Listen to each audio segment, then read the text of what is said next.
Sticking out your guy out for all of his love.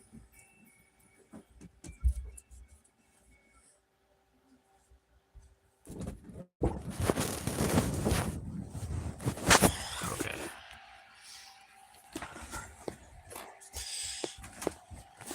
Tell me when we should start. Shut up.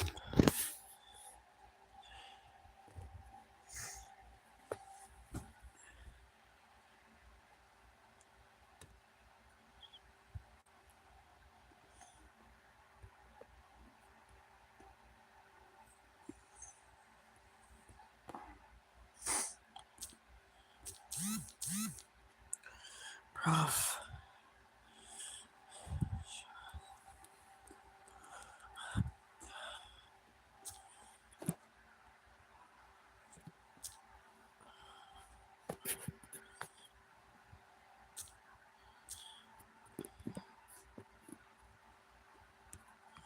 Alright, type something in chat.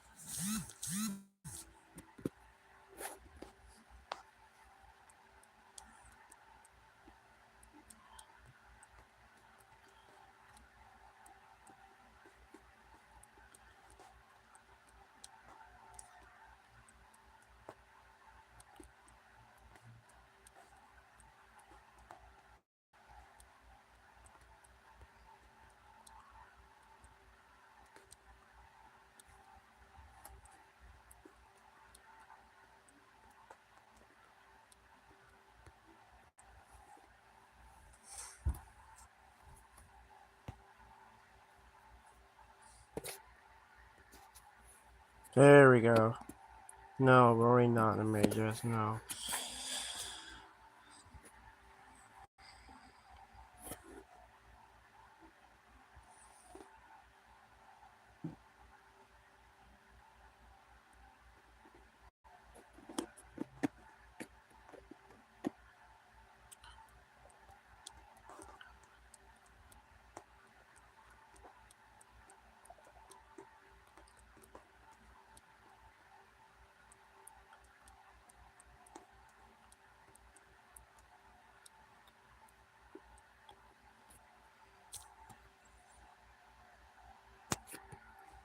What's up to deal with these kids?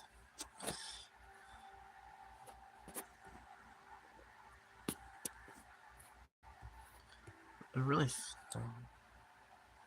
There we go. Shut the hell up. I will ban you for my comments, lady.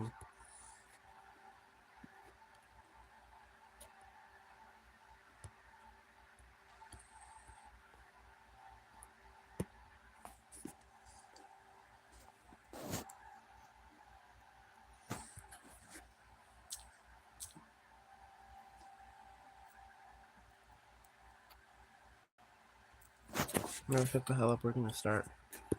Queen Elizabeth is dead. So what happens now? The second Queen Lizzie died, the next in line took her place, which was King Charles, her firstborn son. But what if he couldn't take the throne, or if he didn't want it? Well, in that case, he's got two children, Harry and William. And if William didn't want the throne, it would go to Harry, right? Making him third in line, except it wouldn't, as William has 3 children as well, and each of them would be before Harry, even though they're all less than 10 years old.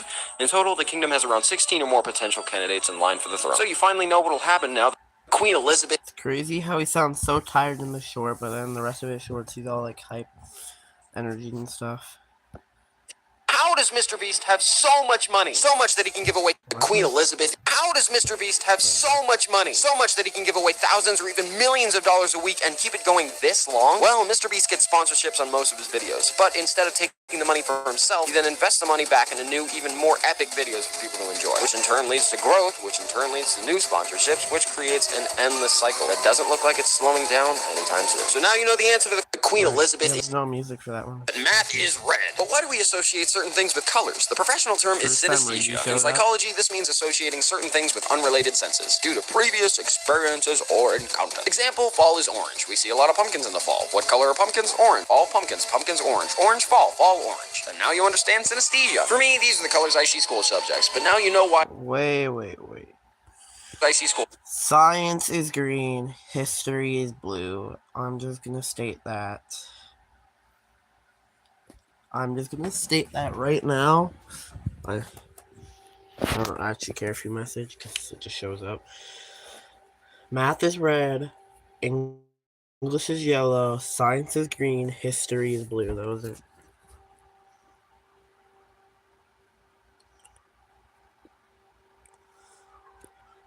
These are crazy. YouTuber Jay Schlatt threatened the royal family. Well, not directly, but he did make multiple jokes not only about Prince Philip, predicting the date of his death, as well as coming back from a trip to England on the same day that Queen Elizabeth died, making multiple allusions to ricin, poisoning, etc. Now, of course, we all know these are jokes, probably, but theoretically, what would the result be if England did find him guilty? Well, extradition is the name of the process for gathering a person from their country of escape and brought to justice in the region where the crime was committed. There have been many to flee from the law before, but usually countries don't extradite people for lowly crimes, as it isn't worth the cost. However, assassinating the royal family is definitely going to catch the attention of the United Kingdom forces, and they would definitely hunt him down, shoot him down like an American dog, and there would be no stopping it, and they would take him by force. This might even go as far as to upset the American government, and basically, Jay Schlatt could cause World War III. Although, most likely not. Now you know what'll happen now that Gorilla Tag? He has no legs? YouTuber Tinkerbell is African American in the new Peter Pan movie. This is following Disney's trend of replacing white characters with more ethnically diverse characters for representation. And I believe there's two sides to this argument. On the one hand, if they want representation, why not make a new story with that character focused on their heritage instead of throwing them into another? Look at how amazing Princess and the Frog and Black Panther are. However, on the other hand, we've already got a white one. What's the harm in seeing a beloved movie from a different perspective? It's not like they're going to color correct the original. It's just a different version for people to experience and enjoy. And sometimes it really does help the movie. For example, I was confused how in Pinocchio the fairy went from looking like this to looking like this. But as soon as I heard her singing part, I completely understood. Sometimes it's not about the look, it's about the talent. But who knows what'll happen to the internet now that... I definitely say Dogs or cats? Which is better? Yes, obviously it's subjective, but let's look at the perspectives. With dogs, studies have shown that they are more trusting and loving towards humans, understanding servitude, and wanting the best for the people. Cats, on the other hand, feel as though they are a higher power and you are there to serve them, meaning you must earn their trust. This psychology relates to people as well. Ever hear the saying, men are dogs? Men are easy to please, whereas women are more like cats. I'm kidding. It's a joke. I would know. I'm a high-maintenance guy. Although dogs are better. But let me know in the comments if you would choose dogs or cats. Which is better? Yes, obviously. Tinkerbell... Logan Paul saved himself? It's no secret that Logan was the most hated man on the planet at one time, and looking back, there's no question why. What he did for internet points was definitely shameful. But at this point, while most would have thrown in the towel, he did. Logan Paul instead attempted to revive his career, filming a documentary, continuing his vlogs, but it wasn't really working until KSI challenged him and brought him back into the spotlight. Back then, people just wanted to see this man get beat up ruthlessly, to be honest. But now, after taking on podcasts and even befriending and co-founding an energy drink with his once adversary KSI, Logan has become a genuine person and member of the YouTube community. Not to mention his stellar Polaroid project. But now you know how Logan Paul...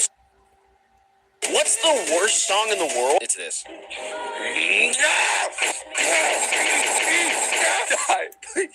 it's not the worst. More just like... What's the worst song in the world? It's this. Why the new Portal game is massive. Portal with RTX just got announced and people like me are flipping out. Look, I've even got the jacket. Aperture logo on the back and everything. But why is it such a big deal? Well, we haven't gotten a lot of Portal content in the past few years, aside from a port to the Switch. And then suddenly, a few weeks later, blam! RTX remaster. What? Hello? Obviously, Valve can't be depended on for much, like counting to 3. It at least gives us hope to know that the Portal franchise is acknowledged deep inside their studios. And honestly, that's all we need to be happy for now. And if you don't like Portal, then you may have a very minor case of serious brain damage. But now you know why Pikmin 4 is a big deal. Even if you've never played this gem of a game before, you should listen in. While I love a lot of Nintendo games, Mario and Splatoon and Captain Toad is perfect, Pikmin will always be my favorite. You command your own little army of ants, basically, attacking anything that gets in your way. And while sure, you may lose a couple of troops along the way. Building your army, becoming the best space explorer the world has ever seen, is just something special. Pikmin 3 came out in 2013, and towards the middle of 2015, Shigeru Miyamoto, basically Mr. Nintendo, said that Pikmin 4 was almost done. That was 2015. It is now 2022, and finally, we have news. Us Pikmin fans have been waiting forever for this. And if you've never given the series a try, now is definitely the perfect time to do so. I mean, it must be good if it has fans reacting to the announcement like this, right? Oh, it's happening! It's 2023! From one blue creature to another, I'm right there with you, Arlo. So now you know why the new season of Don't Hug Me, I'm Scared is here. And it's amazing. If you don't know what Don't Hug Me, I'm Scared is, where have you been? Basically like Sesame Street if the internet made it. And yeah, that's exactly what it sounds like. And after being teased for 5 years, finally we have the new series. Now the question, was it worth the wait? Yeah, kinda. It's just full episodes of the stuff we've already loved. But why is it so popular? Because it's freaky and weird and original. That's all. But now you can go pirate the series for yourself, and it'll make you shout from the rooftops that a new season of Don't... That's crazy. Dream just face revealed, and oh my gosh! But what does this mean for the future of his channel? Well, Dream is oh, he's kind of bad, bro. Now that Dream's face is public, he's talked about doing manhunts in real life, as well as appearing in Mr. Beast videos, etc. Basically, a whole new realm of content has been opened up, and he's no longer confined to just Minecraft content. So now he can take over all over YouTube. Bow before the great Dream. His amazingly chiseled jawline. And no, I don't think he looks like Rumpelstiltskin. So that's what'll happen now that Dream... The first trailer for the Mario movie just dropped, and Mamma Mia! It's, actually good. Who could have expected this? But really, the animation is beautiful, the music is on point, and Chris Pratt's Mario voice is elusive. We still don't know exactly how it sounds, but is it just me, or is there just a little bit of Brooklyn in there? Either way, well, as an intense Mario fan, I was just a little skeptical at first. This trailer made me definitely excited for the final product. But that's my reactions. Now that the first trailer for the Mario... The new Minecraft mobs are here, and... Oh shoot, I forgot it wasn't actually that. The new Minecraft mobs are here, and they're kind of terrible. We've got a weird-looking turtle, and sure, new flowers, a strange little hide-and-seek goblin, and a stone golem. Someone Emojing must really want a new golem in the game. But which one are you voting for? I'm genuinely curious. But there's not much else to say other than...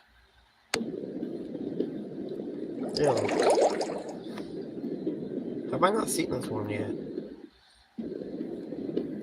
Netflix is stealing from Mr. Beast. So it's no secret that Mr. Beast is YouTube's biggest creator right now, but all of his videos cost a lot of money. So he thought maybe he could approach Netflix with a show idea. Mr. Beast pitched a series where he would basically do just what he does on YouTube, but with more funding, and they refused, saying there's no audience for it. Mr. Beast, in retaliation, created a real-life version of Netflix's hit show, Squid Game, and with it garnered nearly 300 million views. Good job, Jimmy, but now Netflix is trying to do the exact same thing, making their own reality show offering the exact same experience as Squid Game. It doesn't take a genius to see that they're trying to capitalize on his success. It's still tragic that we live in a day and age where YouTube celebrities are shunned by Hollywood. But now you know how Netflix is... honestly kind of sucks. The new series. Why does Walmart have greeters at the door? No, it's not just to brighten your day, except for me, because seeing a nice person wave at me with a smile does make my day slightly better, since it distracts me from the constant feeling of inevitable death. But actually, they're there because in 1980, one of the managers noticed that people were less likely to shoplift if they were greeted at the door. Guilt is a powerful tool indeed. Also, they're probably afraid the greeter saw their face. Now you'll never wonder why voter fraud has officially been found in the world's fattest bear competition, and... Wait, what? Okay, hold on. Apparently there was a cheating scandal with voter fraud in the Fat Bear Week competition. But there are people in the world who care so much about chubby bears that they would go so far as to rig the Fat Bear competition? Bro, someone had to say, forget rigging the 2020 election. I want to commit voter fraud in the Fat Bear competition. What? Why? I don't know what's going on anymore other than why voter fraud? Freddy Fazbear is being made by the Muppets? The Five Nights at Freddy's movie is finally in production after so many years. Confirmed by the CEO of Blumhouse Productions, Jason Blum, before studios making the FNAF movie. But what's interesting is that in this tweet, he also said that the animatronics are being made by the same people that make the Muppets. Not gonna lie, I think this is pretty cool. Obviously, they're a talented group if they can make these amazing figures, so what's stopping them from tackling the greatest horror franchise of all time? But that's what's up now that... The new Scooby-Doo show is trash, so they're rebooting Scooby-Doo again, and it's being done by that one girl from The Office whose entire personality was that she talks a lot and was Ryan crazy, but this time Velma is Indian, which slightly overhauls the Spanish Velma that people kind of liked. Okay then, Daphne is Asian, and Shaggy is African-American. Oh, and he's not called Shaggy anymore. Also, there's no Scooby-Doo. He's just not in the show. Okay, listen. I was one of the few people that actually supported Ariel's change, because have you heard this actress's singing voice? However, there's a very specific line that says representation, and we're trying to get the internet to whine about this. I mean, have you seen the comments? I love feeling like I'm being lectured when I watch a show. I love the part where Velma makes it clear the writers hate us. I absolutely love the part where Velma said that's what the point of the mask is. Wait, what? Whatever. What are your thoughts on this one? Comment below. And hey, you're allowed to like it. I just personally feel like the new Scooby... Halloween is just around the corner. Where did it come from? Well, Halloween started as the Celtic festival of the Samhain, originating via the Irish in the 9th century to welcome the harvest at the end of summer. And they would even wear costumes to ward off ghosts. Eventually, these costumes evolved to today, where we... wow, we failed. Well, now you know the history of the holiday, which is helpful since Halloween is just... Marvel's new project that no one knows about? So Marvel's been pumping projects out on a pretty predictable assembly line recently, but this new project is something special. Doctor Strange Multiverse of Madness and Thor Love and Thunder were decent to good. She-Hulk was just plain bad except for Daredevil. But the newest project, Marvel's Werewolf by Night, is just a heck of art, let me tell you. Cinematography and artistic film style? Check. Entertaining fight choreography? Check. Storytelling? Bro, this was through the roof. Trust me when I say you just need to watch this. It's the best thing Marvel has put out since No Way Home. But after you watch it, you can spread the word that everyone should watch Marvel's Mr. Beast animated show? A few days ago, Mr. Beast tweeted out, wondering what would happen if he were to make an animated show with his team's knowledge of entertainment. Honestly, I'd watch it. So does this mean a Mr. Beast animated show is confirmed? Most likely not. While a Mr. Beast show would be nice to dream of, he was probably just throwing an idea out there for the world to see. But nonetheless, here's my rendition of the Mr. Beast crew in animated form. And also, I made a concept animation. Mr. Beast was in the back. If you want to check it out, click the link in the description or the pinned comment. What would you watch if he made a Mr. Beast Marvel's new Mr. Beast? Where did memes come from? As in these, the picture memes we know today? Well, in the early 2000s, when the cave people still had wires on their phones and computers still had hamster wheel boxes, people used sites like Newgrounds and message boards. I was born in 2004. What the swear is a message board? People posted mostly pictures, videos, and most of all, GIFs. But the first meme as we know it today came in the form of these demotivational posters, which first coined the text and image combo, eventually evolving into the top text, bottom text format in 2011, where it was given the terminology meme, which came from some stupid 1976 book that I don't care about because it's irrelevant. Also, advice animals became popular around this time too. And then Facebook made it to where everybody shared them, and then the normies infested them, and then your mom ended up subscribing to the Minion meme cult forever. But now you're entirely educated on the subject of where did memes... Is it GIF or GIF? Well, there's been is GIF. Graphics interchange format. Graphics interchange format. It's not graphic. In fact, I made a poll on this subject, and 8% of people said it was this, while 58% of people said it was this, and 34% of people were confused by the question. You can brawl in the comments, but I've already told you the final answer to the question. There's a new Haunted Mansion movie. It's gonna star Jared Leto, Danny DeVito, Winona Ryder from Stranger Things and so much more, and Owen Wilson from Cars and Logan. And personally, I'm actually excited. While the Disney ride movies have either been fantastic hits or fantastic misses, I'm always still hyped for what could be a fun adventure. And, okay, I'm gonna get hate for this. I was actually a fan of the 2003 Eddie Murphy Haunted Mansion. I mean, they got the donkey voice actor to play the lead role. Even if it was terrible, it was going to be an entertaining movie. And they got Celia from Monsters, Inc. to play the crystal ball. But what do you think? Will you give it a chance now that there's a new... What is going on with Kanye recently? Okay. Kanye West, my lord. Listen, I don't like talking about politics and stuff on my dumb... because it's not my place. I mean, seriously, look at my logo. It's a weird little rabbit monkey thing. But all you need to know is he's basically trying to see exactly how far off the rails he can go without facing consequences for his actions. He made a controversial / offensive shirt as a joke and has stated that he can say whatever he wants, even offending people of a Jewish nationality, and his partner Adidas still won't cut ties with him. And there are a few hate groups that are taking these statements and tying them to their terrible causes. Do I believe he agrees with these terrible causes? Probably not. But no matter what, it's not good to give them a platform in any scenario. Which is also why I'm being as vague as possible, because that is all you need to know. Don't give these hate speech people power by bothering to see what they're saying. And is Kanye evil for letting these things happen? Personally, I don't think so. But some people with a platform just need to understand truly how powerful and how dangerous their influence over others is. But now you know. The new Ant-Man trailer is here, and it looks My feelings are complicated. On the one hand, the Quantum Realm visual effects look stellar, and they're finally giving Janet some depth, and Kang the Conqueror looks amazing. I love this guy already, and he's had one scene in the MCU. But also, have you ever had somebody that you really loved, and then they broke your heart? You're hurting, but you move on. Heartbreak again, until you get more and more heartbreak, until you're just not sure if you can get your feelings up again. Not only has that been my experience with women, but also my experience with the MCU. Don't worry, I found the perfect girl in the end. But with Marvel, after Thor and Doctor Strange, I'm cautiously optimistic, but simply can't raise my hopes any higher. And I love how Bill Murray was just tossed in there. No explanation. But let me know what you think in the comments. What is the new...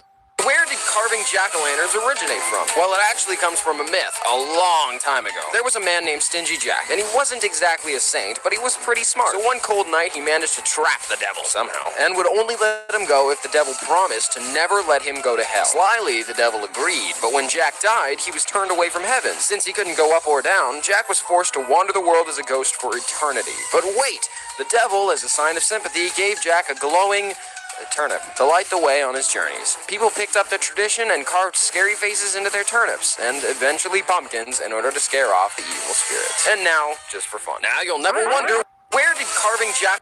Meta just announced their newest VR headset, and this is terrible. No one's gonna buy this. The appeal of the Oculus Quest is that it was affordable VR for everyday consumers, and for people that wanted a little more power, they would just swing for the Valve Index. But this is just... Nope, VR is dead. Not to mention the extensive metaverse player base of 38 people. Oh my gosh. Okay, listen, I love VR. I have a Quest 2. Half-Life Alyx was a masterpiece, but man, I really hate to see this stuff happen. But that's what's up now that...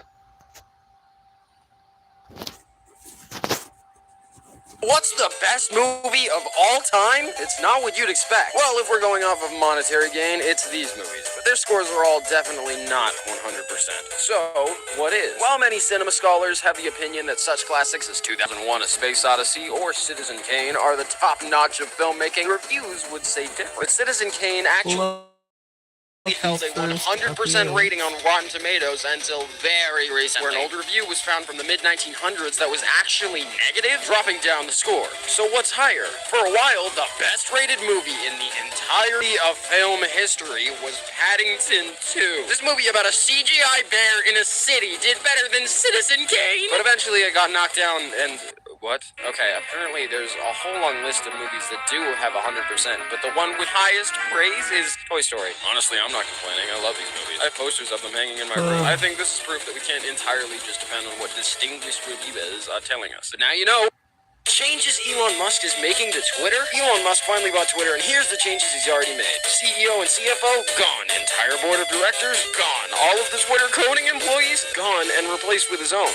And not only this, but he's beginning to uncover secrets that key higher-ups on Twitter managed to keep, although no exact details have been released.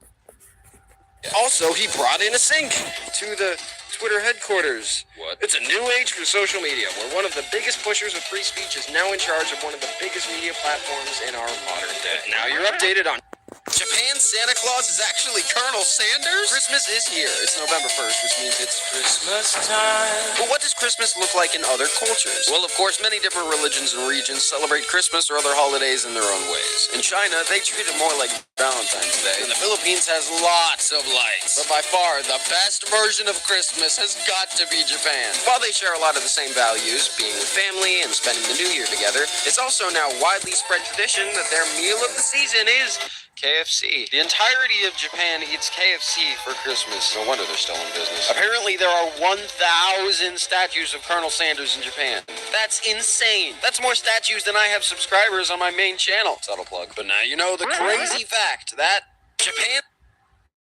Twitter's dying! Twitter's dying! So pretty much the whole world knows that Elon Musk has decided that he's going to start selling the verified check marks in a subscription-based format, $8 a month. My girlfriend was like, oh, doesn't he have enough money? That's not the point! He's doing this in order to destroy the class system on Twitter, and there's a lot of problems with it. How are we going to tell who's actually verified and who's an imposter? I don't know. How are we going to separate celebrities with bored people who want to comment on issues? We won't! Even the guy who makes the Minecraft music thinks this is clown behavior. You know what? It's a win-win either way. Either Musk will find a way to make Twitter a non-toxic platform finally, or he'll run it into the ground and destroy it, which is good news for me because it also means the death of cancel culture. I'm just kidding. Cancel culture could haunt us forever. Hey, while we're on the subject, why not follow my Twitter? I've literally never posted on it, but I'll need it if my YouTube channel gets deleted accidentally, so I can message YouTube, since apparently that's the way things work, I guess. But what are your thoughts now that...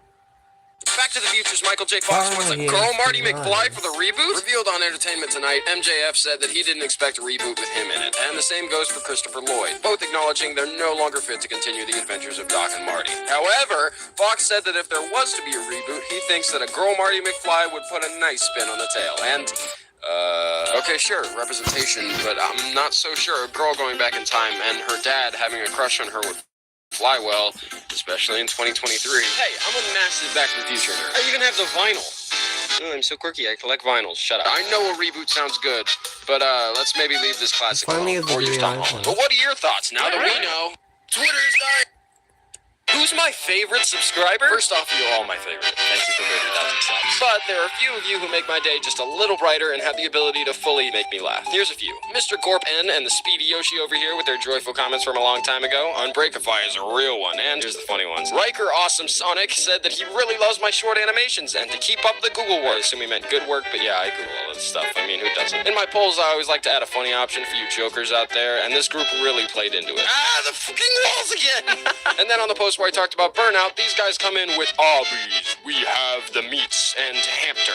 I lost it when I saw these. This man's made me more motivated than anything when I hit 10K, and when I made my Animation Day post, this guy had me rolling, saying the top one looked like it was flexing, and yeah, I totally see it. But above all, Sammy boy, you're my favorite. Comment on this one so I can pin you, buddy. Whenever he comments, I end up just smiling, and he subscribed to my main channel, and that always makes me like anybody a little extra. And hey, I'll do more of these in the future. Make sure to keep the comments coming in, and maybe you'll be featured next time, but now you know.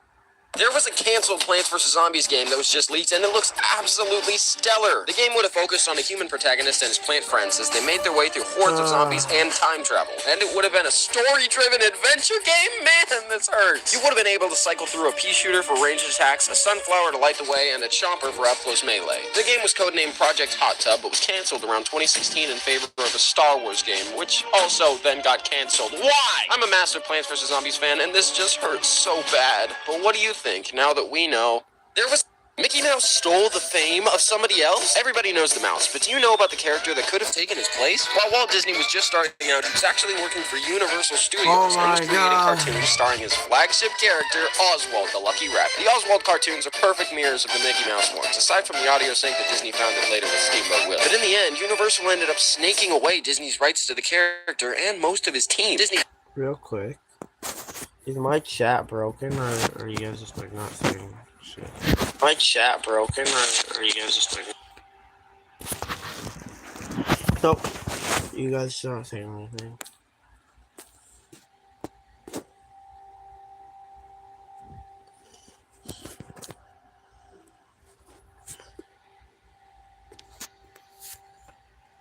To the character and most of his team. Disney was heartbroken, but ended up creating a new character from a mouse he saw running across his desk, and voila, the rest is history. But what happened to Oswald? Disney actually reclaimed the rights to the character around his 80th birthday by trading him for a real-life person, a sports newscaster.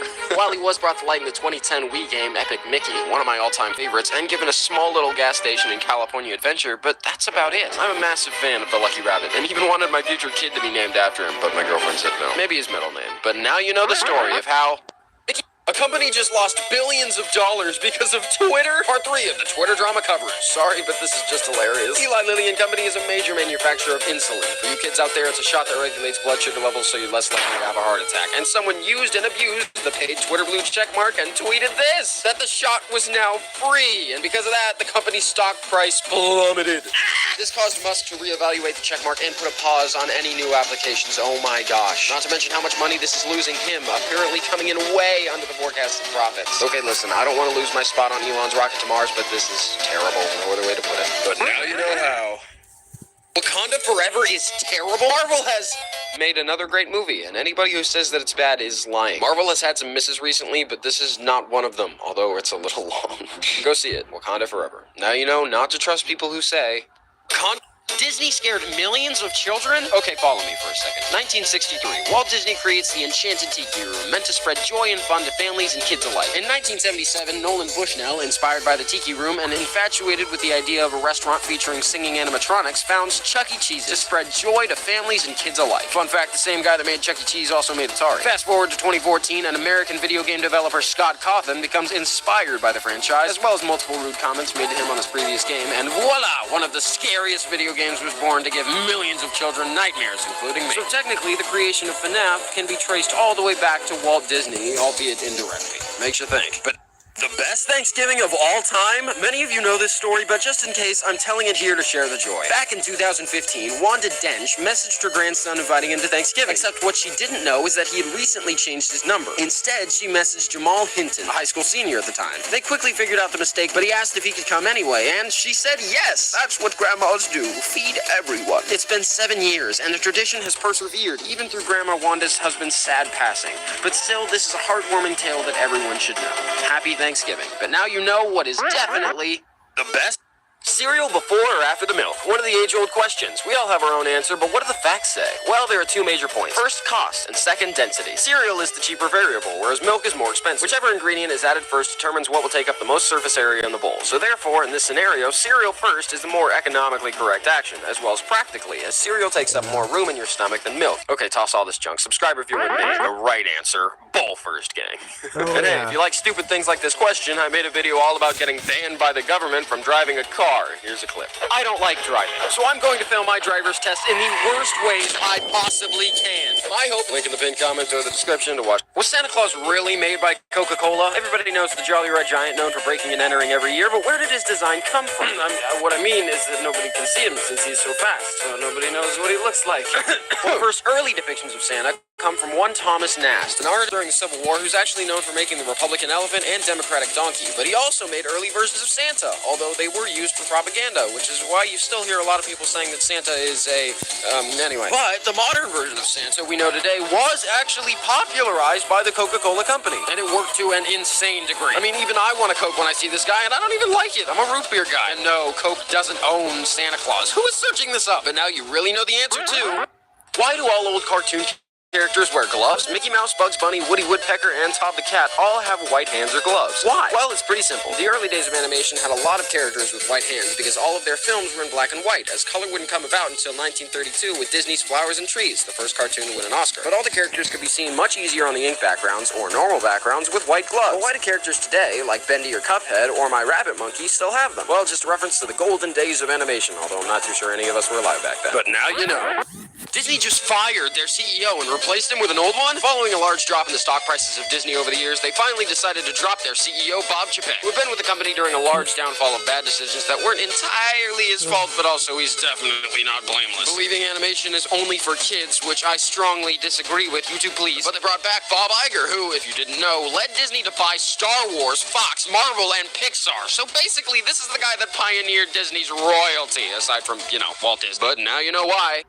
Mario is a murderer? Mario is and has always been Nintendo's flagship golden boy. Just like Mickey Mouse, he represents their whole brand and has to be a good guy. But now Mario and Rabbids Kingdom Battle allows players to do something terrible as a reference to Mario's past. In Super Mario 64, there was a mission to return a baby penguin to his mother to get a star. But then you could drop the baby penguin off a cliff into the void, making the mother lose it forever and still collect the star. After all these years later, now the creators of Mario plus Rabbids allow you to do the exact same thing. Let's be honest, they knew what they were doing. Comment below if you were terrible and did this. But now you know why. YouTube is hacking our brains? You already know that our attention spans are dying. But why? And what does it really mean? Our entertainment is getting more and more direct, which means we're getting more and more impatient. Just get to the point. We can see this in transitions of long-form YouTube videos to now shorts thanks to TikTok. And even looking at past forms of entertainment, we can see that Friends had 121 jokes an episode with all this filler and no dialogue and laugh tracks, whereas a more modern comedy like The Office has around 160. And now the most popular comedies, Rick and Morty and Family Guy, have a joke average that's just insane, and the pacing is off the rails fast. And now we're so impatient we can't even watch 12-minute videos. We have to watch minute-long shorts. I'm part of the problem, and I'm sorry. But now you know how. Avatar stole its story. It's surprising to me how many people don't know this, but Avatar isn't an original story at all. Here, listen. Man and army want land of natives for resource, but one man falls in love with a native and understands their ways, and they turn on the oppressor. Okay, now let me tell you the story of a small little movie from 1995, Pocahontas. Man and army want land of natives for resource, but one man falls in love with a native and understands their ways, and they turn on the oppressor. See, Avatar was created simply to tell the story of the oppression of the natives, just with pretty trees, blue cat people, and floating dragons. But seriously, it's a great movie that puts a modern spin on a classic tale, and one could argue every story's been told before, they just keep finding new ways of telling it. But now you can tell your friend. The best murder mystery of all time was made by the same man that ruined Star Wars, but there's a twist. The sequel just came out, and not enough people are talking about it. Background. In 2019, Knives Out was released to critical acclaim, calling it one of the best movies of all time. If you haven't seen it, I strongly recommend it. But I just got out of the theater watching Glass Onion, the sequel, and let me tell you, it was thrilling. This has got to be the best sequel since Back to the Future 2. It manages to do everything the first one did and then builds on it, to a point where I left the theater shocked. How could the same person that made The Last Jedi have made this? Although I kind of have a soft spot for that movie too. But now you're updated on how. Is The Nightmare Before Christmas a Halloween or Christmas movie? Finally answered. First, have you ever been scared by a Christmas movie? No, besides the scene in A Christmas Story. But let me ask you just one simple question. What movie is The Nightmare Before Christmas closer to? Elf or Krampus? Even if it's not horrifying, it's scary on the same level as Coraline, which also has snow in it. Wait! Just kidding. The director said Halloween, so there's your answer. But I made a poll and the majority said both, so the answer is who cares? Fight in the comments. But now you know. Michael Jackson was almost Is The Nightmare Before Christmas? Michael Jackson was almost Spider-Man? This is insane, but it's real. Michael Jackson apparently approached Stan Lee and said that he would do anything to be Spider-Man, and even went as far as offering to buy the character. And then when that didn't work, he tried to buy all of Marvel. After both of those failed, he then approached Fox with the intention of trying to be Professor Xavier. Oh my gosh. Yes, Mr. He wanted to be Spider-Man. It's insane to think about the fact that the King of Pop was almost one of the most popular superheroes of all time. Man, he would have made a great Miles Morales. But now you know. Michael Jackson was on. The new Guardians of the Galaxy trailer just dropped, and this is gonna hurt like a mother. There's a lot of cool things about this trailer, like Lily the Otter, Rocket Raccoon's girlfriend, makes an appearance, as well as Will Poulter's Adam Warlock. You recognize him from this meme. But what's most concerning is the character deaths. We already know this is most likely Drax, Dave Bautista's last film in the MCU, making him a very likely character death. But one that seems most concerning is the end of Rocket. We're getting a lot of focus on him in the trailer, including a look at his younger self, and also what seems to be a dramatic moment of him on the floor. Man, this is gonna hurt. But overall, this is the first Marvel movie I've been excited for in a long time. And also, I can't wait to add a bunch more classic songs to my favorites playlist. But what do you think? Disney is banning the new Guardians of the Galaxy trailer just dropped. So I can't wait to add a bunch more classic songs to my favorites playlist. But what do you think now that the new Guardians of the Disney is banning people who try to make babies at their park? Why is this a thing? Apparently there are people who strategically plan when they'll give birth and decide to do it at Disneyland, where they immediately get kicked out of the park. I've been to Disney's Backstage Hospital. It's not a fun place. But why do they do this? Well, apparently there's a rumor that if you give birth at Disney, your kid becomes a Disney baby and gets a lifetime pass. No! Disney's way too greedy for that. This is along the same lines of those freaks that dump people's ashes in rides like the Haunted Mansion. Bro, your grandpa just got swept away or vacuumed and sent to the dump. But now you know the insanely weird reason why Disney is banned. How many licks to get to the center of a Tootsie Pop? We now sort of have an answer. The age-old question has been debated for years, decades, even centuries, but many real studies have been started based on this one question. While a computer-generated simulation calculated around 1,000 licks, multiple student trial tests, yes, actual people sat down and licked these for hours, came up with an average of, well, it's complicated. One study says 861, while the lowest average is 364. Other numbers claim 678, but the average of all the averages to the best of global research is 480. But honestly, it seems the conclusive answer is that it changes per tongue and per bop. But I guess that's the closest answer we'll ever get. Disney is how many is Wednesday getting old school Sonic? How many licks to get to this? Old school Sonic is back. So Sonic Frontiers just released a mixed reviews, but nobody cares about that. What we should care about is how insane Sega is going with the advertising for it. I miss old school game ads like Mario and Luigi Dream Team or these weird Kirby commercials, but the Sonic ones are on a whole nother level. In the 1980s, every Sega commercial would end with Sega! And now finally, with Sonic Frontiers, Sega comes out with this. Sega! Look at this stuff. Say what you want, but I'm glad that Old School Sonic is back. So Sonic Frontiers just released a mixed reviews, but nobody cares about that. Is Wednesday getting a season 2? Everybody's talking about how great Wednesday is, but I'm always cautious of trending shows. Sometimes I end up being proven wrong, and they're amazing. Other times, I've wasted my life. But I'm happy to say that Wednesday is fantastic, but are they making a season 2? The door was definitely left open for it, and it's getting the numbers, but the problem is, the show's leading creative, Tim Burton, doesn't like to do sequels. It makes sense considering some of his best works are one-offs, but Disney actually forced him to make a sequel to Alice in Wonderland, which ultimately started his feud with the House of Mouse, culminating in Dumbo. Well, even if they're not able to get back Burton, I'd say it's pretty safe to assume Netflix is going to make a season 2 no matter what, as a result of the show's popularity. Seriously though, the Paint It Black remix was so cool, and the dancing scene was epic. But did you like the show? And did you too wonder, Wednesday? Crazy. Why are people obsessed with a Smash Brothers cinematic universe? Everybody seems to want a cinematic universe starring Mario, Detective Pikachu, Sonic, and possibly Link, and everybody assumes that since we've got all these movies, Smash Bros. 1 isn't that far-fetched, even if they're all in different styles. But why? All aside from Marvel's poison of our movie culture making us all zombies, thinking everything has to be a connected universe. In 2008, Super Smash Bros. Brawl was released with one of the most fantastic game modes ever, the Subspace Emissary. It shared a story of all these characters coming together, and everyone loved it, even though there was no dialogue. But would it work as a movie? Who's to say? I think Hollywood can make a movie out of anything. Maybe not good movies, but they can make a movie out of anything. Personally, I believe it would be better as a big TV show with each episode focusing on different characters or groups coming together, but nobody asked me, so. But now you know. Why are people is Wednesday getting a season 2? Disney made a ride about a guy throwing himself out a window? No, I'm serious. There's a theory that they made a ride about somebody exploring an abandoned place, getting lost, going crazy, and then throwing themselves out a window to die. What is this ride? The Haunted Mansion. Yes, the original story is about a man seeing all these ghosts and flipping out, and since he can't find a way out of the house with no windows and no doors, his only way to escape is... And that's when the ghosts finally party around and accept it. Yeah, obviously this is a deep Disney secret, but now you know how. Disney made a ride about a guy throwing himself out a window? No, I'm serious. There's a theory that they made a ride about somebody exploring an abandoned place, getting lost, going crazy, and then throwing themselves out a window to die. What is... Wonder Woman is gone? Aquaman? Gone. Batman? Untouched for now. Black Adam 2? Man of Steel 2? We have no idea. This is all part of James Gunn, director of the Guardians of the Galaxy movies and the Suicide Squad, and Peter Safran's plan to lead the DCEU into greatness, and yeah, they need it. I genuinely believe there's nothing else that can save this except a complete wipe and reset, so I think they're heading in the right direction. Besides a few good movies in the past few years. But hey, I trust Gunn. If he can hit our hearts and tell team-up stories this well with Guardians, I'm excited to see what he can do with the most popular comic book characters of all time. And maybe don't be too speedy in the mental health checks of your actors. See what I did there? But now you know what? Wonder Woman. A famous actor was named after a Marvel character? Seriously, a famous A-list actor, maybe B-list in recent years, has a last name that he said was inspired by his favorite superhero. A lot of people know that Nicolas Cage's real name is actually Nicholas Coppola, and he's the nephew to legendary filmmaker Francis Ford Coppola. However, to avoid the accusations of nepotism, he changed it, and for a new name, he decided to take the name of his favorite Marvel character, Luke Cage. And I think that's pretty cool. If I had to change my name to one of my favorite superheroes, it'd probably be Dano Strange or Dano Quill. But that's how. A famous actor was named...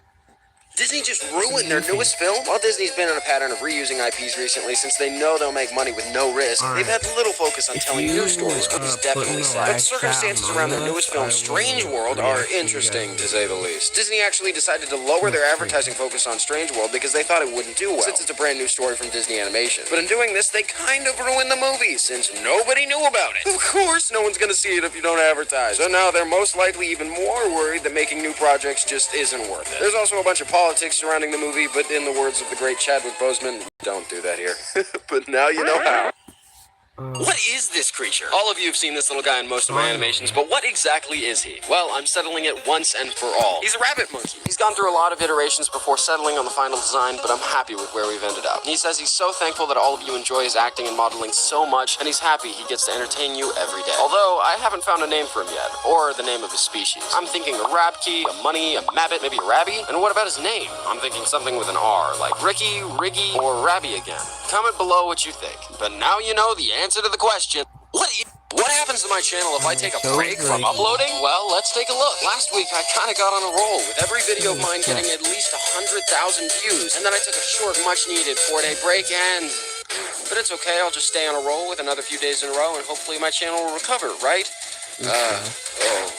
Yeah, this hurts. You all can probably tell I'm not like a normal Shorts creator. Every single one of my videos takes quite an extensive amount of hours to edit, and honestly, it's not something I can keep doing over and over again. But I'm kind of trapped. It feels like I'll never make it to even 100,000 if I don't keep uploading every single day. And don't get me wrong, I'm incredibly appreciative for the insane amount of growth I've had over the past few months. But you know, it just kind of hurts, right? Because you have this constant fear of, will I recover from it? And then there's nights like tonight. I had a super ambitious video planned, but I just couldn't do it. But hey, if you watch me a lot, I'd appreciate a subscribe and maybe sharing it around a little bit so I can do this full time. I still haven't been able to monetize my channel yet, but it's okay. Right now, I'm still just trying to keep at it and entertain as many people as possible. But now you know.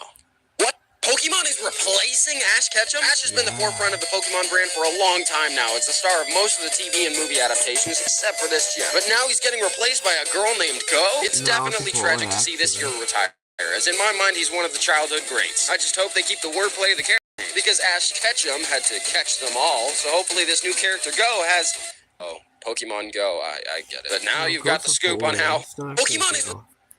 Dude Perfect is making a theme park? You heard me right. Apparently, not only is Mr. Beast great at taking the term YouTuber to the next level, but now Dude Perfect is making history by being the first YouTubers to make a theme park, and it's gonna cost $100 million. It's gonna be called Dude Perfect World, a gigantic sports theme park where you can make your own world records, pull off awesome trick shots, or just have plain fun. The project has been in development for 2 whole years, and they finally revealed it on December 17th, and oh my gosh, this looks amazing! It looks kind of like Topgolf on steroids, and right now they're in the process of searching for a city to put it in, and apparently multiple cities have expressed interest. This is seriously insane. But now you know how... Why is there so much Family Guy on the internet? Well, the reason is pretty simple. Family Guy was designed with a modern audience in mind, meaning that the show's creator, Seth MacFarlane, understood 1, the internet's love for dark and taboo humor, and 2, our incredibly short attention span. So with this in mind, he made the very amazingly popular show, The Simpsons. Family Guy. And with it came an incredible number of cutaways and self-contained jokes, making it perfect for clipping and internet re-uploads. And in fact, it's effectively flooded all of YouTube's shorts at this point, and please subscribe, I can't compete with them. Sorry, but now you know. Why is there 100,000 subscribers? The best Christmas gift I have ever got. I started YouTube back in 2014, and back then I sounded like this. Welcome to a Minecraft Let's Play video! I've Oh my uploaded god, a Minecraft Let's Play video?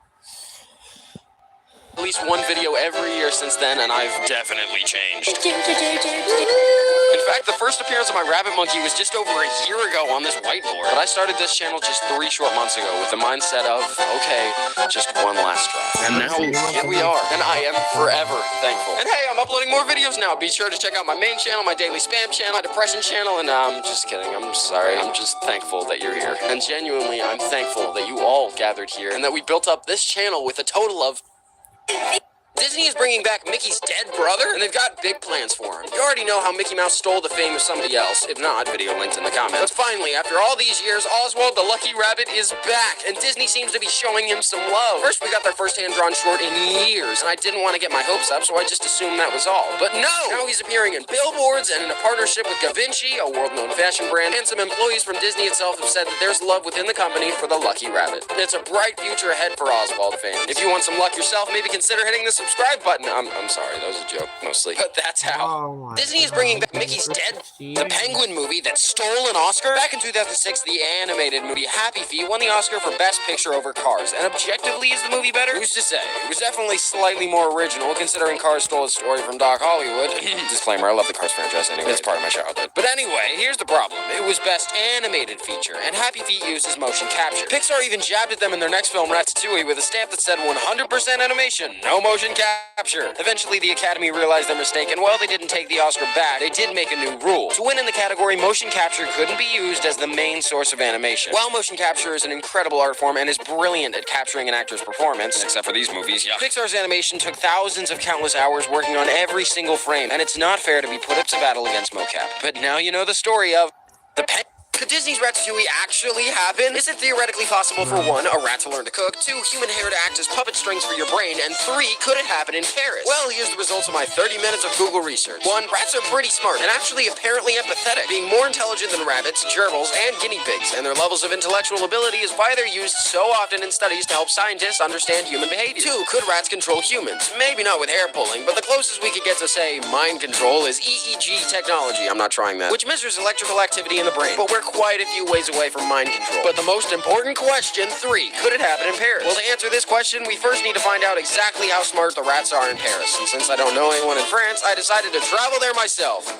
Boy, here, I don't see any rats. Yeah, I don't know, bro. I think this movie might be fake. But now you know.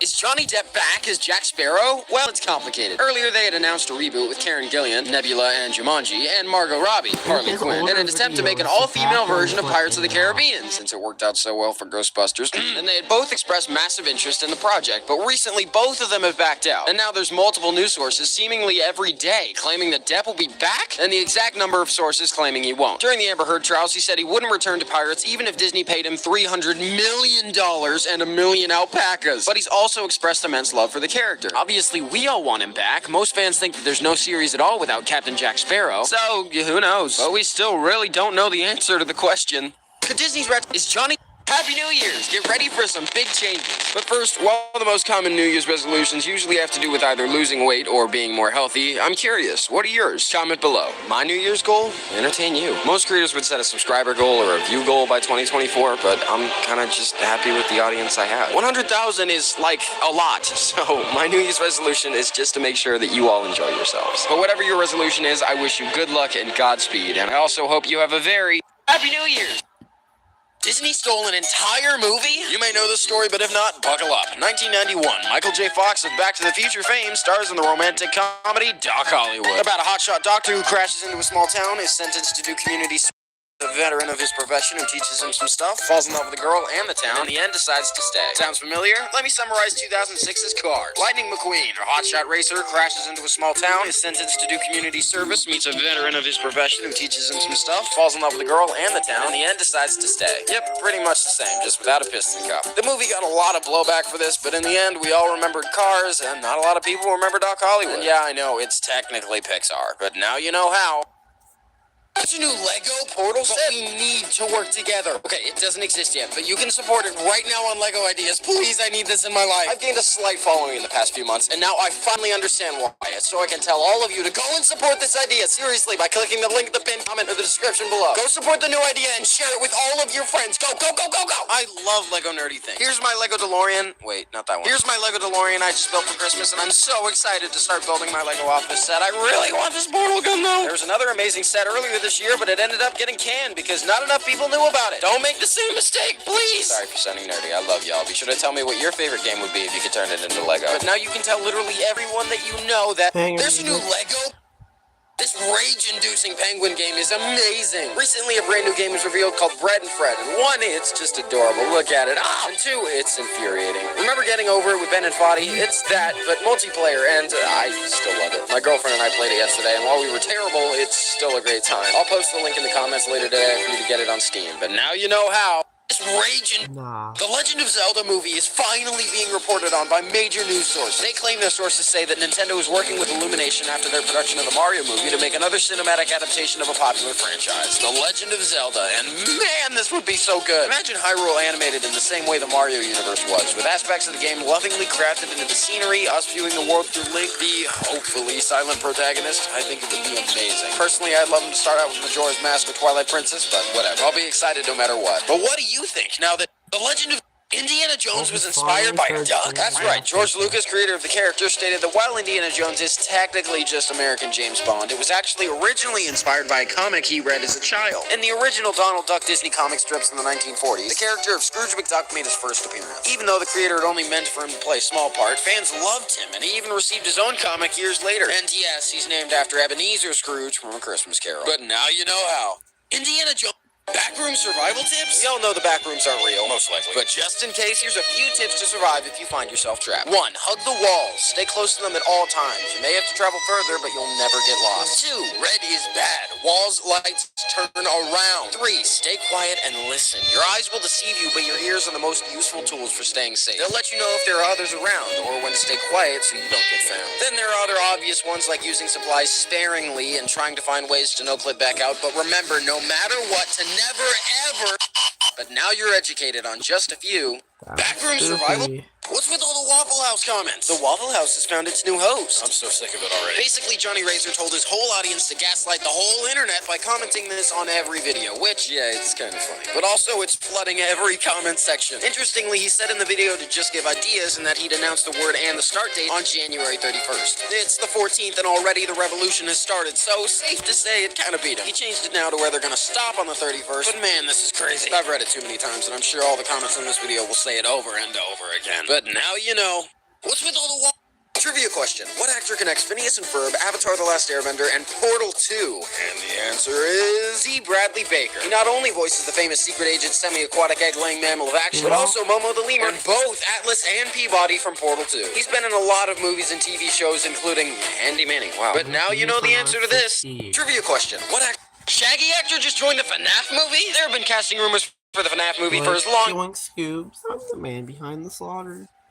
the film has been in production, which has been way too long. Many actors have been put forward in the rumored castings of William Afton, the main murderer and basically main character of the franchise. Am I wrong? These actors have ranged all the way from Jack Black, which would have been cool, to Willem Dafoe, which would have also been way cool. But now two actors have finally officially been signed on to the project. Matthew Lillard and Josh Hutcherson, who's been known for his roles in Journey 2 with The Rock and The Hunger Games. But Matthew Lillard is especially interesting, hailing from not only his fame as the voice of Shaggy Rogers for the past forever, and even live-action Scooby-Doo until talking about the man behind the but also he has horror experience, being the main killer from the first movie in the Scream franchise. Spoilers for the 26-year-old movie. Anyway, honestly, I don't care who plays the murderer. I feel like he'll have 15 minutes of screen time no matter what, which would make me sad, but you know Hollywood. I doubt they'll show actual child killings on screen. Just like you should kill that subscribe button. No, I'm sorry, that was dumb. But now you've got the scoop on how the Because Shaggy is the William Appleton, the man behind the slaughter.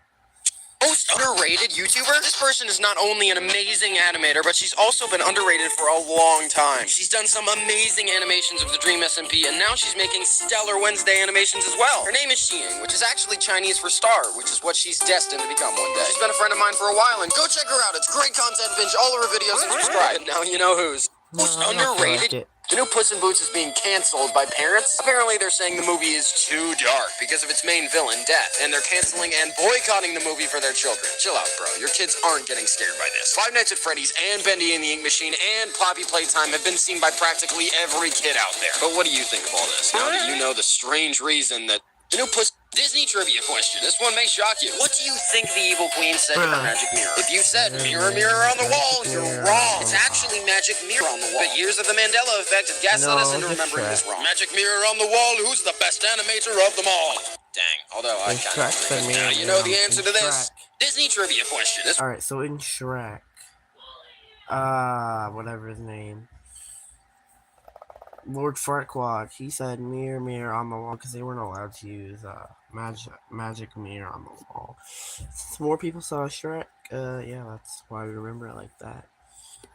How much money do I make? The answer may shock you. Well, I've made around 40 million views in the last 4 months and $0.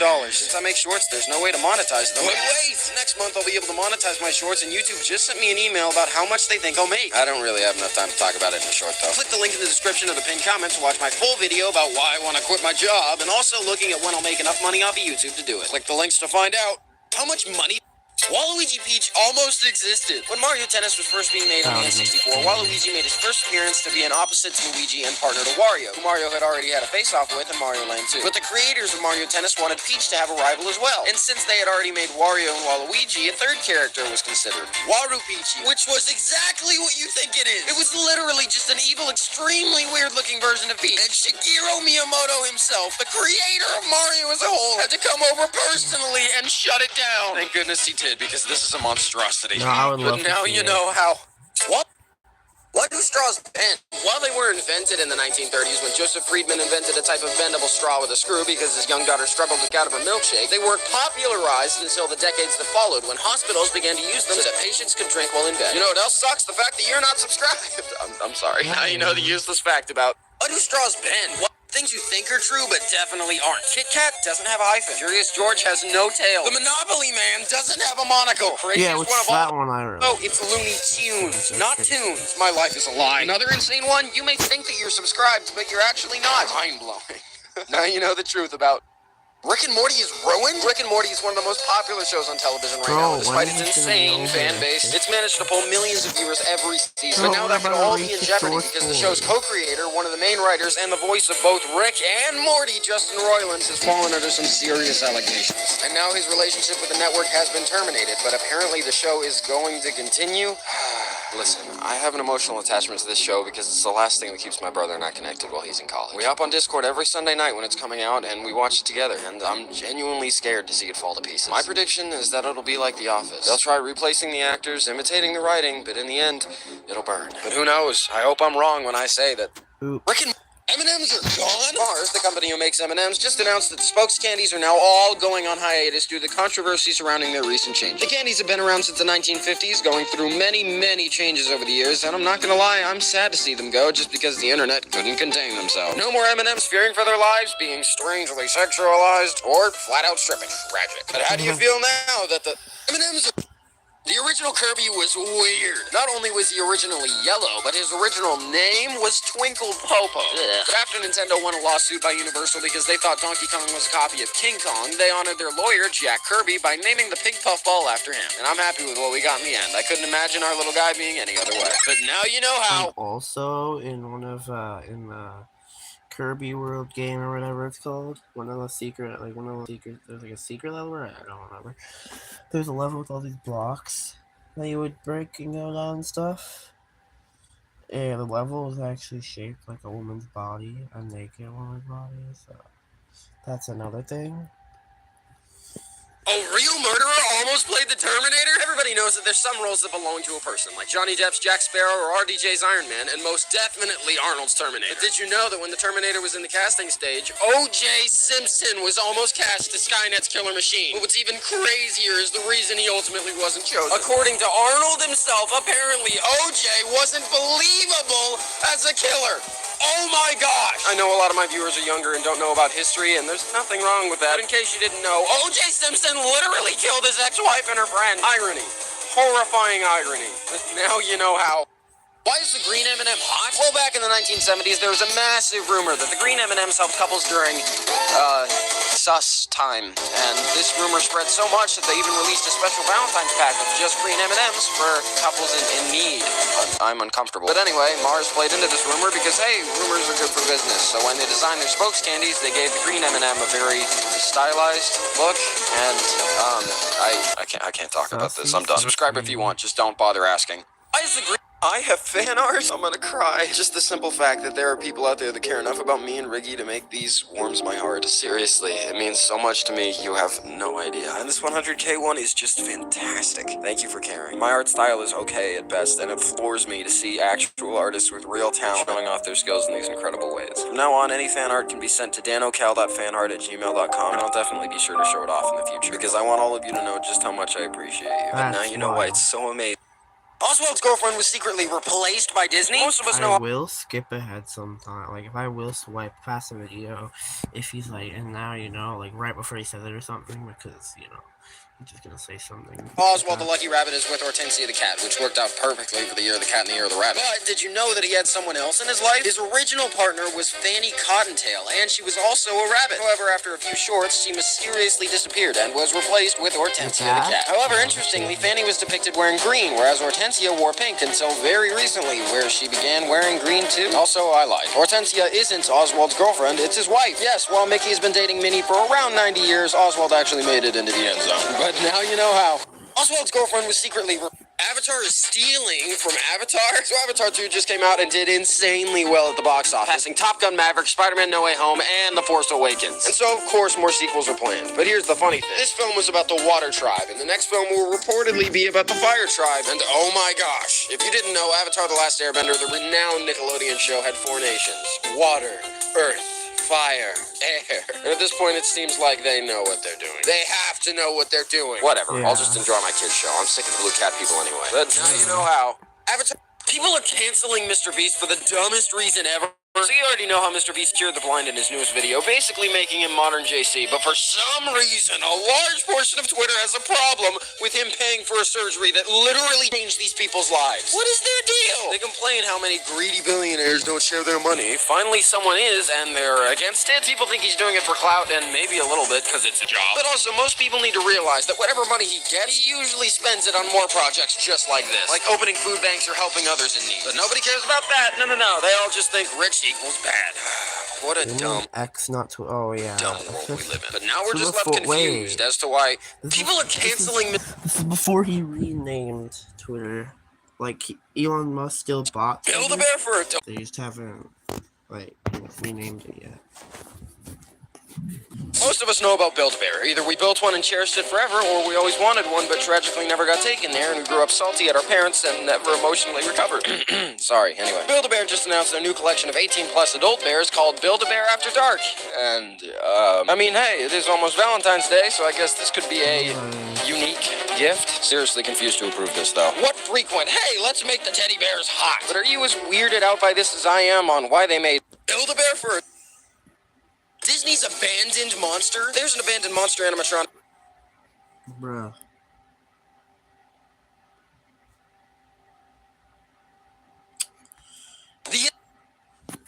So, Build-A-Bear for adults. just gonna like. Build-A-Bear. Build-A-Bear for adults. Disney's Abandoned Monster. There's an abandoned monster animatronic in Disneyland that was hidden in the park. Most of you know about Disney's Matterhorn bobsleds and Harold the Yeti, but what you may not know is that back in 2015 when the ride was redone, they actually replaced the Yeti animatronics inside the ride. But instead of scrapping the old Yeti, they actually saved him and put him in the Disney backrooms until 2017 when the Tower of Terror was shut down and rethemed to Guardians of the Galaxy Mission Breakout. Inside of Devon the Collector's dwellings, he has a wide collection of weird and cool items and creatures, now including Harold, the retired Yeti, on a platform just before getting on a gantry lift. I even took a selfie with the homie last time I was there. He was a pretty chill dude. The more you know. But now you can tell your friends about... The internet just bullied Netflix and it worked. So basically, Netflix just announced their new regulations to counteract password sharing, including rules such as connecting to one internet connection every 31 days or else your account would be locked out and you would need to contact Netflix. And obviously, this was horrible. I had even just finished making my video about it when literally today, more news broke, where Netflix basically said, oopsie, that was an oopsie, we didn't mean to post that, it's fake. And this happened just after the internet had an outcry and their stock price dropped. So yeah, basically just like the Sonic movie design change, the internet has won again. Go us. But now you know how.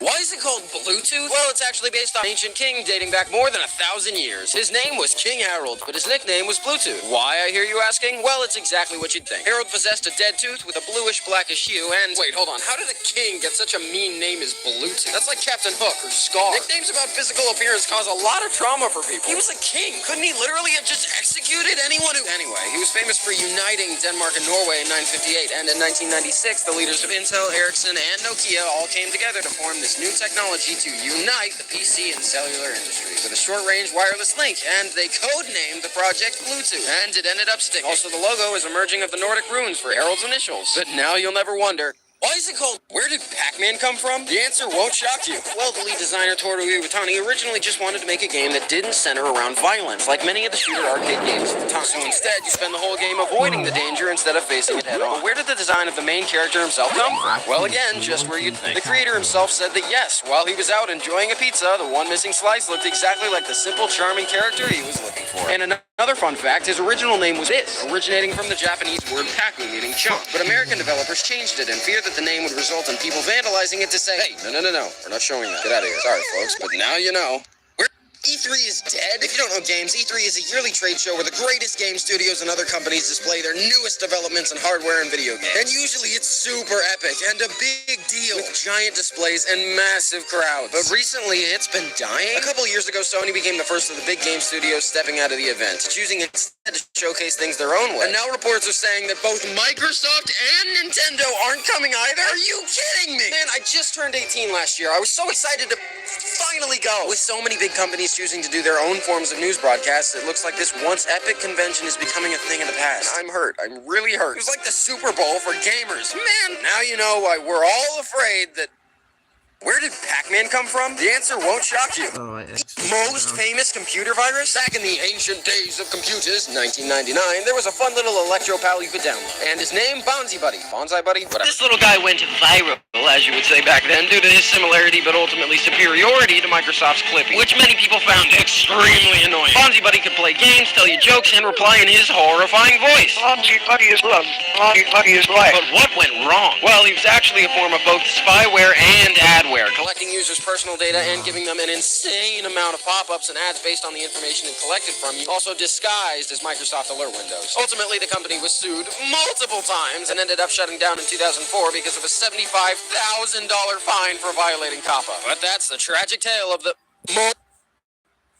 Toy Story 5, Frozen 3, and Zootopia 2 are all happening? Recently, Disney just confirmed all of these movies in a tweet, and people are upset. As always. Frozen 3 was bound to happen because it's every little girl's favorite movie. Zootopia 2 is kinda cool, and Toy Story 5 is useless, but we already broke the perfect trilogy with the fourth one, so why not keep going? Strange World had just the effect we all thought it would. Disney no longer believes in their ability to tell original stories, so they're relying on old ones to thrill the box office. And while it's a little sad, a lot of people and kids will still be excited to see their favorite characters back from home. Comment what you think about the news that Toy Story 5 What is Number Lore? January 31st, Mike Salcedo uploaded the first episode of Number Lore as a sequel/continuation to his 2022 series Alphabet Lore. Basically, they were a bunch of short animations where he designed letters as characters, but suddenly a continued storyline formed when letter F turned evil and began attacking other letters until some teamed up and fought back, and it got really complicated. But the internet loved it, as they do with most lore-related things, with the series getting over 211 million views as of recording this. So naturally, people were all over it when the creator announced his new series, No.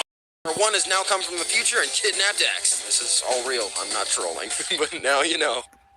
What is No? How did I get 200,000 subscribers? Honestly, I have no idea.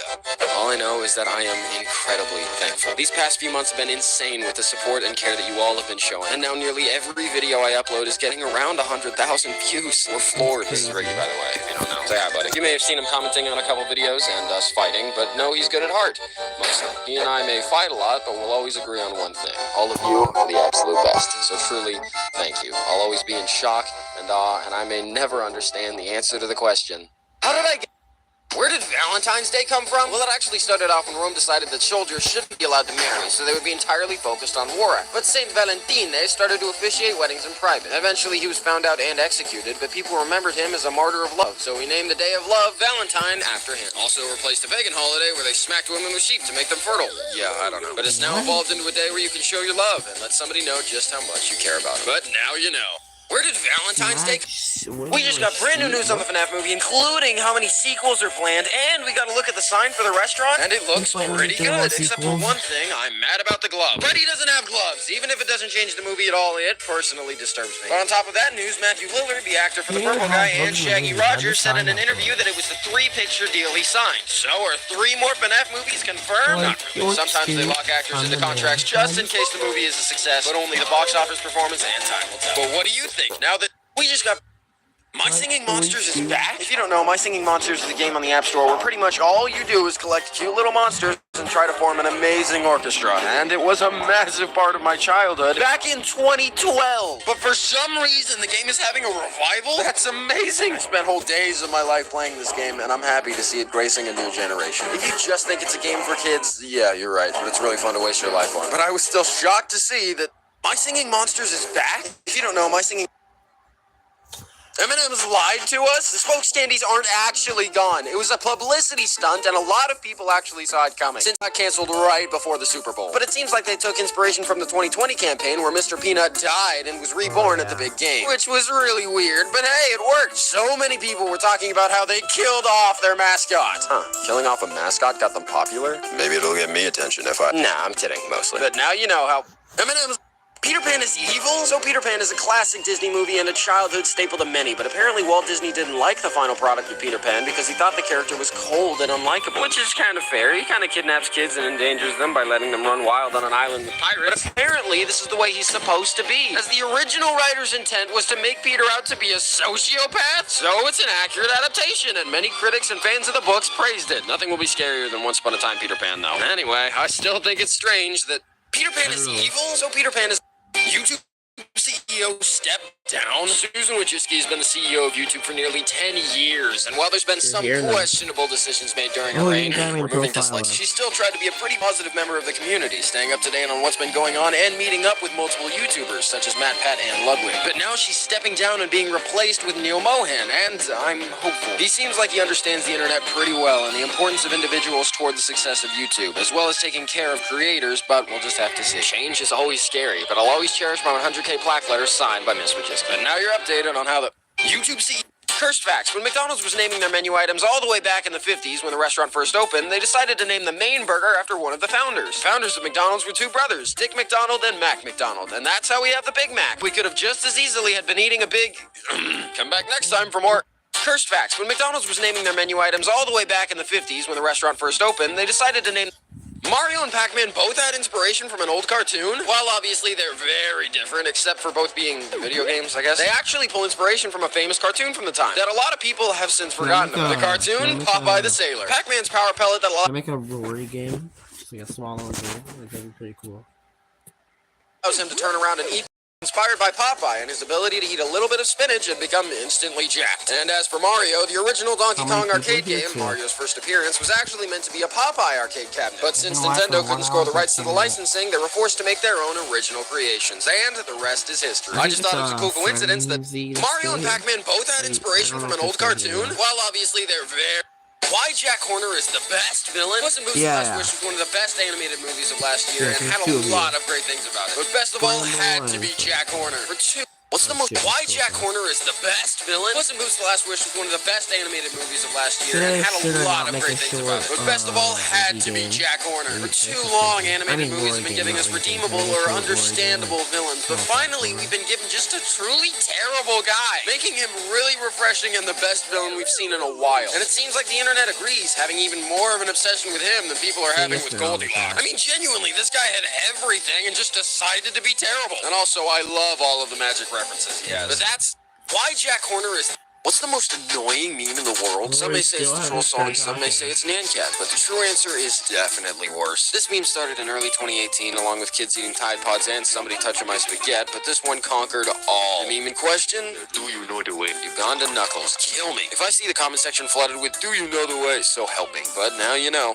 It's the most... Netflix's real-life Squid Game was a disaster. So Netflix had a new reality TV game show based on Squid Game, and whether or not they copied Mr. Beast, one thing's for sure, he did it a lot better than them. Because contestants on the show told IGN that they suffered inhumane conditions, insane working hours, 10 people collapsing on day 1 of filming, and people claiming it was rigged. My gosh. Although props to Netflix for creating an experience that was so true to the original show. Near-death experiences and all. But now you know how. Netflix...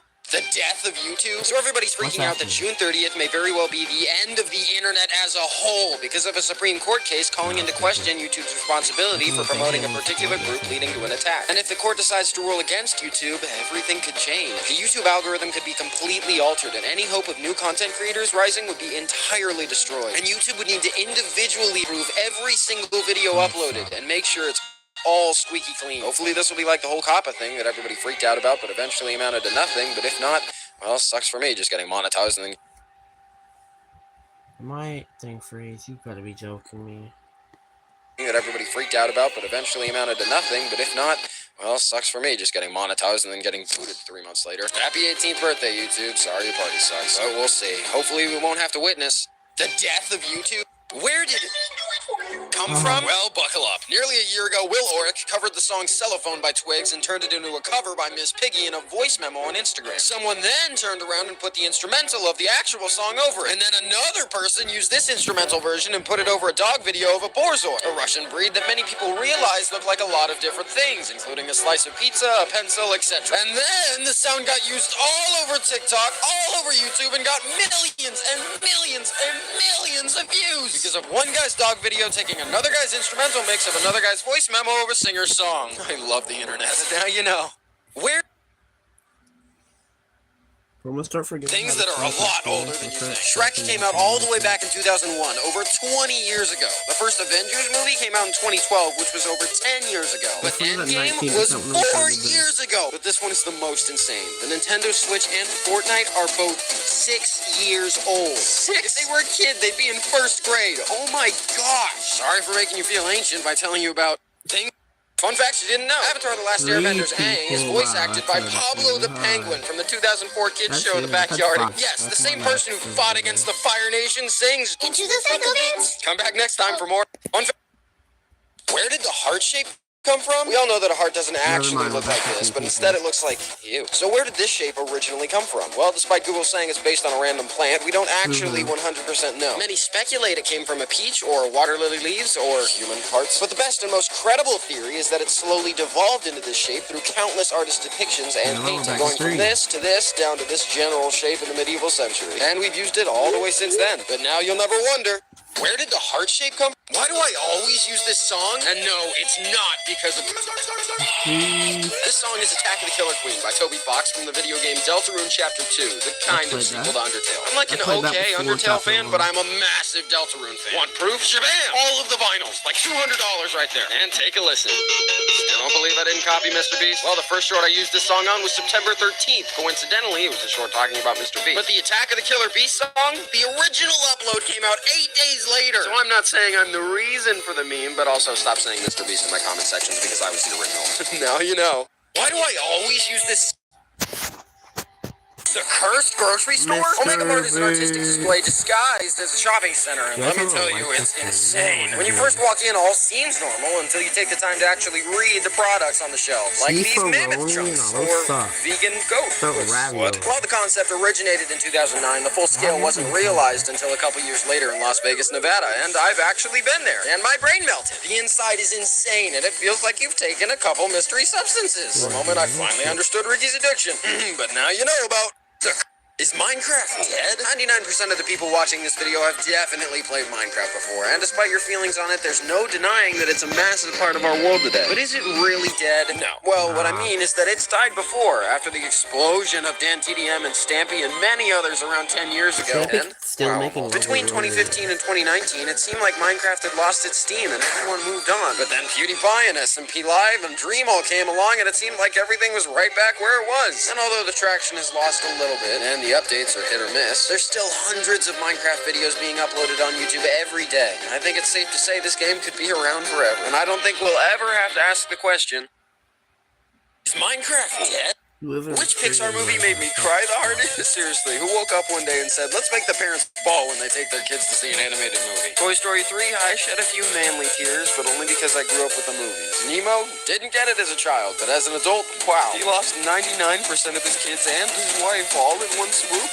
But the worst heartbreak of all, I didn't understand Up at all as a kid. Growing up, I remembered it as that movie with the funny bird, but after having real relationships and a real heartbreak, I rewatched this movie and was completely caught off guard and...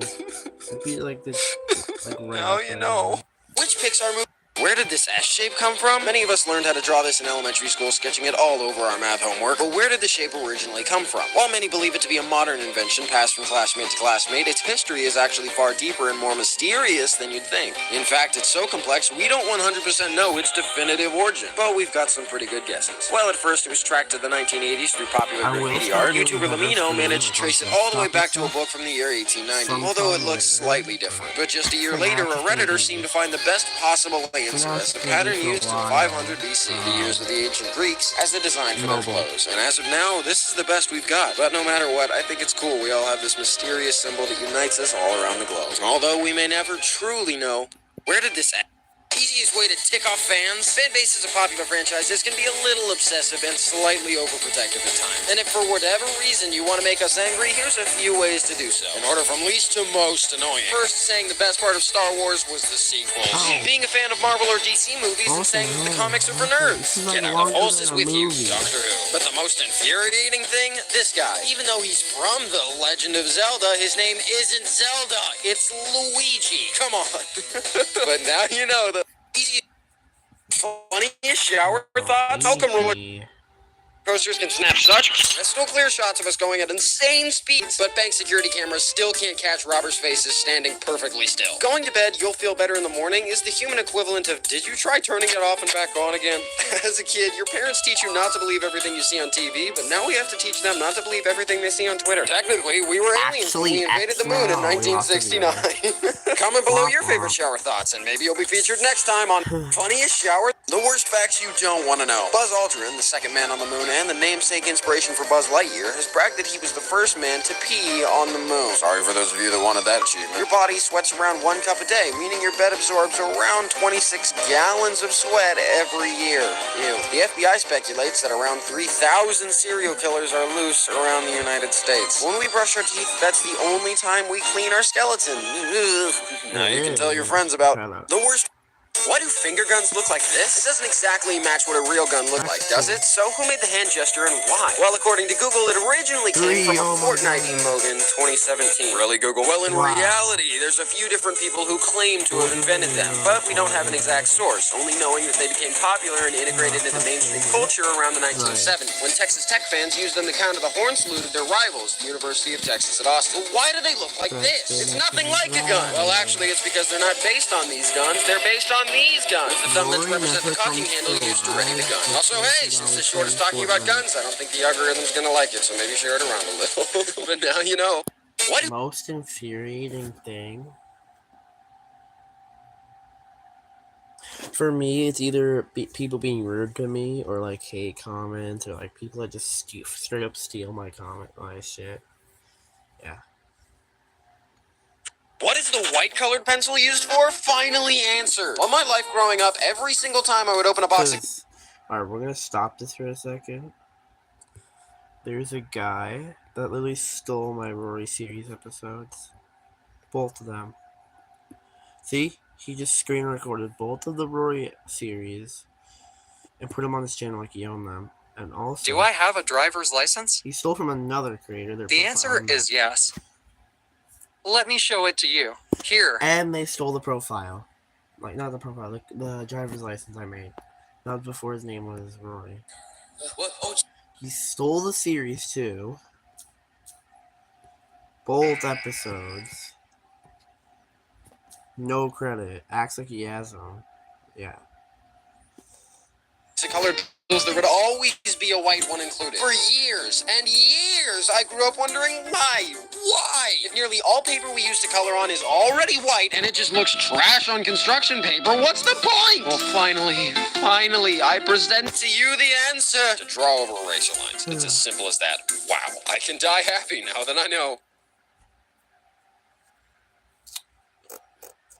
Time for bed. Disney's darkest moments? For a company based around magic and having your dreams come true, they've got some moments in movies that are spine-chilling, to say the least. First, we've got Pleasure Island, where all of these boys just outright became slaves, only because they had one night out disobeying their parents. Sure, they were brats, but did they deserve this? But that's nothing yet. We've also got some of the scariest deaths in animation, such as Tarzan's villain Clayton getting hung by vines at the end, or Frollo falling into a fiery pit at the end of Hunchback of Notre Dame. But even that is definitely not the worst we've seen. Did everyone just forget in Mulan how they came across a village where everyone was dead and burned just after a musical number? Worst things of all, it has to be Lion King. Yeah, his dad dying and Scar getting eaten by hyenas is bad, but there's a strong implication that Scar actually ate Mufasa and is playing with his dead brother's skull later in the movie. Honestly, I'm not sleeping now that I know of Disney. My first video on YouTube? Believe it or not, these animated shorts weren't my first uploads on YouTube. In fact, this channel created back in 2018 used to be for a Minecraft server I owned. So where did I start out? Well, while my first upload was actually on my main channel, Dano, back in 2014, where I sounded like this.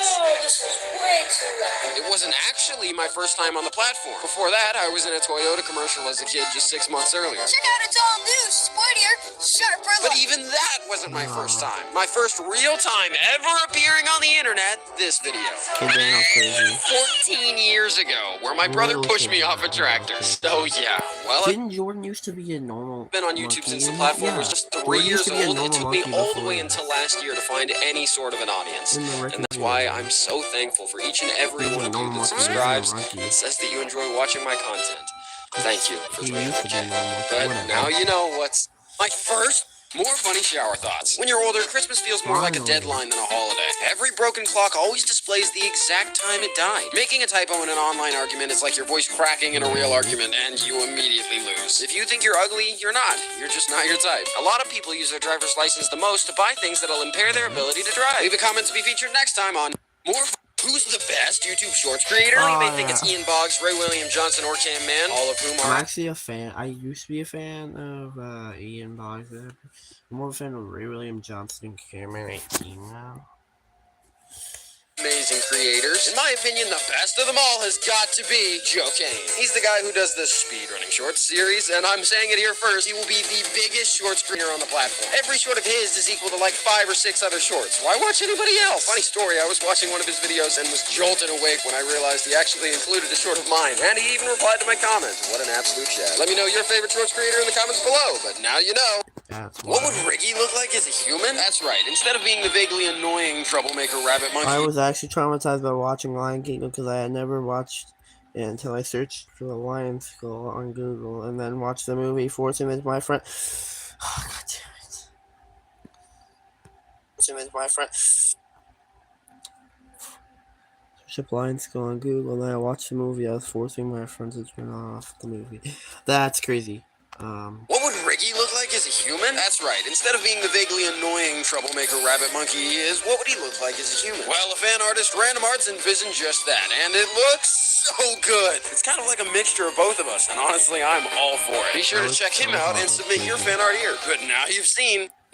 The scariest moments in a Nintendo game? Well, it's mostly a family-friendly game company. They've got a few moments that chilled me to my core as a kid. While most would say the Ghost Girl from Pokemon or the aliens from Mario Galaxy were the creepiest, I have to disagree. The most scary Bro, we're moments still come not from even two different sure games. what One, Majora's Mask. Putting the scary transitions aside, imagine it's the end of the world and this is the last thing you see. This moon crashing down from the sky and into the earth. Terrible fate indeed. But the scariest moment of all? Mario 64's piano. Need I say more? But that's what I think is the ugliest animal? First, we've got the goofy categories, such as the elephant seal, the blobfish, and the proboscis monkey. These animals aren't exactly ugly, just a little silly looking, especially this Minecraft. The scariest, the ugliest animal? First, we've got the goofy categories, such as the elephant seal, the blobfish, and the proboscis monkey. These animals aren't exactly ugly, just a little silly looking, especially this Minecraft villager Squidward baby. Next, we've got the creepy ugly animals, including the eye, the hammer-headed bat, and the naked mole rat. While this comes close to being the ugliest animal out there, there's still something far worse. Bears. No, not these. Shaved bears. See, I want to cuddle this bear, but this will haunt my nightmares. Sorry I ruined your day by showing you the ugliest animal. What's the worst heartbreak I've ever felt? I've had a lot of bad experiences, including tons of breakups, rejections, and even my last girlfriend cheating on me. But none of them even came close to the worst heartbreak of my whole life. The worst one came from a girl named Wendy. Last night, when I found out that they got rid of the 4for4 meal. Literally nothing else matters in Bro, life. we went I mean, I from understand with 4 inflation to and everything, but that 3 doesn't make it hurt any on your less. nugget. I'm fine, okay? I'm fine. But where did Yeah, breakfast cereal come from? Most of us have been eating breakfast cereal as part of this complete breakfast our whole lives, without ever wondering who made it. Well, in 1863, James Caleb Jackson, a strict vegetarian, invented a gram flour dough substance as a new food. The only problem? It was insanely hard. So his solution, soak it in milk overnight. Of course, this evolved over time, and after World War II, they exploded in popularity, resulting in the World War of the brands, with some surviving and some dying off into nothingness. But now you know. Is YouTube subscribe button useless? Well, the YouTube subscribe button has had its many changes over the years. Now in 2023, does it really mean anything? Well, now instead of actually notifying you when new videos are released, it seems that job belongs almost entirely to the notification desk. So what is the subscribe button really used for? Well, in my view, now it's mostly an award that a viewer can simply give to a creator when they deem them worthy. And it helps the creator's videos appear in the algorithm just a little better. Also, it's fun to tap a big shiny red button. Comment below if you've ever wondered, is YouTube subscribe button useless? Well, the YouTube subscribe button has had its many changes. Time to tell you to subscribe. Just kidding. I don't Hey, care. so there's no short today because I got into a car accident last night and my brain is still freaking out. But I still needed to put something out because yesterday we hit 400K and I just needed it. What? I don't know what you're talking about. Hey, so there's no short today because I got into a car accident last night and my brain is still freaking out. But I still Preston needed the to put something Rapid. out because yesterday we hit 400K and I just needed to say thank you. Even on my worst Preston days, the I still Rapid. refused to take all of you for granted and needed to make sure that you got What the are you talking appreciation you about? deserved. So thank you. And hey, since there's no short today, maybe go back and binge some other videos I've made and share them around so I can pay for the car damage. But seriously, thank you for tuning in every day and supporting my silly shorts. You all mean the world to me. Love you lots. Oh, Hey, so seriously. there's no short. Why I make videos? I know that I had my first car accident and the support was overwhelming. Genuinely, I've never felt so loved, but I want to say I'm okay. I genuinely only hit a parked car. It's just because it was my first time in an accident that I was shaken. But people go through way worse and come out okay. So truly, you I don't need to be this worried about. Although I'm still thankful couple for all the summers help. ago. I thought about taking a break, but honestly, I just can't. Why do I make videos? Well, drawing every day, editing. No, I can't look at the Shower thoughts? comment Why? on this live stream. I will. Oh, I already know what it is. I make Hey, so there's no why I make videos? So yesterday I let you know that Shower Thoughts Part 3. already When know you're what reading it a book, is. you're really just staring at a vandalized tree. If tomatoes are a fruit, then technically ketchup No, is a I'm smoothie. talking If to Google had a Scramble dating because he website to said, match wait, can people you up by read the second browser comment on history, live it would stream? I be know the what it best is. dating app of all time. In the 19th century, people had to pull out their pocket watches to tell time. Then we evolved to looking at our wrists, and now we've devolved to having to pull something out of our pockets again. Having an organ replaced is the same as changing a light bulb once it stops working. Great, now I've got 2 scars. Shut up, Ricky. Oh, first Leave a one comment to be already featured actually next time on Shower Thoughts Part 3. When you're reading a I book, you're told really you just I'm staring at a watching vandalized tree. If everything. tomatoes are a fruit, Wait, this? Shower Thoughts Part 3. Pull something out of our pockets again. Having an organ replaced. How much money does Disneyland make a day? Even though Disney is based as a movie and media company, the revenue of every Fair Pixar film and Theorist Marvel movie are or drops in Monkey? the ocean that is the Disney Parks revenue. Not only are people paying the insanely high ticket prices, but people People are spending hundreds of dollars every day on food and the dumbest merchandise. I mean, seriously, who would buy this junk? Disneyland alone makes $9.4 million a day, and this is after subtracting the $2.5 million operating costs. But what about all the Disney parks as a whole? Well, in 2021, the revenue was reported as $7.4 billion during a 2-month period, meaning they made an average of $82 million a day. And this isn't even mentioning Disney Plus, the toys, the blood sacrifices, and everything else that contributes to the Mouse Monarch's insane wealth. And now you know. Where did Riggy's scar come from? Well, A penguin stole my kidney, okay? Now stop asking about it. Did a penguin steal your kidney? It's a long story and one I don't feel like telling, so back off, Dano. I just think it's kind of funny, that's all. You know what? I'm leaving. No, okay, come on, don't be like that. Hold on, I know you're angry. What do you want? A raise. All right, besides a raise. A raise. Anything else? Fine. Plug my channel and I'll be okay. You already have more subscribers than my main channel. Why do you care? Go subscribe to Riggy the Rabbit Monkey and like his 3 shorts, I guess. See, was that so hard? I still want that raise soon, though. Whatever. Now you know. Is Skittles becoming illegal? California lawmakers have just proposed new regulations to ban a few of the ingredients found in Skittles, Ding Dongs, and other foods as a result of their abilities to cause cancer. So is Skittles really getting banned? No. If you actually read the news and not... Where did Riggy... Is Skittles becoming...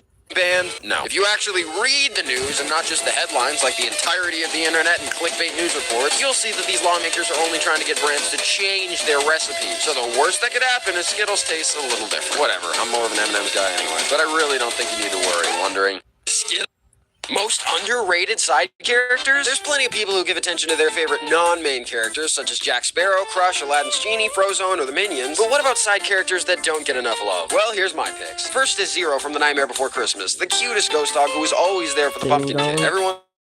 Snoopy, but where's the love for his pal Woodstock? Next up, a ton of people love Flounder, but what about Sebastian? Nope, killer was fired. Sebastian. My middle name is even based on it. And of course, we can't forget Chip or Pascal. Nope, Pascal. But my favorite underrated character of all time? Wheezy from Toy Story 2. This asthmatic penguin was my favorite character from the whole franchise, despite only appearing in 1 movie. And his cover song at the end? Man, I loved it. I think I just love penguins. Well, I don't. Yeah, we know you don't, buddy. But comment below your picks for most...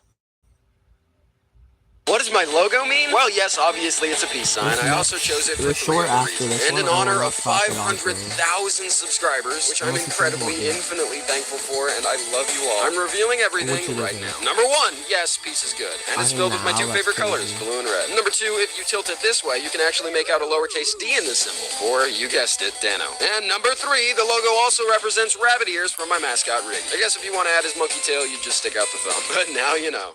What is my logo?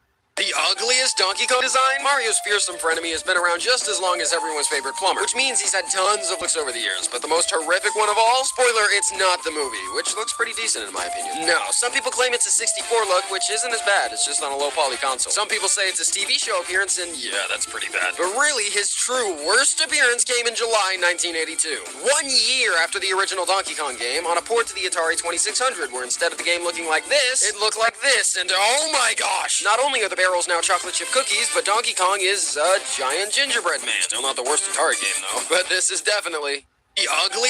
Who invented the word nerd? While there's been many names for people of my culture who have exquisite taste, such as geek, dork, dweeb, or Poindexter, the word nerd describes somebody who's either A, into popular video games or movies at an intense level, such as me with all my posters, hats, amiibo, etc., or B, a very smart person who does better than everyone else on an academic level. But where did the term come from? It's not nearly as old as you'd think, and I'll give you 2 hints. He's a famous children's writer, and he cheated on his wife while she had a brain tumor. That's right, it's Dr. Seuss! Back in the 1950s book, If I Ran the Zoo. Over the years, the term was popularized as derogatory use, but hey, it's 2023. Being a nerd is the new cool. Don't let anyone tell you different. But now you know. Who invented the word nerd? Well, the worst video game movie of all time? With the Super Mario movie coming out soon and The Last of Us show taking the world by me thinking, what's the worst video game movie ever? Well, before we made progress with the great Detective Pikachu and the okay Angry Birds and Sonic movies, we had terrible bombs like the Resident Evil movies, Street Fighter, and Mortal Kombat. But none of these even came close to the worst video game movie in history. Mario Bros. 1993. We got Bruno playing Luigi and the Roger Rabbit cop playing Mario, but other than that, there's nothing redeemable. Yoshi is an actual dinosaur, Bowser is a human, and the Goombas look like this. Ugh. This movie may end up being the best video game movie of all time, but it will never make me forget When is your dad coming back with the milk? Well, considering your mom's weight single-handedly pushes the earth off balance and the chances you're a mistake are pretty high, we need to look at the Ligma statistic. If you don't know what that is, be sure to ask what it is in the comments. But looking at all this evidence, I'd say the best estimate is probably infinity years. That's an L for you. No, I'm just kidding. Happy April Fool's Day. I'm sure your parents love you, okay? Probably. When is your dad the best short video platform? It's no secret that there's a war going on right now between TikTok, Instagram Reels, and YouTube Shorts, as well as Snapchat and Facebook, but they're irrelevant. So which one is the best, or at least which platform is winning the short format war? Well, we can immediately eliminate Reels, since most of the Reels content is recycled TikTok and Shorts videos. So it really comes down to these two. And while it may seem like TikTok is coming out ahead with all its trend-setting songs and memes, as well as inflated follower counts, in reality, it's YouTube. Not only do a lot of TikTokers have the dream of becoming YouTubers, because you can build a much better connection with your audience through long-form content, but also YouTube's new ad split is so good, where being a shorts creator is a genuine job now. In fact, it's so good that yes, Riggy, you can finally get a raise. Okay, now I want another one. All right, I'm taking it back. Wait, what? But now you know. Platform is. Where did the Easter Bunny come from, and why did he lay eggs? Easter's original meaning was about my man JC, so how did we go from that to a rabbit? No offense, Riggy. Well, while there's a lot of differing explanations online, the most widely believed one is that the Germans originally invented the egg-laying Easter Bunny because eggs are a symbol of new life, and because rabbits are known for having tons and tons of kids. Again, symbolizing new life, emulating when Jesus rose from the dead. And the painting of the eggs can actually be traced to pagan traditions of the 13th century. I still don't understand the chocolate candy eggs, though. Most rabbits don't lay chocolate eggs, right? Well, yeah, but most rabbits aren't blue with a monkey tail and shorts either, so I'm really not the guy to ask. Fair point. Okay, well, now you know. Where did the Easter Bunny come from? English makes no sense. Why is a building called a building if it's already built? Why do noses run and feet smell? Why do we call items on a ship cargo, but items hauled by a car a shipment? Your alarm goes off, but still needs to be turned off. What? Even weirder, it's a pair of pants and a pair of glasses. So is this a pant? And is this a glass? Honestly, at this point, I have no idea how students passing this class because English makes no sense. How good is the Mario movie? I dragged my girlfriend to the midnight premiere, and here's my 2 cents. No spoilers. Bowser was done perfectly. There wasn't enough Toad or Luigi. Donkey Kong and Mario's dynamic was perfect. There are a few good musical moments, but overall the score isn't really what I had hoped for. And the licensed songs made me ready to start stabbing people. The references were pretty good and ultimately made me enjoy the movie, especially a big Odyssey reference near the climax. Voice acting was all perfect, and the way they handled the game voice references was great. There were just a few moments that could have been done better. Hopefully the sequel gives us the 100% Mario movie fans want instead of a 70-30 Hollywood balance we got. But if you're a Mario fan, you'll still enjoy the ride. But go judge for yourself.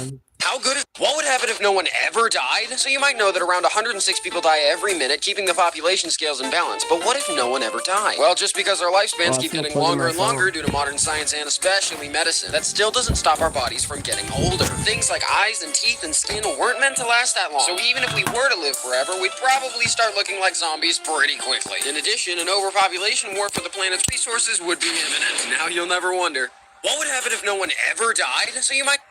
Bro, I have to read all of that now. What would happen if no one... The Reggie channel official YouTube channel. You're so official that you have the word channel 2 times in your name. So please don't. What the hell? I mean, they're not wrong.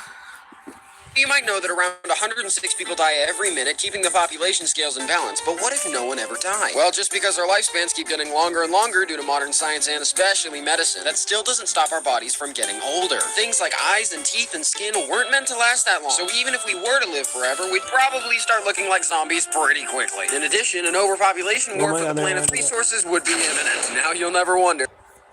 Angry Birds is being erased? We all remember Angry Birds, one of the classic apps back when mobile games were actually good. It was an easy premise, pull back the slingshot and shoot the pigs, but it exploded in popularity. A holiday spinoff, an RPG, 2 movie collabs, a spinoff in space, another spinoff in space, and then a prequel to the spinoff in space. But recently, the game's developers, Rovio, have begun erasing them all from existence, even going as far as to remove the game from the Google Play Store. But why? Well, they say that they're trying to focus on Angry Birds 2, and in doing so, they're leaving the nostalgia games in the dust to be killed off. Because they think the original game is ruining the image of Angry Birds with its simplicity. Seriously? Everyone fell in love with this. If it's not broken, don't try to fix it. Honestly, I do not understand why.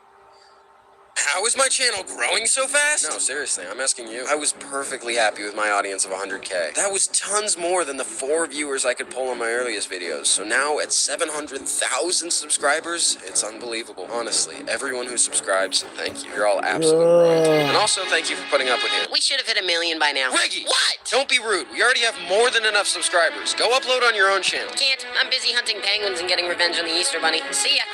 But I just can't comprehend. How is the most toxic apps? With the new age of tech like iPhones, our attention spans are insanely low. So there's multiple apps that are able to take advantage of our brains and cause an insane addiction. The few that have poisoned me over the years are Subway Surfers, Plants vs. Zombies, Jetpack Joyride, and definitely Cookie Clicker. But what is the rest of the world addicted to in 2023? Well, while apps like Candy Crush are still insanely popular, the most addictive app worldwide today is TikTok, with an average of 12 hours and 12 minutes a week, beating out YouTube by only 8 minutes. So in conclusion, smash your phone and go outside while you can, because you'll never escape. The most toxic apps? With the new age of tech like iPhones are... The Minecraft movie is happening, and the actor playing Steve is Jason Momoa. But not only do we have news that the Aquaman actor is our blocky bud, we also have a director and a release date. I'm not gonna lie, I thought it was canceled, but no! April 4th, 2025. But the studio Warner Brothers wants it to have the same demographic as Jurassic World, so a mature audience, I guess. However, for a director to make a Jurassic World-esque movie, they got the guy who made Napoleon Dynamite and Nacho Libre. 2 very non-action films. Honestly, I have no idea how this is gonna turn out, but hey, just like the Mario movie, we could all be... The most viewed YouTube short was stolen? So most of you know that the most viewed YouTube video is Baby Shark, or the most liked YouTube video is Despacito. But what about the most viewed and liked YouTube short? Well, as of now, it's currently the only YouTube short to have over 1 billion views. Second place being Impossible Balance, with 570 million views. But what's interesting, it's a stolen Zach King TikTok that was simply re-uploaded to YouTube Shorts. Seriously? 1.2 billion views, 30 million likes, and it was a repost? Well, time to become a pirate. That's how.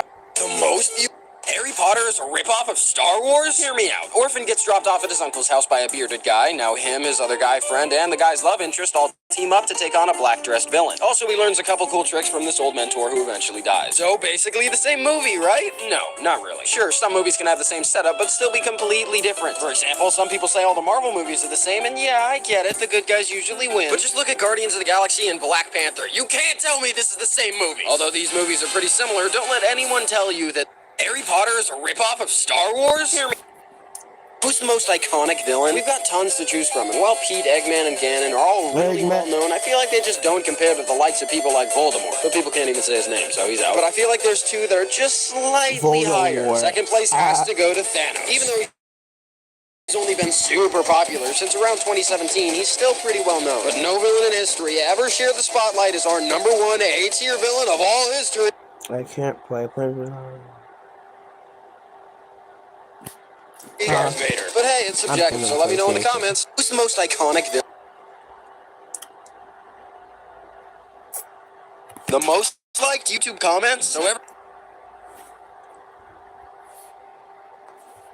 everyone knows the most liked comment on YouTube is Seth Everman's I'm the bald guy. But what about other comments? How do you feel? Well, there's a few standouts. Number 7 was posted just 1 short year ago with 1.1 million likes. It was Rick Astley thanking his fans for 1 billion views on Never Gonna Give You Up. 4th place goes to good old Beastie on a video by a fan asking if the king of YouTube remembered him, to which he said he really did. 3rd place, another Beastie video asking PewDiePie to comment, to which he replied, what am I supposed to do exactly? But the second most liked YouTube comment of all time was actually posted 3 years ago on the very first video posted on YouTube, Me at the Zoo, where the San Diego Zoo simply stated their gratitude for being part of the historic launch of our favorite website. But now you've seen the most people are stealing my shorts. You guys have let me know that apparently people are stealing my YouTube shorts and putting them up on TikTok and Instagram Reels. First up, I'm really thankful that I have such great fans looking out for me. But second, please don't send hate. My channel logo is literally a peace sign. And also, don't report the video. If you find a stolen video, let people know it's a re-upload and move along. I was honestly happy just doing shorts on YouTube with all of you. 800,000 again is just absolutely mind-blowing, and I have so much love for all of you. But to make sure people aren't getting tricked, start uploading on TikTok again. Here's my Twitter and my new Instagram. Hey, I made an Instagram too. Go follow it. But seriously, we don't know the struggles some people are going through in life, and if the only way they can make money is by re-uploading my shorts, so be it. Live and let live, but that's how people... The oldest videos on YouTube? With around 2,500 new videos being uploaded every minute, have you ever wondered what the first videos on the platform were? Starting at number 5, and the first girl featured on the platform is Carrie Rides a Truck. There's no deeper meaning. She's literally just riding a truck. Number 4 is the first confirmed YouTube video with editing. Someone getting a bald patch cut to see how they'd look when they're old. Number 3 is actually a little mysterious. It's titled Tribute and is just of a guy screaming in a hallway. No explanation. Number 2 is simply a snowboarding fail, and number 1, Me at the Zoo, was actually posted by one of the founders of YouTube. And in just 1 week, the video will have its 18-year-old anniversary. Almost legal. But those are a real-life rabbit-monkey mix? Most of you know that Riggy is a mixture of 2 species, even though he has more rabbit than monkey. But what would this animal look like in reality? Well, here's 2 different approaches. This one was drawn by my friend a couple years ago, and honestly, this is right on with what I'd imagined. But recently, a fan sent me an AI-generated image of a blue rabbit monkey, and a real-life rabbit. The oldest video. A real-life. The most dangerous animal in the world? Bears, lions, crocodiles. There's an endless list of creatures we have to be afraid of. But what's the scariest and most dangerous of them all? No, it's not the killer whale, despite its name. It's not the grizzly bear or the sloth bear, even though people rarely survive encounters with them. And it's not even the mosquito, which is responsible for killing millions each year by spreading diseases. No, actually, this animal is so dangerous that not only has it made over 680 species extinct with its thirst for blood, it's also killed millions of its own species over the years, and is the most responsible for the destruction of the planet. But guess what? It's not a wild animal. It's... But now you know. That's spoopy. Nah. Now they ask why Rory's not friends with Riggy anymore. What happened to the first YouTuber who hit 1 million subscribers? Before the war of PewDiePie and T-Series and Beastie's explosive fame, let's wind the clock back to around 2009. The most popular channels are RWJ being the first to hit 5 million before his shorts come back, Ryan Higa the first to hit 2 and 3 million subscribers, and Smosh the Oh, it was a Smosh. Alright. first to hit 100,000. Yes, What about like one in news? the profile Instead of last over year. 25,000 channels having this achievement, there was only one. And it actually came from a 15-year-old kid named Lucas Cruikshank, also known as Fred. But where's he now? Well, he sold Fred and actually has his own successful channel now with 3.3 million subscribers, simply titled Lucas. But he'll forever be part of YouTube history. But now you know. What happened to the first... Why fans are already mad at the FNAF movie? So not only is the movie finished filming, got a stacked cast and tons of leaks, it's also gotten a release date of October 27th this year. But one thing fans are upset about, not only are they mad about it being released in theaters and Peacock on the same day because of worries of a lower box office performance, but the biggest outrage is the rating. A couple days ago, one of the actors for the movie said that they heard a discussion of a PG-13 rating on set, and people are really mad. Some fans want PG-13 so it'll be accessible for a wider audience and it'll ensure high box office numbers for a sequel, but others want it rated R for an intense, gory horror experience. Personally, I think PG-13 is fine. There are plenty of horror movies that don't make you throw up with the excessive amounts of blood, and either way, I think the movie will be great. But What do you guys think about the you Smash understand? movie? Like,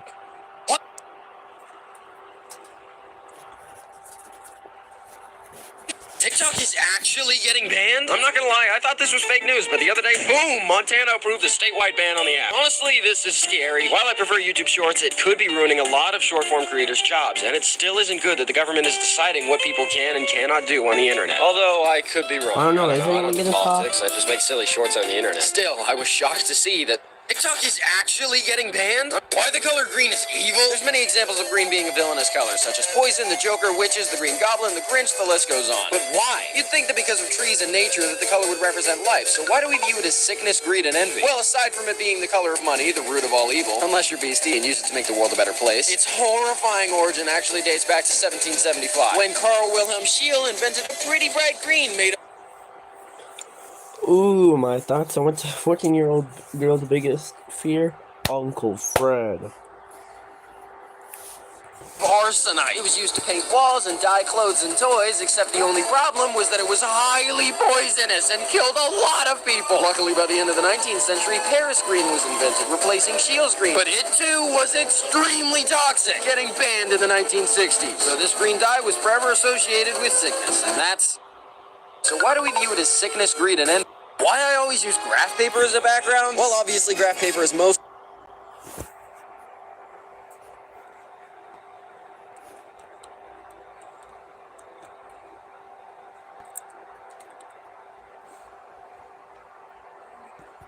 used for school, and usually math class, which is where I struggled a lot in high school. But what got me through it? Almost every page of my homework, every piece of scratch paper on a test. When there was a problem I just couldn't solve, I would doodle. A silly little drawing of a character whose name I didn't know, whose species I couldn't identify, and whose importance I never could have realized. And now, because of that simple doodle, and because of all of you deciding to tap that silly little red button, 900,000 subscribers, a number beyond my wildest hopes and dreams. I genuinely have no words. You all made me what I am, and wherever Riggy and I go in the future, it will be your doing. So thank you for bringing us this far. I used this piece of paper to turn a frustration of mine into something that I could entertain all of you with every day. And to me, it's proof that anything any of us struggle with can be reused to help others. And that's Playgroup thing. the most hated videos on YouTube. And no, I'm not just talking about dislikes, although they can give us some of the most hated videos, including Rebecca Black's Friday and Johnny Yes Papa. Some may try to tell you that the most hated videos are Justin Bieber's Baby and Baby Shark, since they hold records for the most dislikes. But these videos actually have a higher like than dislike ratio. In truth, there's two other videos that are hated way more. Second place goes to YouTube Rewind 2018, which pretty much everyone... The most hated videos... Rewind 2018, which pretty much everyone agreed was horrible in every way. Although it's still not the most hated video ever uploaded to YouTube. The most universally hated video of all time was actually uploaded by a 23-year-old on New Year's Eve 2017. And while it doesn't have the most dislikes since it was deleted before it could rack up too many, the outcry was heard across all social platforms, the media, and pretty much everyone knows the name of this infamous creator now. The video, We Found a Dead Body by Logan Paul. But those are most hated videos are Justin Bieber. Longest word in the English language? Well, there's a long list of long words, most of which look like a cat randomly danced around on a keyboard. Most people know about words like supercalifragilisticexpialidocious, which is simply excitement, but with 34 letters. Hippopotamonstrosis 36 letters for the fear of long words. Okay, what jerk came up with this? But the debate is over the two longest words. Some want to say it's pneumano-ultramicroscopic silico-volcanoconiosis, 45 letters for a type of lung disease caused by inhaling quartz dust, but others believe it's methanol-3-enol-3-enol-glutamyl, larginol-T-rose-L-glutamyl-sulfonyl-lalanol, glutamine Luke. Okay, I'm done. It's 188,000 letters and takes 3 hours to pronounce. But this word is simply the technical term for the chemical composition of Tintin, leading many to believe it's not a real word. And while it took me nearly 2 hours of recording trying to pronounce these words, it only takes a couple seconds to subscribe. Please, I suffered trying to say the longest word. The most famous rabbits? Well, I just want to make a living as a YouTuber. I want to be... Why do so many people like... Most famous rabbits? Well, I just want to make a living as a YouTuber. I want to be famous, so let's take a look at my competition. Okay, buddy. The most famous rabbits are Bugs Bunny, the Easter Bunny. That little... We also have Roger Rabbit and the Energizer Bunny. You mean the one from those battery commercials? Yep. Of course, we can't forget Alice's White Rabbit and Oswald the Lucky Rabbit. And don't forget about the Playboy Bunny, although I think I could pull it off better. Stop. Well, there's a lot of famous rabbits, so it looks like you've got a long way to go. Aw, wait. What about the most famous monkeys? I count as one of those too. Well, I guess we've got Curious George, Diddy Kong, this monkey from Kung Fu Panda, and Harambe. He's a gorilla. Whatever, there's not a lot. Nice! Subscribe so I can be the most famous monkey ever. Look, I can spray paint and I can even skateboard. Whoa!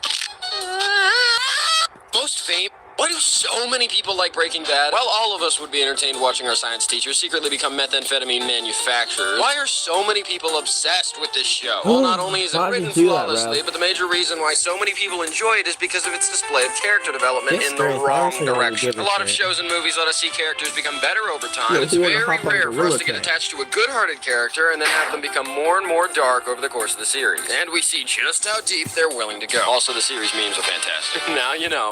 Why do so many people... Why do we eat popcorn at the movies? Well, yes, started at 8, it's 10. Easy to eat. 31.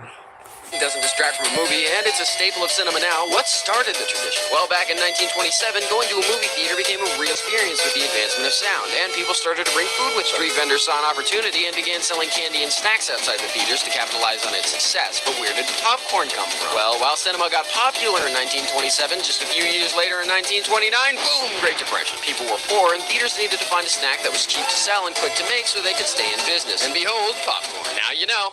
Why do we eat popcorn? The fastest things in the world? Sure, we've got Usain Bolt as the speediest human, or the cheetah as the fastest animal, but I'm talking supersonic speed. For help, let's ask my favorite speedrunner, Joe Kane. Hello, Dano. Usain Bolt is kind of fast, but he's not faster than the cameraman. But seriously, though, the first person to go supersonic and break the speed of sound was Felix Baumgartner when he jumped from the edge of space. The fastest car is Thrust SSC, and the fastest man-made object was a manhole cover that got blasted into space by a nuclear explosion with a speed of 60 kilometers per second. But nothing in the universe can be faster than the speed of light, which is 300,000 kilometers per second, or me, Yeah, guys, I'm the cameraman. Thanks so much, Joe, but now you know. The Why we love to press big, shiny red buttons? A journalist actually worked on answering this question for 7 years, even writing a book about it. And she made claims that buttons have a connection to control panic and fear in humans, but some would disagree. While some humans have kampunophobia, an actual fear of buttons, which affects 1 in 75,000 people. Wow, that many? That means there's like 4,500 people just in the United States who are horrified of buttons. Some people believe that in actuality, it's just the satisfaction of seeing a physical change. Whether that be the button affecting something or literally just the transition of an unpush button to a push button. Don't believe me? Just press that big shiny red button and cut the feeling that it gives you, because that's why we love to press. What would happen if the sun exploded right now? Yes, eventually in around 5 billion years, the sun will collapse and become a supernova. But what if the sun exploded right now? Well, first, we wouldn't actually notice it on Earth for around 8 minutes, since the sun is nearly 100 million miles away. After that time period, though, the side of the Earth facing the sun would be immediately destroyed, with the side facing away meeting its demise not long after, as the Earth's temperature rises to insane levels before dropping incredibly low and freezing the ocean, if they haven't already been evaporated yet. But there's no need to worry, because at this rate, we'll have either died by then or left to go live somewhere else. Still, it's fun to wonder, what would happen if people's greatest fears? Well, there's a lot of different lists and clashing information online. There's usually a consistent 10 that appear. Towards the bottom of the list, we have the classic ghosts and zombies, and slightly above that is clowns, which I totally agree with. Above all of those, we've got snakes, then spiders. But then get this. Round number 5 is the fear of death. Yes, there are things higher on this list than the fear of death, including the fear of heights, the fear of airplanes, and the greatest fear among all humans. It's not spiders, it's not death itself, it's public speaking. Are you serious? Public speaking! People would rather die than have to give a speech in front of a crowd. I have no words. Simply these are people's greatest fears. You guys made me cry, so we just hit 1 million subscribers, and I ended up crying. We're gonna pause real quick. Alright. Watch. 10 more seconds and then we're at 2 hours. Yeah, I paused the video, bozo. We reached 2 hours. 2 hours. We reached 2 hours. The worst first date ideas? So you've already asked them out. Now it's your job not to mess it up. So after doing a little research, I found multiple surveys with over 30,000 votes on what not to do. Number 4, don't take them to a funeral. This should be obvious. Number 3 is don't have the first date at a parent's house. The first date is to get to know each other. Alright, real quick.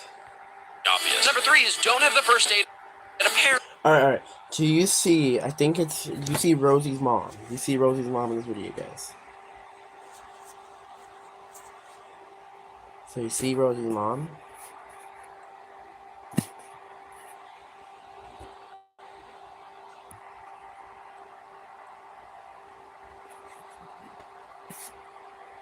Watch this.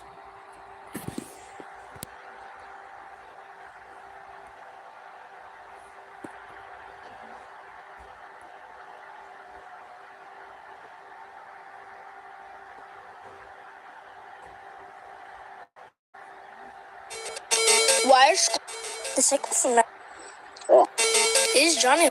Hello. The worst thing is about dating my girlfriend. It's not her, Boom, right there. but it's the clone baby. So guys, Here, it's Ricky. I'll find a better one. Ew.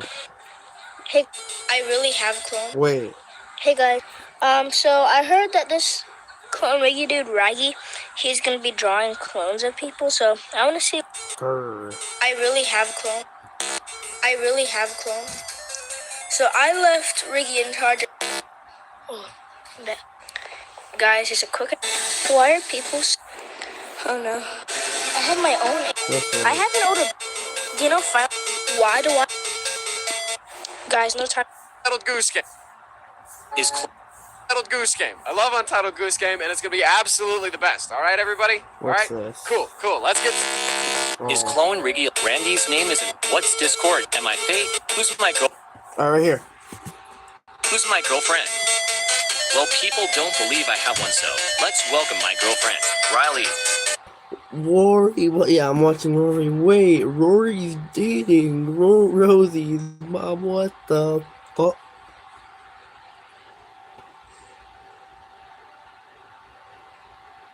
What the heck? I just realized, like, shit. What? Damn, no video was I on?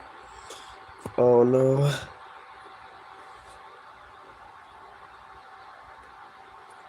videos I on. I'm not restarting.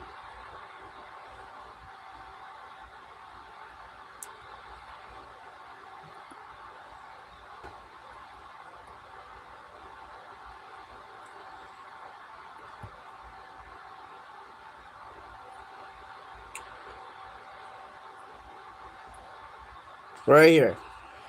The worst first date ideas? So you've already asked them out. Now it's your job not to mess it up. So after doing a little research, I found multiple surveys with over 30,000 votes on what not to do. Number 4, don't take them to a funeral. This should be obvious. Number 3 is don't have the first date at a parent's house. The first date is to get to know each other, and while meeting parents is important, you need to make sure your basic chemistry works first. How is this ranked worse than a funeral? Number 2, don't take them to McDonald's. Their whole brand is cheap, affordable food, and it doesn't exactly show them your manners while you shove a Big Mac down your gullet. But the number 1 worst place for a first date, even though many movies and TV shows have brainwashed us into thinking it's okay, it's not. Going to the movies. The whole point of a first date is to talk to each other and to get to know each other. You can't do that if you're focused on pirates with popcorn stuffed in your face. And those are the worst first date. What would happen if you stopped drinking water? We all know that around 60% of our bodies are water and that it's important, but what would happen if we stopped drinking it altogether? Well, first, your mouth would get super dry, and you'd start to sweat less as your body conserves water for more important things like the heart and the brain. But after too long, your brain might even begin to shrink, tear, and bleed. You'll start being unable to move from exhaustion, having massive headaches, and maybe even hallucinating. Going to the bathroom will start becoming extremely difficult because of how hard your kidneys are working, and after around 8 days, give or take, it just becomes a matter of wondering which of your organs will fail and kill you first. In other words, go drink water, especially now that you know. What would happen if you... Why McDonald's makes me angry? There's multiple reasons that this restaurant makes me want to go on another murder spree, but it boils down to these 3. 1, where did the all-day breakfast go? If I want pancakes at 5 in the afternoon, you seriously want me to go to IHOP and spend $80? No, I want a cheap sponge food. 2, why are they raising their prices? McDonald's is supposed to be the cheap last resort for broke people. I'm saving to buy a car. Unfortunately, I had to buy a cardboard box in LA, and you're making it a lot more difficult. But the biggest reason, you cannot put Mick in front of everything and have it make sense. McChicken, sure. McNuggets, go ahead. But then I was outside the restaurant last time and saw a sign that they're Mick hiring. I lost it. How about I go take a Mick dump in your Mick toilet and Mick stab somebody so you bring back all-day breakfast? Why don't you Mick fire your employees and Mick bang their wife while you're at it? Or better yet, release the Mick flamethrower so I can burn all of you clown worshippers to the ground. And don't even mention the broken ice cream machines. Also, bring back the chicken tenders. I love them with all my heart. Needed to get that out. But that's...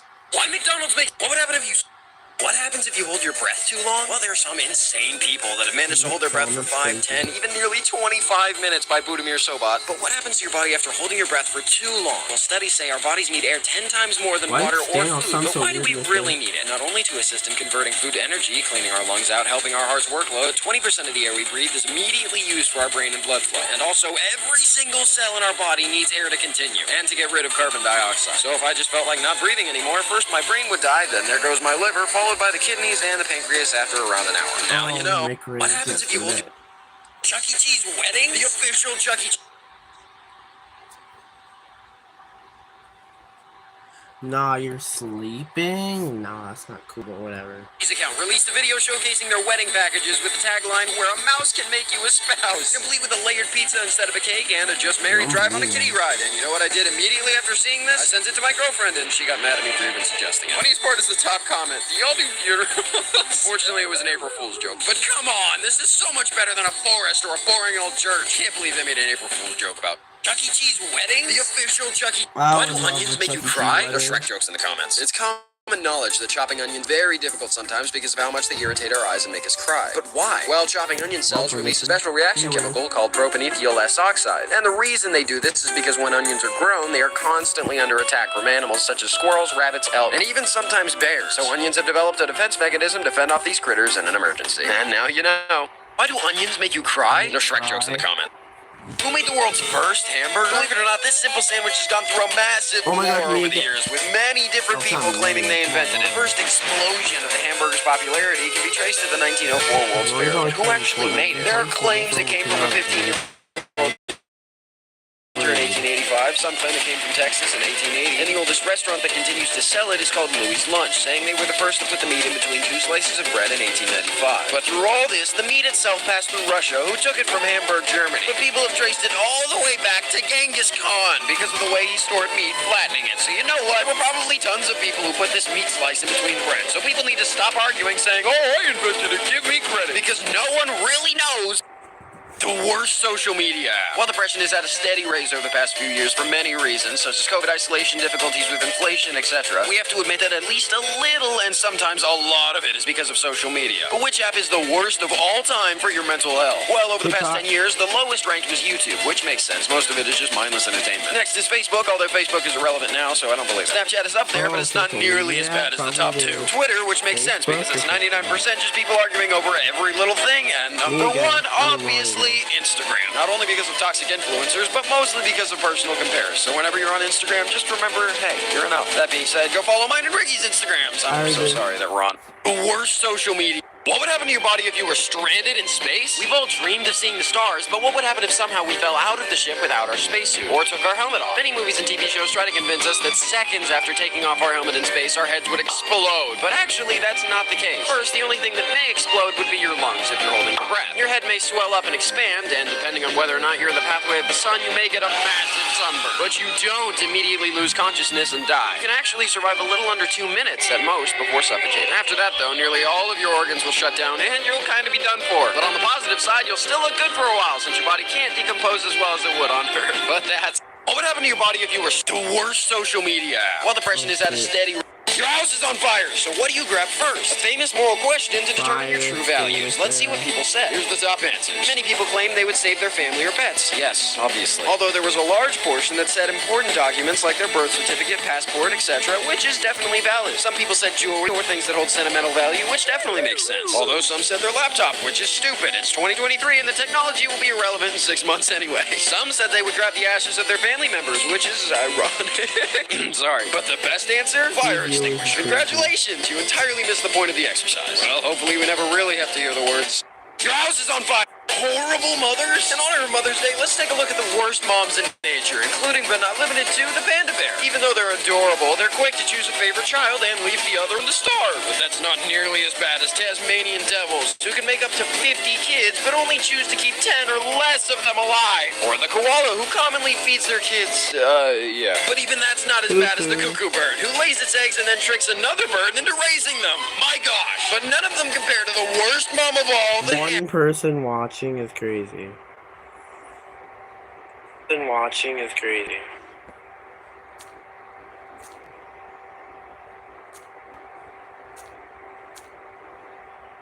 How long?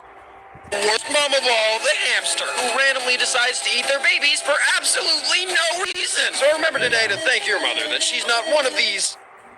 But that's not near.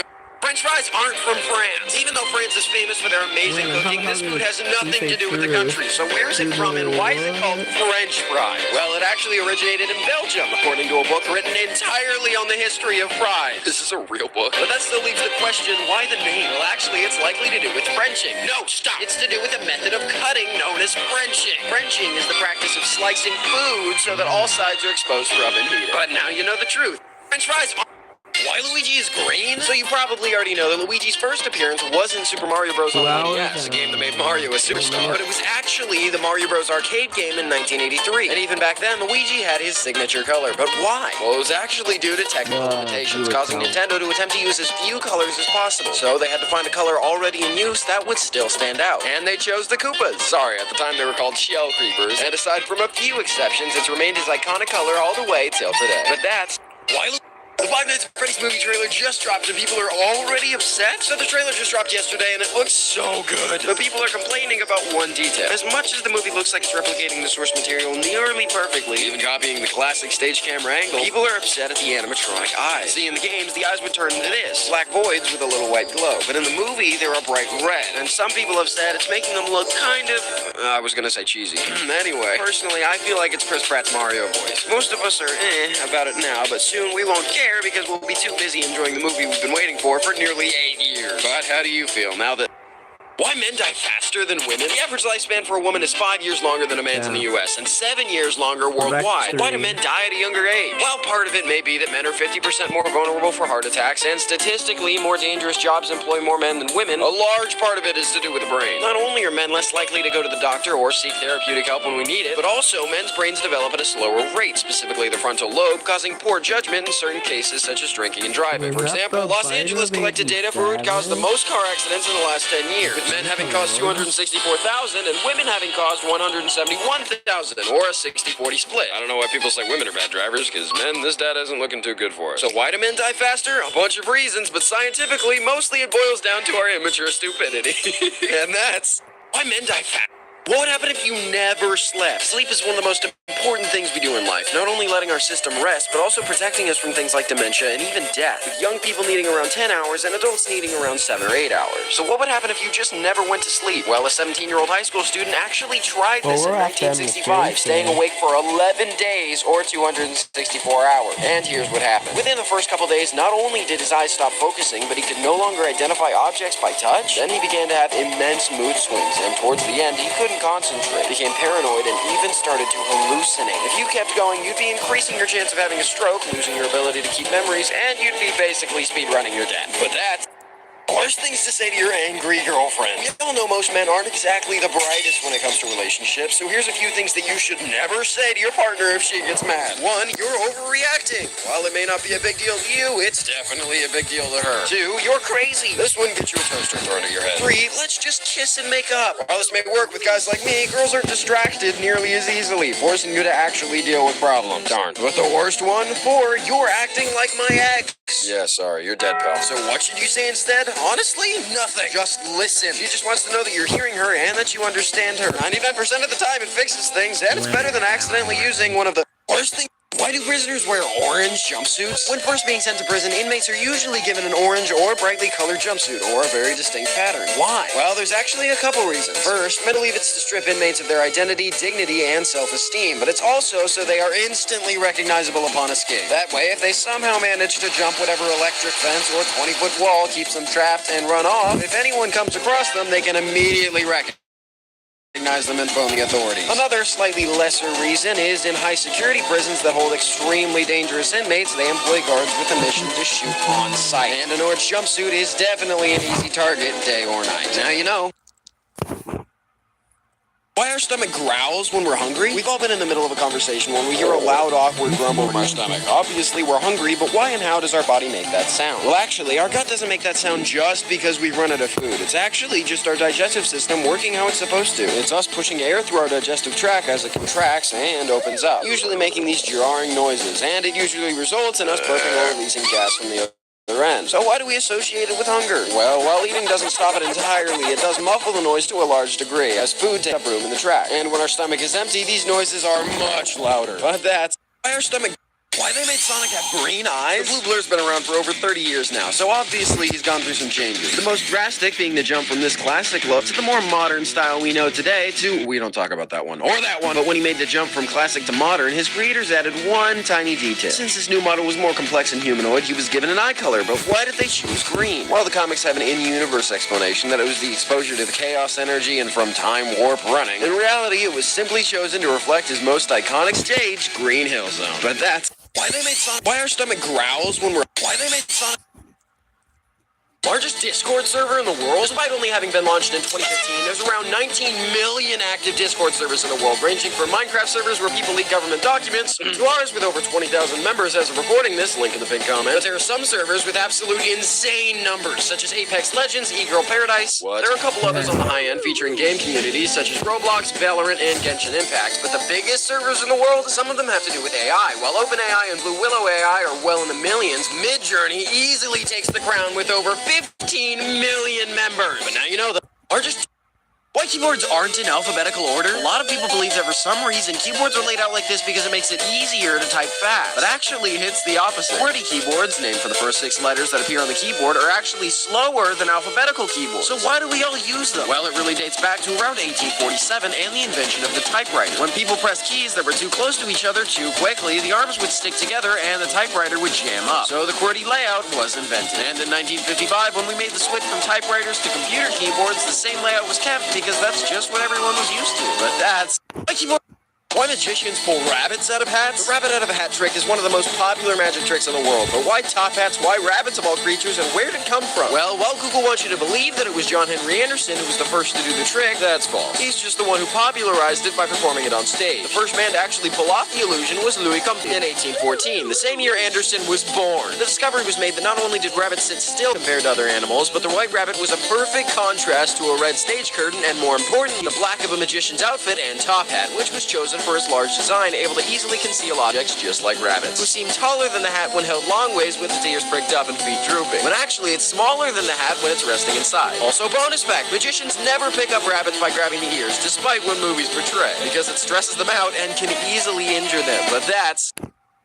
Why do we dream? Everyone dreams. Even people that claim they don't, they do, they just don't remember it. The fact is that our body cycles through the stages of sleep every night, and in entering deep sleep, we dream. But during REM sleep, we vividly dream. But what's the point? While most philosophers say we dream so our brain can reorganize our thoughts without the input of our emotion, which is why dreams include bits and pieces of our real life that appear disjointed and don't make sense, some scientists claim it's simply to keep our bodily functions in use, such as our fear response, memory, critical thinking, and even our reproductive organs, which is why we have certain types of dreams. Okay. But in reality, no one 100% agrees on the question. Why we love popping bubble wrap? You know what I'm talking about. Wait weeks for a package, open it, and even if it's the coolest thing ever, you toss it aside and pull up this sheet of bubbles. But why is bubble wrap so satisfying and addicting? Well, apparently it's actually different for everybody. For some people, they like to relieve stress of knowing what to expect, which is why some people rewatch comfort shows like The Office all the time, because you know the outcome. Some people like the combination of touch and sound, like the satisfaction of clicking a button. Other people like destruction, such as popping balloons or smashing glass, and bubble wrap is a mild, low-stakes destruction with no consequences. But for the most part, it's just fun, and that's why we... Where did dancing come from? Dancing is identified as an art form containing a series of symbolic movements meaningful to observers of the same culture, being split into two categories, social or theater/professional. But where did dancing come from? Well, while our modern dancing evolved not only through medieval times, but mostly a mixture of ancient China and Greece, the earliest depictions we have tell us dancing actually came before writing, either being 5,000 years ago in ancient Egypt or 9,000 years ago in ancient India. While we can't pinpoint exactly who invented it, we do know that Egypt used dancing ritualistically for the many Egyptian god, and that it was also created as a form of entertainment for the royals. But other than that, we don't really know. Where did dancing come from? The Hulk's original color? The Incredible Hulk, one of the most famous heroes in the world with the iconic green and purple color scheme. Magnificent character design, right? Well, you may be surprised to learn that Hulk originally wasn't green. When the legend himself, Stan Lee, first drew the Hulk in 1962 after being inspired by classic horror villain Jekyll and Hyde, and most obviously Frankenstein, he created a gray character so it would give off a scary and chilling appearance. So why did he turn green? Well, simply, comic printers back in the day were kind of horrible. With every page the Hulk appeared in, the gray printing would come out different. Some looking black, some looking white, and it just didn't work. So the Hulk changed to a vivid, simple color, impossible for printers to mess up. And as a bonus, Gray Hulk was saved to be a later villain. But now you know how Gray was... Hulk? What if the moon crashed into Earth? Yup, just like Majora's Mask, it's the dawn of the final day and the Earth is doomed. So what would happen? First up, most people know the oceans would begin to flood, so many tsunamis would kill millions. Compasses would freak out since the Earth's magnetic pole is now out of whack. Animals are acting weirder than ever, with wolves howling endlessly. The weather is flipped with snow in the desert. The days get darker faster since the moon not only blocks the sun, but has changed Earth rotation speed. Then the earthquakes start as Earth's crust begins to move. Volcanoes wake up and lava begins rising from the core. There's rain and ash everywhere, and the only way to survive at this point is worldwide gas masks. But right when you think the moon is due to plunge through the Earth, it actually splits since Earth's gravity is much stronger than the moon, tearing it into asteroids which over time would fall to Earth and finish us off. Hopefully we'll never have to meet that terrible fate, but that's... What if the moon the Hulk's original color? Why American hospital bills are so high? There's actually a reason. Well, yes, modern-day hospital bill expenses are due to the everlasting feud between hospitals, insurance companies, and people struggling to make ends meet, and definitely greed. What started these insane costs actually dates back around 100 years ago. When hospitals charged reasonable prices, the bare minimum was just enough to make a profit. But when insurance companies came along demanding discounts on bills, hospitals literally couldn't afford to cut their prices any cheaper. So instead, they jacked up the prices super high with a fake, unreasonable price, and gave a discount off that, so they would still be earning the same amount of money, and insurance companies could pretend they offered major discounts. And since then, it's just gotten worse and worse, to where injured people have literally run away from ambulances or avoided hospitals like the plague so they don't have to pay crazy prices like $50 for a Band-Aid. But that's why America... How to survive a nuclear blast? Currently, there's 9 countries that have access to nukes, and historically, the possibility. How to survive a nuclear blast? Currently, there's 9 countries that have access to nukes, and historically, the possibility of nuclear warfare was very real. So what would you need to do to survive a blast? Well, when a bomb hits, first a white flash is visible for miles. Then comes extensive heat and a growing fireball millions of degrees hot that looks like the sun. And within half a mile, people are pretty much out of luck, as buildings and the ground is charred. But if you're a little ways away after detonation, you'll have around 10 to 15 minutes to get to safety before fallout. The safest distance is probably 60 miles away because of the traveling radiation after the explosion. I think this is obvious, but I'll say it anyway. Don't stay outside! You can try and find a large building, definitely not a car or a telephone booth, and make your way to the center of it. Or you can pull an Indiana Jones and jump in a bridge. If you're too close, your cells and DNA may be affected by the radiation, but if you're lucky, you'll find an underground bunker or basement to wait out the effect. You'd have to stay hidden for around a day or two for safety, but after you get the okay to come out, you still shouldn't stick around because the radiation decay will still take some time to clear out. Now you know how to survive American hospital. How to overcome your fears? Everyone's afraid of something. Me personally, I'm afraid of ventriloquism dummies, clowns, and the future, but how do we overcome them? Well, most people use these couple steps. First up, some people imagine the worst possible thing that can happen. While for some people, this stresses them out even more. Try to come up with an insane scenario. For example, many believe the worst thing that could happen at a job interview is that they freeze up. I disagree. It's actually a plane crashing into the building. Others try to breathe through whatever event they're struggling with, or imagining a happy place. The most effective way for most people is talking about your fears, whether that be a professional or a friend. For me, the best way to calm my fears is making jokes about it. I used to be insanely afraid of death, and now I laugh about it. I even made a full funny video about why death doesn't scare me anymore. Link in the pinned comment. Support my long form, please. But always remember, bravery isn't defined as never having fear. That's dumb. It's defined as having courage, even though you're afraid. But that's how to overcome your.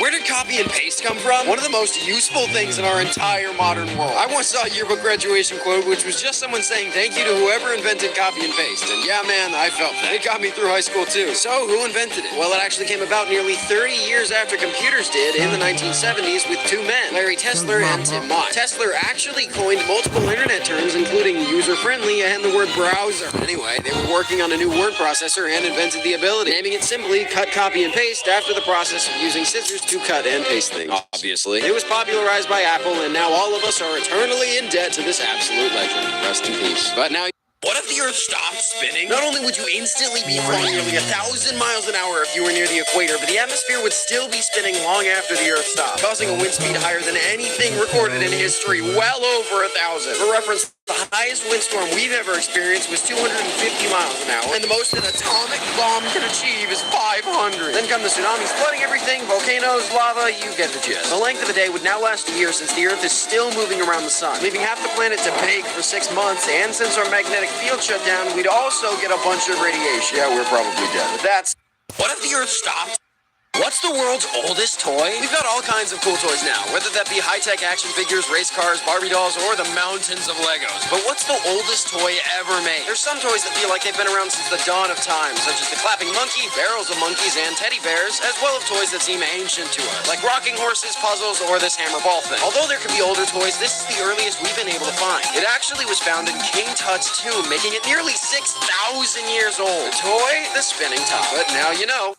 What's the most influential video games? Well, the biggest games now, maybe things like GTA 5 or Fortnite. What were the games that changed the industry? Some say it was Mario 64, granting widespread exposure to the world of 3D gaming. Some say the Half-Life games, Half-Life 2 with its groundbreaking physics, or Half-Life for its intense first-person shooting experience. Some say it's Minecraft, arguably the greatest sandbox ever, and a game that's over 12 years old and still played by millions. Some say it's a simple game like Tetris, which held the title of most sold game for many years. Some say it was the original Super Mario Bros. On the NES, which is valid because it literally saved video games after the most influential game of all time? Pong. No, I'm serious. Pong was the first video game of all time. Without that, video games would cease to exist as a whole. But those are most influential. How to survive a zombie apocalypse? There's plenty of zombie media. Plants vs. Zombies, The Walking Dead, COD Zombies, The Last of Us, World War Z, this movie. And most of them give us advice on how to survive against the undead. But what's the most useful tactics to stay alive? Well, first, make sure you find an area in the world with the least possible people, so the chances of a zombie horde are lower. Obviously, a survival bunker is a great bet, or putting treadmills outside your base may work. But your best option is to stock up on guns and ammo. I'm sure anywhere in America will have tons of those. For food, you should try and stick to canned goods, as they last the longest. But eventually, you'll need to make sure to set up a garden. Oh, and most importantly, long sleeves and padding. Harder to get fit and potentially face masks if the infection is airborne. But now you know how to Why money is green? Have you ever been swimming in your large stacks of cash or holding on desperately to your last dollar bill and suddenly wondered why green? As slang, some people even call these bills greenbacks. So what's the deal? Well, there's actually a couple reasons that have the most evidence. Firstly, the green dye was plentiful, cheap, and they had a surplus to use at the time. Other evidence suggests it was to fight against counterfeit bills, and some believe it's because of how durable and long-lasting the dye was. And the government chose it to assist in the belief that the government was strong and durable as well. So which one is true? Actually, all of the above. While we don't know the primary deciding factor, we know that all of these things mixed together contributed to why money is green. Rating the worst pickup lines. In general, pickup lines are all terrible, but if you're gonna use them anyway, please avoid these ones or anything similar. If you were a Transformer, you'd be Optimus Fine. Because fine rhymes with prime, I guess. 3 out of 10. I lost my teddy bear. Can I sleep with you instead? Most people still sleeping with a teddy bear should not be trying to pick up girls. 2 out of 10. Can I get a picture of you? I want to show Santa what I want for Christmas. What's Santa gonna do? Kidnap her? Force her to fall in love with you? 3 out of 10. Hey girl, are you looking for a stud? Because I've got the STD. All I need is you. Great way to start a relationship. Tell them you're diseased. 2 out of 10. Hey girl, is your name Wi-Fi? Because we have a connection. Okay, 5 out of 10 because this one made me laugh. Girl, did you just fart? Because you blow me away. 1 out of 10. And now we're done. Rating where vampires came from? In today's world, we know the vampires are a work of fiction, with movies like Dracula or the fantastic Castlevania series, and sometimes we make a joke out of them like Hotel Transylvania. But back in the day, people were actually afraid of them. Why? Well, while the idea of immortal humans who burn in the daylight originated from Greek myth, people didn't actually think they were real until diseases started appearing in the 11th century that people didn't exactly understand, such as rabies, pellagra, and eventually porphyria later down the line. These diseases caused things like gum swelling so that only the canines would be visible. That explains the fangs. And sometimes when people died, blood would leak out of their mouths. And to people back in the day who burned women that could breathe because they thought they were witches, the most obvious explanation for the bloody mouths was that these dead people would wake up during the night and drink people's blood. Obviously. So people started burying the dead with garlic and crucifixes to stop this from happening. And the tales lasted until the 18th century, coming to a peak with the writer Bram Stoker, who was inspired to create his famous book, Dracula. Now you know. We're vampires. The first person to get canceled? Like it or not, cancel culture is a massive part of today's society, and while it has accomplished some good things, it also leaves anyone with even a small following, like myself, horrified that one slip-up will pretty much end our lives. But where did it come from? Well, tracing it back over the years, the term cancel first appeared after a line Stephen Colbert made against Asian Americans. Views. I just click off the video. Oh my god. At least I know where it was.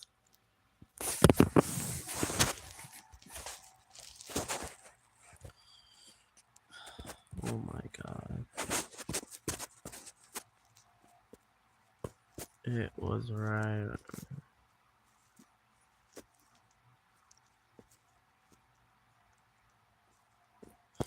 Past shorts for it. No, before shorts for it. It was.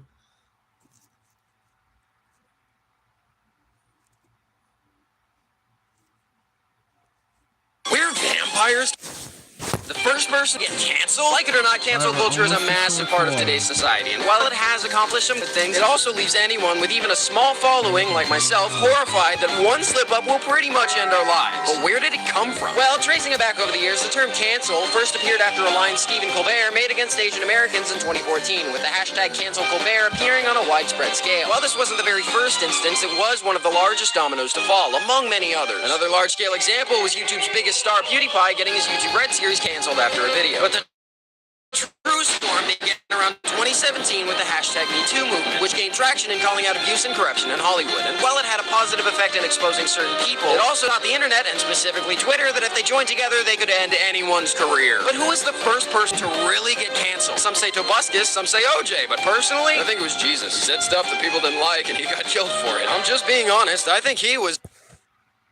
How cavemen had straight teeth? You might not have thought about it before, but cavemen didn't have braces back in the day, so you'd assume their teeth were all out of whack, right? Well, actually, no. We found skulls from thousands of years ago with humans that had straight teeth, so what's the deal? Well, it actually has to do with our diet over the years. In ancient times, they had to rely on things like nuts, so their jaws were extremely large and strong to be able to chew. It's also the reason cavemen look like this. Today, we primarily eat softer processed things, such as burgers, pizza, etc. So over the years, as our platters changed, our jawline evolved as well to have less and less strength and size, which would have been fine, except for the fact that we still kept the same amount of teeth, causing crowding and overlapping as they had less space to go, forcing us to wear things like braces to fix them. But now you know. How cavemen had straight teeth? The ugliest character in Smash Bros? The biggest gaming crossover of all time has plenty of attractive characters, such as Link, Captain Falcon, Richter. Oh, and I guess these characters are cool too. But who's the ugliest character? You could say Wario, who's definitely losing points for his constant farting and picking his nose. Or Ridley, although maybe he's attractive to other dragons, who's to say? K. Rool definitely isn't swooning anybody, though, with his large, sharp teeth and aggressive eyes. Some claim that it's actually a trophy, Waluigi, and he takes the ugly crown. And to that I say, are you blind? He's obviously the hottest character in gaming. Like, seriously? But no, the true ugliest character out of this whole roster? Villager. No, not this one. He's kind of cute. But flipping through the alts and you'll find, ew, yuck, kill it with fire. Look at the beady little eyes and the whacked out hair. Ugh, absolutely terrible. But now we know who's definitely the...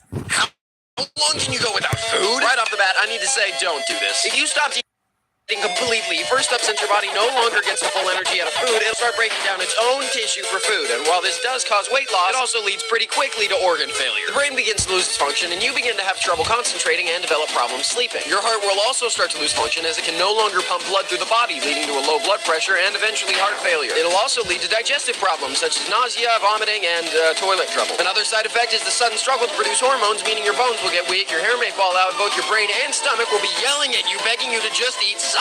Although there are insane stories of people lasting around a year without food, most studies agree that the average human can live up to around 3 weeks before your body basically gives up. So best not to find out how long can you go without food. The tragic story is of Mars rovers. Remember in Portal how people got attached to the companion cube? You know it's not real and you know it can't love you back, but I love it and it loves me too, so back off. Well, a similar thing's been happening on the internet recently with rovers NASA has sent into space with no intention of bringing them back home. It all started with the 2012 rover Curiosity singing happy birthday to itself when it was stranded all alone on Mars. Well, obviously it was programmed to do this by NASA. It's still sad. It was all alone for its birthday. Next up comes the rover Opportunity back in 2019. As its final days approached, the internet exploded over the final transmission it sent to Earth. My battery is low and it's getting dark. But even that wasn't the most heartbreaking. Insight Rover 2022. My power's really low, so this might be the last image I can send. Don't worry about me though. My time here has been productive and serene. Thanks for staying with me. It's just a robot. It's just a robot. Then why does my heart hurt? But those are my biggest pet peeve. I've done graphic design for the past 10 years now, ever since I was a child making doodles in PowerPoint, and now being a mature adult and still making drawings in PowerPoint, I've become pretty familiar with the default fonts. Everybody knows and hates fonts like Times New Roman and Comic Sans, except for me because of Undertale. What makes me so angry is when I'm walking around in public and recognize default fonts from PowerPoint or Google Docs as business logos. My girlfriend and brother think I'm weird because whenever we're out and I recognize, oh my gosh, seriously, Bernard? Like we wouldn't notice. The best explanation of this was actually an SNL skit about the Avatar movie logo. It's just default papyrus. How did Hollywood accept this? How did the movie make $1 bajillion? At least be a little creative. But that's my biggest pet peeve.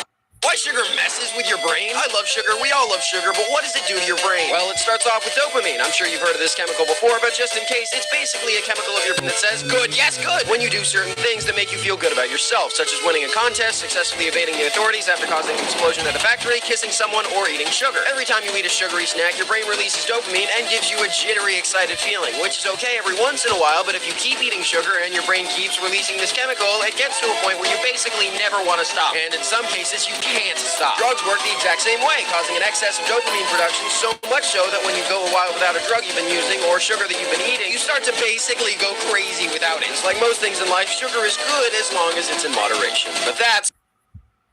What if gravity was deleted? Gravity isn't that important, right? If astronauts can live without it, then how bad would it really be if gravity just disappeared? Well, it'd actually be kind of terrible. Since gravity is one of the basic fundamentals of human life, it'd pretty much be the end of physics. The moon is no longer attracted to Earth, so it starts drifting off, and our oceans would settle before the earthquakes start due to tectonic plates moving to the surface and lava begins rising as well. But what about us? Yes, there'd be nothing attaching us to the Earth, so start floating, but it's not the graceful drifting off you're thinking of. The Earth's gravity keeps the air and atmosphere surrounding the Earth, so without gravity, our whole atmosphere would be immediately sucked into the vacuum of space, and it'd take all of us with it, where we'd all die. So let's all be thankful that Isaac Newton invented gravity in 1665 so that people wouldn't float away. That was a joke.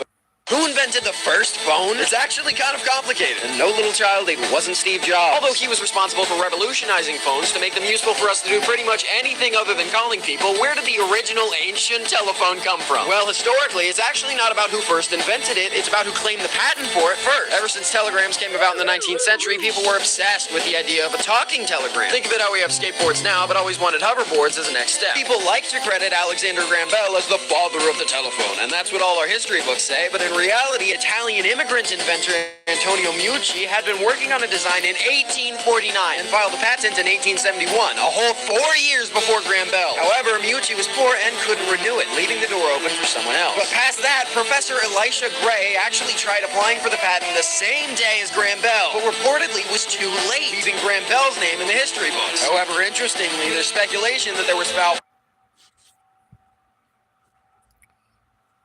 How long does it take to walk up one of the tallest buildings? play on behalf of the patent office and Graham Bell, so we'll never.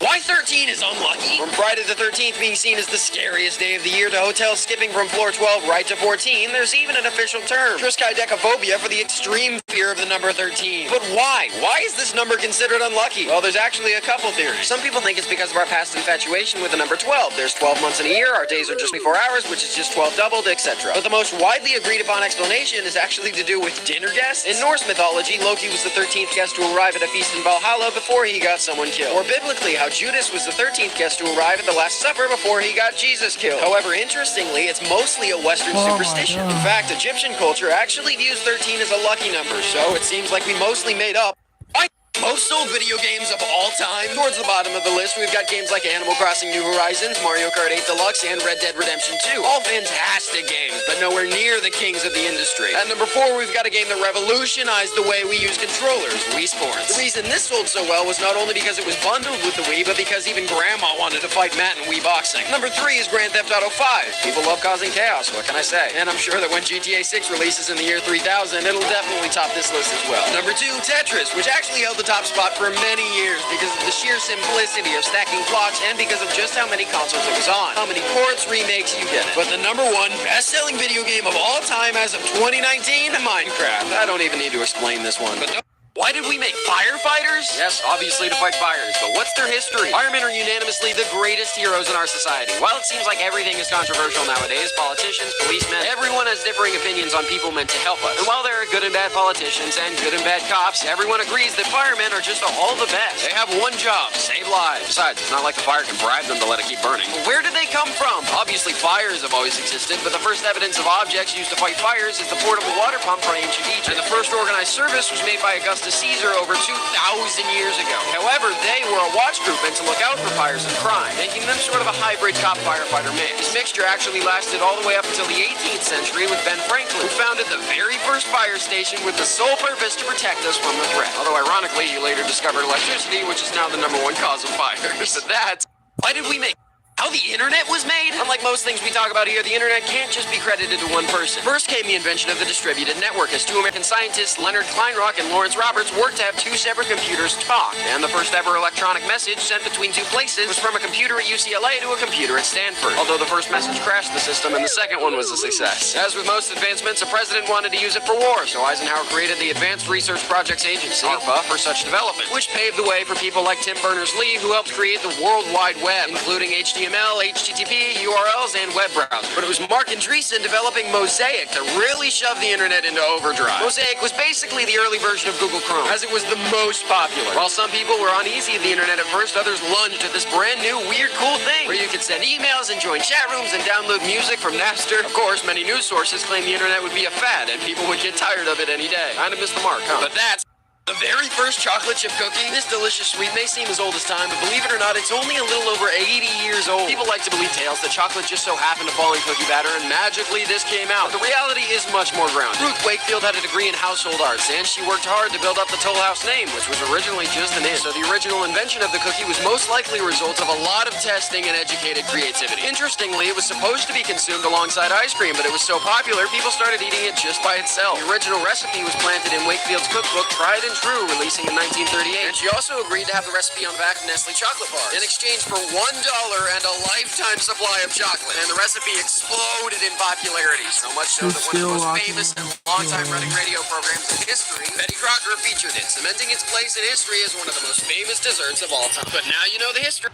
Sonic versus Mario? Well, now they're depicted as pals having a friendly competition in the Olympics every couple years. The history of these 2 is intense, even inventing the word console war. Today, the console war is a yearly term between the battle of the big 3. The company with the best games, highest sales, etc. But back in the late 80s and early 90s, it was a lot more cutthroat. Nintendo with their main man Mario, and Sega with their blue speedster Sonic. In the beginning, Mario was the king, and the original Super Mario Bros. And the Nintendo Entertainment System literally saved gaming. So Sonic already had to fight an uphill battle. Luckily, the fast-paced gameplay, 16-bit graphics, and Sonic's overall cooler, edgier vibe led the tagline, Sega does what Nintendo. However, eventually Nintendo won the console war as the new SNES beat down the Genesis, and eventually the N64 smothered the Dreamcast. Sonic became a third-party character, as Mario remained the video game mascot of the century, and even now they still compete, with people comparing Sonic to Mario. Lost World, Mario Galaxy ripoff. Sonic movie, Mario did it better, etc. Maybe one day the blue blur will rise again, but until then, we know... What's the deal with the submarine? Let me fill you in. You've probably seen the news, or more likely all of the countless memes about an imploded submarine. But why are people making fun of it so much? 5 people died! Well, it isn't to do with the deaths themselves. Instead, it's because of the CEO, Stockton Rush, and the design of the submarine. Basically, this thing was a ticking time bomb. It was put together miserably and was actually criticized by many, many safety inspectors, even to a point of making the passengers sign a death waiver. But the worst part, the controls of this submarine weren't regular submarine controls. It was this $30 Logitech game controller. I own a cruddy webcam by this company. I know how cheap their products are. So on the sub's few trips down to the Titanic, it was inevitable that something like this would happen. So what do we learn? If someone tells you something is dangerous, don't be stupid. They could have killed Beastie. Now you know. Elemental bombed at the box office, and here's why that's horrible. Most people saw it coming, don't get me wrong. The animation looked cool and the story looked good enough, but it just didn't exactly look fresh enough from the trailer. People were like, oh, cool, love story based around racism, I guess. And it was just kind of like Zootopia. But here's why it bombing isn't good. And hold on, let me be clear. It didn't bomb, like make $0 and get flamed. It just bombed by Pixar standards. Things like Toy Story 4 with a budget of $200 million makes Pixar back around $1 billion. Whereas Elemental had a budget of $200 million again, and a box office return of around $116 million. So not good. What happens now? Well, it's a Disney company, so more sequels. Get ready for them to milk the rest of the Toy Story and Cars franchises until they're dancing on their graves. Although, to be fair, Elio looks pretty good, and also I wouldn't mind a Monsters, Inc. sequel with a teenage Boo, even though I'm totally gonna hate for saying that. But that's how... First picture of a human? We place a lot of value on pictures, not just of loved ones, but our phones are filled with tons of pictures of ourselves, and social media is filled with tons of pictures of others. But who was the first ever human caught on camera? While cameras were invented in 1825 by French inventor Joseph Nicephore Niepce, the oldest known photograph of a human isn't actually until 1838, over 10 years later. The photograph? This one of the Boulevard du Temple, Paris. But where's the human? Well, he's actually hiding right here. Yes, this small little splotch actually historically counts as the first ever picture of a human being. And no, we have no idea who this mysterious human is. But that's the first picture of a human? We place a lot of value on pictures, not just of loved ones, but our phones are filled with tons of pictures of... The CEO of Twitter and the CEO of Facebook are gonna have a cage match? Elon Musk, owner of SpaceX, Tesla, and current owner of Twitter, challenged the owner of Facebook and its parent company Meta to a cage match. Just last week when he tweeted that he would be up for a cage match with the Lizard Man. To which Zuck replied with an Instagram story, send me location. Everyone thought it was a meme at first, but now with the fight scheduled at the Octagon in Vegas, we know it's real. But where did this come from? Well, despite both owning competing social media platforms as of recent, What?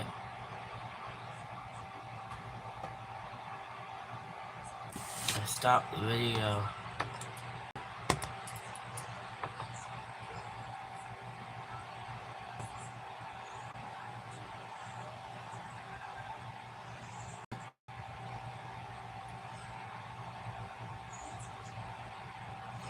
What, bruv?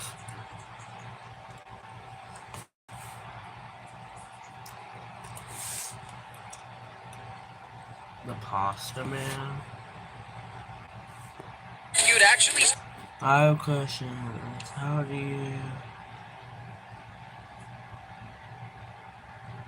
How do I make it, or how do I like it? What'd you say? How do you do, like, oh, is it easy? Do a ready AI voice, just add an echo effect over it.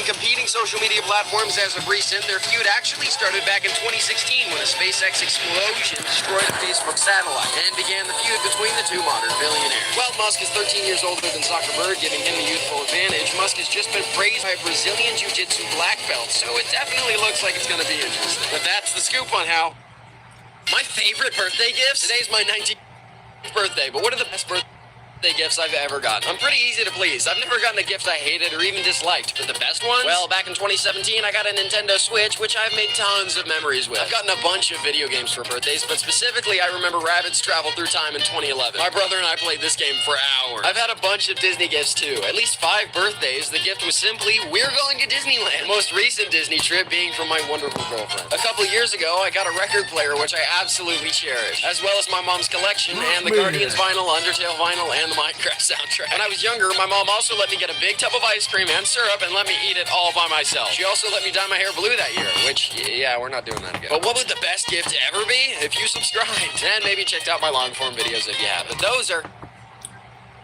what stress does to your body. We've all experienced some sort of stress before, whether what's up with what stress does to your body? We've all experienced some sort of stress before, whether that's short-term stress like forgetting to do your homework or missing your flight, or chronic reoccurring stress like being afraid of the cops catching you or paranoia of a ghost haunting your bedroom. But what are the effects of stress on the body? Well, too much stress introduces a surplus of adrenaline and cortisol into your bloodstream, which are the hormones responsible for your fight or flight response, which is your body's preparation to either fight or flee at a situation, which causes increased blood pressure, heart rate, and breathing rate. While this can be useful in certain situations, like finishing a 9-hour project for work in 2 hours, it can also cause long-term effects like mental disorders such as anxiety and depression and heart disease. Stress can also speed up your aging. An example of this is airport pilots who on average only live 1 year after retirement due to the stress from their job. Thank you, Mother, for that fun fact. So what can you do? Well, meditation, breathing exercises, therapy, anything you can do to help deal with your stress in healthy ways. But that's what's up with the Grimace shake? You've seen the memes. McDonald's attempted to bring back one of its old characters, Grimace, by acknowledging him for the first time in 10 years by celebrating his birthday the entire month of June and by introducing his very own shake. But McDonald's marketing team could have never predicted what would happen. The entire internet began making fun of the purple monster's sweet drink and claiming it kills people, either via poison or Grimace himself showing up to drag you away after you take a sip. This, of course, made the shake even more popular than ever, with everyone hopping on the trend just like they did with Tide Pods. Even if it kills you, it's worth it for the view. I never liked Grimace anyway. The meaning of his name is this facial expression, and he's just kind of off-putting, although most of the McDonald's cast is. What's next? The Hamburglar meal, where after you eat it, you get mugged. Of course, though, the shake won't actually hurt you. And to prove it, I'm gonna try it. Wait, Ricky, maybe just in case, don't... Shut up, Dano. How bad can it be?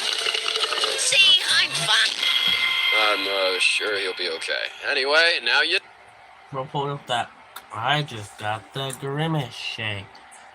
Dude, it's so delicious. Alright, we're gonna see how far we are from like Shorts Wars.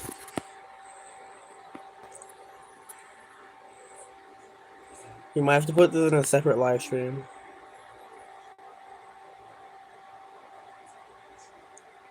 Oh shoot, we're not that far from Shorts Wars. The new Super Mario Bros. Series is dead, and we've finally been given a savior for the plumbers 2D platformers, Super Mario Bros. Wonder. Well, I do love these games mostly due to nostalgia. I mean, look at this disc and tell me it doesn't spark sweet memories. I can admit that they were getting old and slightly formulaic. And after the bare-bones sequels, and then the ports of these sequels, and Super Mario Maker on top of that, giving us in Mario courses, even if most of them were pretty bad, a lot of people, including me, were afraid that Mario's days of side-scrolling were kind of over, especially with a focus on 3D Mario. Nintendo did what Nintendo does best and shocked all of us with a brand new game announcement in last week's Direct. Not only is the art style absolutely fantastic and a definite upgrade from before, but it also just absolutely fantastic and a definite upgrade from before, but it also just looks original, new, and fun. We all knew it had to be fresh so people couldn't recreate the courses in Mario Maker, but I don't think anyone was expecting it to be just this weird. This talking flower is everywhere. Mario's bouncing on giant rolling hippos, he's stretching strangely, he's rolling as a spike ball, and most importantly, he's an elephant now. Okay. Also Peach, Daisy, 4 different Yoshis. This game looks fantastic. I'm sure I'm not the only one who's glad that... That's crazy. Where hot dogs came from? They've been around a lot longer than you'd think. Most people know that the sausages themselves originated in Germany, but the ingredients for it were actually discovered by the Romans in 60 AD when a cook named Gaius sliced open a pig and its guts fell out. Gaius immediately claimed, "I have discovered something of great importance." Today, 2 different towns are still in an intense debate on who created the original wiener. Frankfurt, Germany, who claims their aptly named Frankfurter came first. Vienna, Austria, who believes their wienerwurst came first. In a way, the famous food wasn't quite complete until the 1860s when the immigrants brought the sausage to the U.S. and street vendors began selling them, stuffing them in between rolls and finalizing the recipe. However, it was Nathan Handwecker creating Nathan's Famous Hot Dogs in Coney Island that truly cemented it as an American classic in 1916. And we still honor this today with the yearly hot dog eating contest at, you guessed it, Coney Island. Love them, hate them, or fear their insides, now you know. Where hot is Marvel Studios? Alright, we're almost at. Marvel's been having a rough We're couple almost at years, with a short lot of movies panned by critics and audiences, diminishing box office returns, and a future that looks pretty scary. While yes, Guardians 3 and Wakanda Forever did really well, Quantumania, Multiverse of Madness, and Thor Love and Thunder were all and the future doesn't look bright, with the only other release this year being The Marvel. While we all know it's been a rough year for movies in general, with Indiana Jones, The Flash, and Stop at Elemental the end all of the short underperforming, tour people seem to be at the unwilling to watch fight. just anything that comes out anymore. This reflects even on Disney Plus. For people that are paying for the service, they're still choosing not to watch Secret Invasion, Marvel's brand new series that had the worst number of viewers at launch since Miss Marvel. However, none of this should be our biggest concern. My biggest worry that Marvel introduced us to the multiverse in June 2021 with Loki. Has had 2 years to do something cool with it, and yet Across the Spider-Verse is somehow the best multiversal Marvel movie. And it wasn't even made by Marvel, it was made by Sony, the same people that made the Emoji Movie. Hopefully Marvel can bounce back, but I think it's valid to wonder, That's crazy. where did wedding rings come from? Well, finger rings actually date all the way back to the Egyptian era, where the pharaohs wore them to symbolize eternity, as rings have no visible beginning or end, which is why the Greeks adopted them after conquering the Egyptians to give to their lovers as a sign of never-ending devotion. Also, the ring is worn on this specific finger, now dubbed the ring finger, as Egyptians decided it contained vena amoris, a vein that led directly to the heart. It's actually completely wrong, but for some reason we never changed it. While a plethora of jewels have been used in wedding rings over the years, it was the 1940s where diamonds became the most prevalent wedding ring jewel because of one company, De Beers. After the Great Depression, people just kind of stopped buying diamonds, so this company came up with a plan. Create a massive marketing campaign with the most popular celebrities, such as Marilyn Monroe, dressing them in diamonds as a symbol of fame, richness, and love, and finalize it with the slogan, "A diamond is forever." And this campaign was so successful that now it's burned into all of our modern brains that the more you love your partner, the bigger and more expensive the diamond you'll buy them. In my opinion, we're all getting scammed. Might as well tie a ribbon into a loop and call it a day. But now you know. The weirdest Spider-Man? Across the Spider-Verse was just released to wide acclaim, and while we saw a lot of familiar faces, it also introduced us to a bunch of cool new ones. Seriously, Spider-Punk is my new favorite web slinger. But the movie also gave us a couple insane wall crawlers, including the not limited to Spider-Rex, also known as Patir Patarker, who got his powers when a meteorite containing alien spiders crash-landed on Earth. Spider-Ramen, or Peter Potnoodle, who slings noodles and also feeds the homeless. Spider-Man, or Maybelle Parker, which is actually just Aunt May if she got bitten by the spider instead. Spiders Man, which is actually just a bunch of spiders who think they're Peter Parker. Spider-Ball, which is... But the weirdest is definitely Spider-Pig, but not for the reason you think. A lot of people love the cartoonish funny character in Spider-Verse, but many people believe he's a pig bitten by a radioactive spider, whereas in reality he's a spider bitten by a radioactive pig. So he realistically should be called Pig Spider. These are all some of the weird oranges and lemons aren't real? No, seriously, hear me out. While it's obvious that man invented things like burgers, hot dogs, and pizza by combining things, many people assume that most things grown out of the ground have been there since the dawn of time. And while it's true that some foods have been around practically forever, lemons and oranges are actually man-made. Again, I'm not making this up. The orange was created by a mixture of a pomelo and a mandarin, thought to have been cultivated in China and India. Although interestingly, the first outcome was known officially as the bitter orange, and people kind of hated it. It took a while to cultivate the fruit we know today, the sweet orange, but the bitter orange was actually used to mix with citron to create lemon, which became extremely rare. So next time you drink a glass of overpriced dollar lemonade from a stand, think about how back in the time of the Romans, you'd be drinking a beverage worthy of royalty. But now you know that an alien made Reese's Pieces famous? Many people think the Reese's Pieces are just a cheap knockoff of M&M's, but did you know that in the 1980s, the candy was almost discontinued for low sales before being saved by an alien? Director Steven Spielberg, known for Jaws and eventually Jurassic Park, Indiana Jones, and Ready Player One, was making a new film about an alien and wanted him to have a favorite candy from Earth. Only problem is he was trying to keep the design of the creature a complete secret, which scared off M&M's from allowing it to use their brand, forcing Spielberg to approach his second favorite, Reese's Pieces. The owners of Reese's Pieces knew they needed something to save their failing candy, so while they were still afraid, they agreed to let Spielberg use it in his movie. And guess what? E.T. was the highest-grossing movie in 1982, and the main alien's favorite candy in the film? Reese's Pieces, which saw a sales increase of anywhere between 65 to 200% that year, cementing the peanut butter chocolate bits as one of the greatest product placements in cinematic history. But that's how An alien? All right, we're almost Why do at we get 15. eye bags when we don't sleep? You know what I mean. You may have been woken up one morning, seeing these eye bags appear when looking in the mirror, and thought, where do they come from? Well, people know a large factor is sleeplessness. There's actually a couple different causes. If we go too long without sleep, or if we oversleep, we suddenly get these gray areas appearing under our eyes. So what's up? Well, when you don't sleep, fluids actually settle in the tissue beneath your eyes, and blood vessels can leak and mix with the tissue, worsening the effect further. But there's multiple things that can actually make them look even worse, including smoking or aging. However, it's important to note that not everyone who has eye bags has trouble sleeping, as they can also come from family genetics, allergies, or other medical conditions. But if you've got them, try going to bed anyway. A good night's sleep never hurt anyone. But that's... Why do...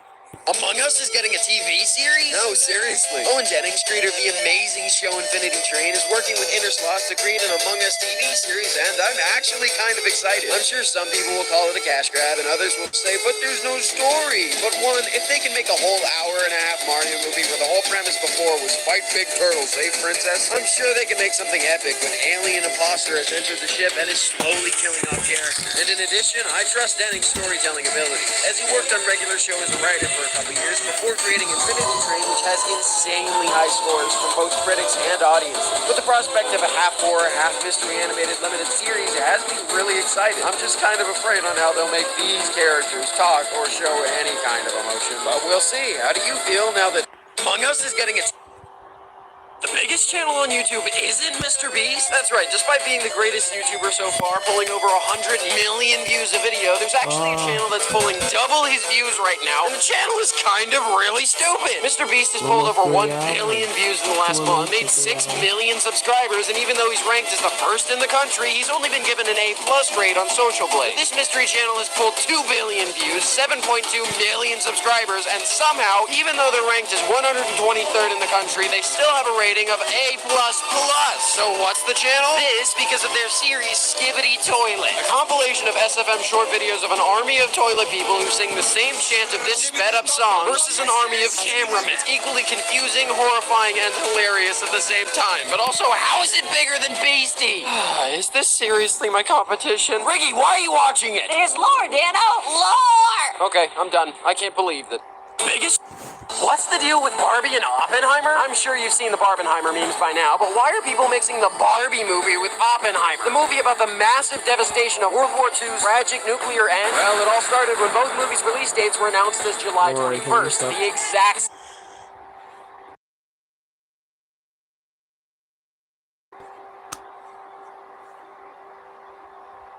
Alright, what? F me, why?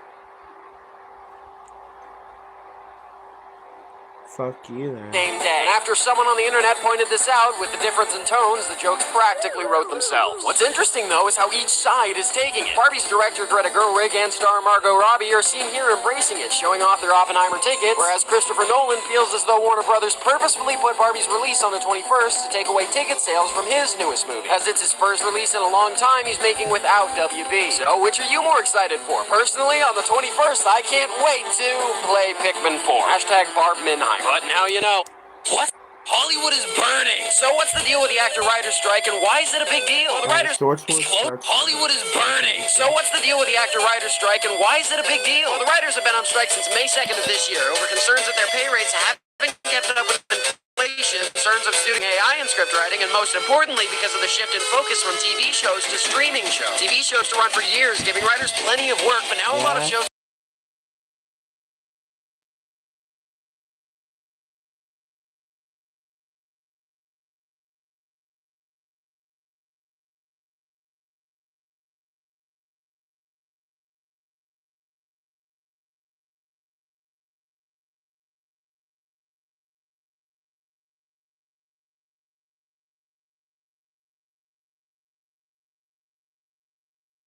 burning. So, is cloning humans possible? Believe it or not, we're actually a lot closer than you think. Most people know that scientists were first able to actually clone a sheep back in 1996 named Dolly. And there are tons of clones that exist today, including horses, dogs, cats, cows, and monkeys. And you can even clone your dog for $50,000.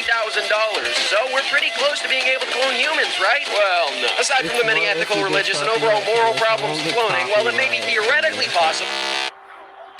First, the clones wouldn't be nearly as healthy as us. Their brains and organs may be underdeveloped, and they have the potential to age much faster than. Also, if you were hoping to have a perfect duplicate of yourself who was in sync with you on every level, definitely not possible because our personalities are created by the experiences we've gone through all our lives. So you need to perfectly recreate every triumph, failure, relationship, heartbreak, etc. But that probably won't happen for a while. Now you know. Is cloning you?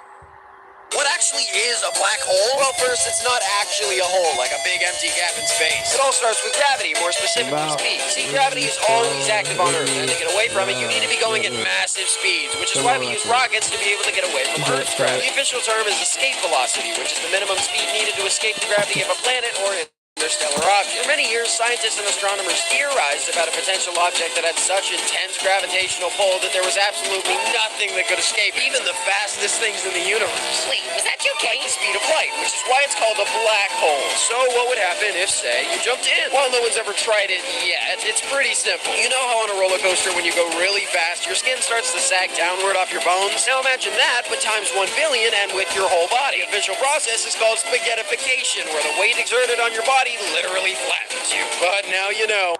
Why money is worthless? Have you ever wondered why we place so much value on this little green paper? Well, before cash and copper coins, we used solid gold or silver coins. But eventually this became impractical as there was only so much gold or silver that could be made into coins. So we switched to paper banknotes. But back then, money actually meant something, as every single dollar bill was backed up by a specific amount of gold, meaning you could go into the bank, give them a couple bucks, and receive its worth in solid gold. So why did this stop? Well, the Great Depression. Everyone was freaking out since the banks didn't have their money, so they were cashing in their cash for as much gold as they could, hoarding it, and the government basically ran out of gold. So in 1933, Roosevelt declared nationwide the banks could no longer convert citizens' cash to gold, effectively banning them from handing any out. We still kept fragments of the gold standard until 1971, where Nixon officially killed it, kind of making money worthless, except for the simple fact that people in power and all of us agree that it has value. But now you know.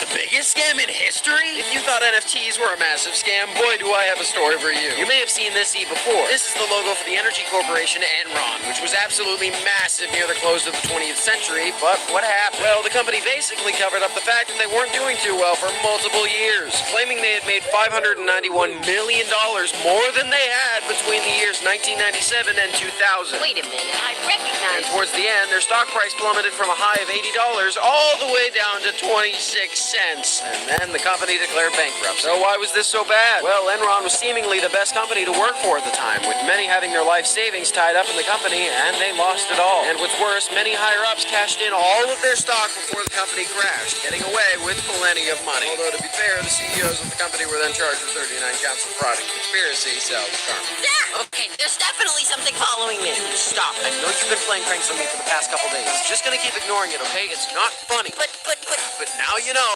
Biggest?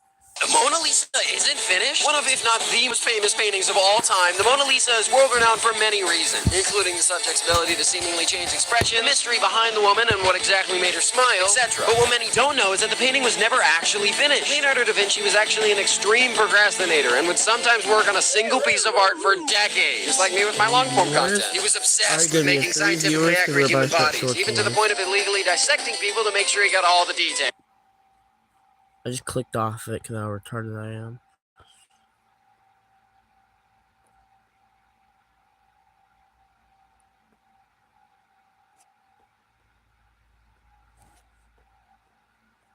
How far were we?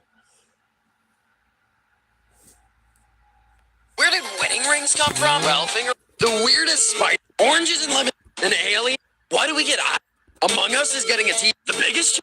What? Hollywood is cloning human. What actually? Why money? The biggest scam in. The Mona Lisa isn't finished? One of, if not the most famous paintings of all time, the Mona Lisa is world-renowned for many reasons, including the subject's ability to seemingly change expression, the mystery behind the woman and what exactly made her smile, etc. But what many don't know is that the painting was never actually finished. Leonardo da Vinci was the Mona Lisa. He began work on the Mona Lisa in 1503 and continued working on it until 1517, where he took a break, admitting the work wasn't done yet. But then in 1519, he died. The painting was never finished, he was never paid for it, and he never sent it to the one who had commissioned it. It's happening again. It's happening again. Riggs, you're taking this bit too far and it's scaring me. Glitches. I'll prove it. But now you know how. Where energy drinks came from? And no, I'm not talking about coffee. It seems like energy drinks are all over nowadays, so all of us can get that one last push to get through our late night of cramming work. But where did they come from? Well, in 1962, there was an epidemic of people using amphetamines or speed to get their energy boost. So Japan created the first ever energy drink to fight back against this addiction. When speed was banned, there was a major demand for something to fill its place, which is where energy drinks came in. The original energy drink was a modest success, but it was nothing compared to the next big fighter, Red Bull. By taking the original energizing mixture and tossing in some caffeine, and it exploded in popularity. Its first few used in the American market, it had sold 300 million cans by appealing to college students and by throwing in cute cartoons to advertise. And thus the road had been pioneered for many others to follow and keep us energized for decades to come. Ah! Okay, it's back to normal. What? But now you know where energy drinks came from. Twinkies, the rise, fall, and the danger? Now almost as iconic as hot dogs and Mickey Mouse, Twinkies are embedded into American culture. But things weren't always so sweet for the street. The first big issue was the 1979 murder case in San Francisco. The mayor was murdered, but the defense claimed that the murderer was actually mentally unstable because of his Twinkie addiction. This got the public to investigate the contents of Twinkies, which were obviously already unhealthy. And as a push for health began in the late 90s, making the public eat things like vegetables. Who's ready for Sword Wars to start next? You still here? Yeah, Wait, I'm this ready isn't for my Sword tier Wars. list. What the?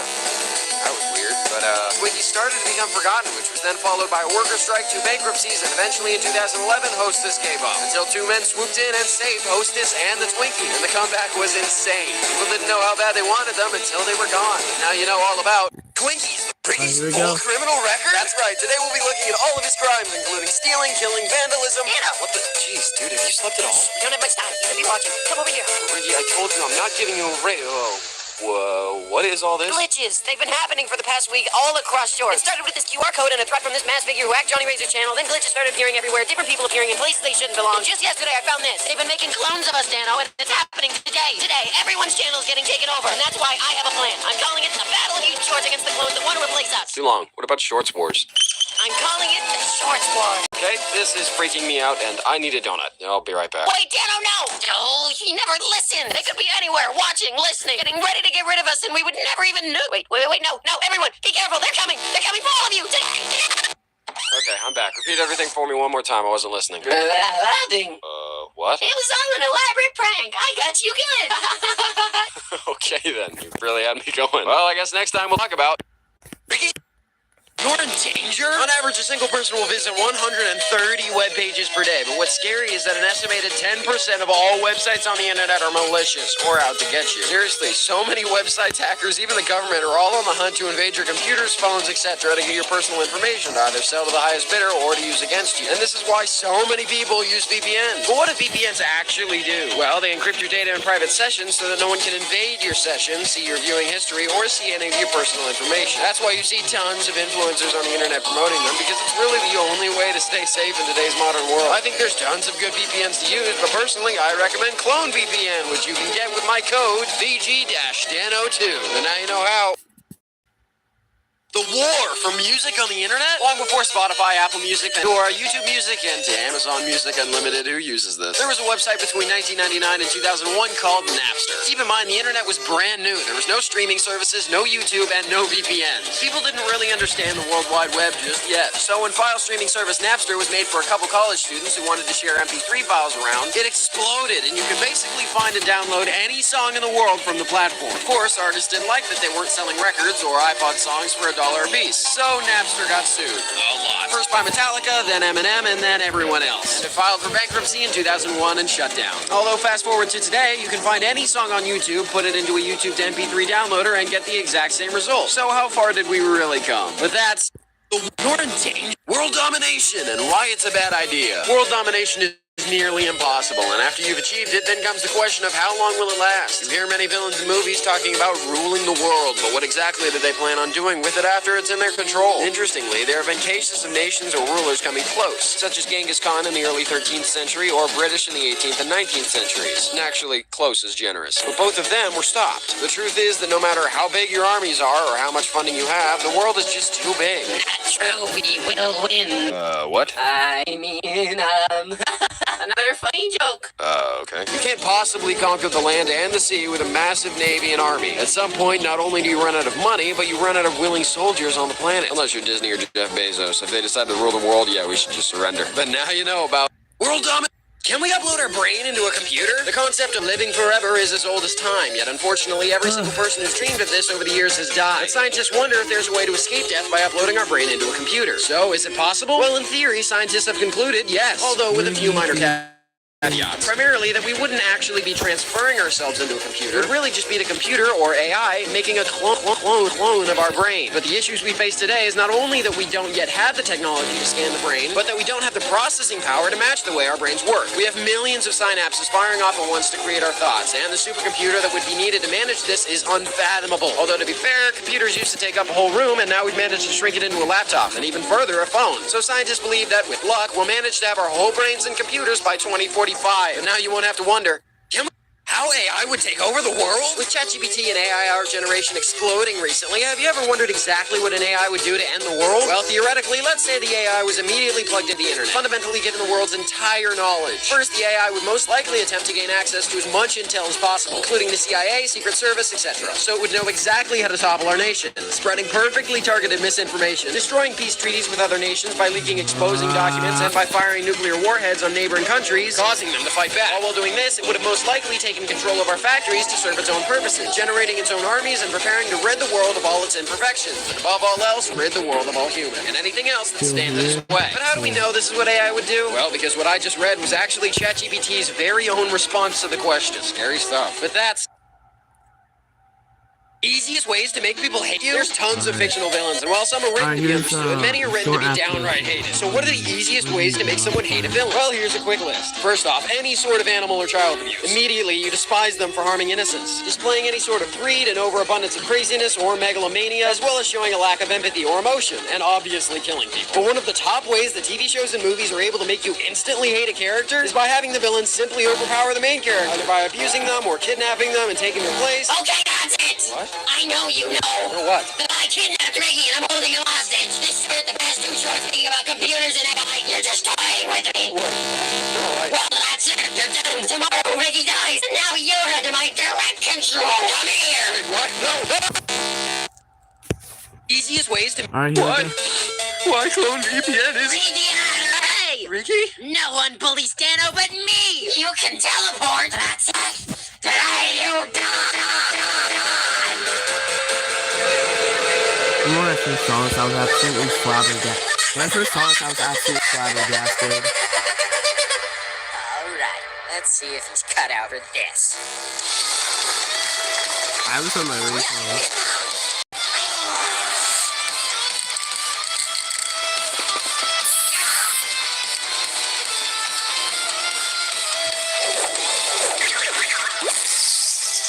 Alright, that's it. Let's end this. Bring out the logs.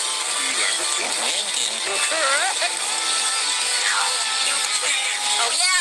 Watch me. So can I get that raise now? We'll talk about it. Mother... What? What is Shorts Wars? Alright. What is... Tell me, should I stop streaming now and do a part 2? Yeah, let's just look how far close we are. Can I even count how many shorts are left?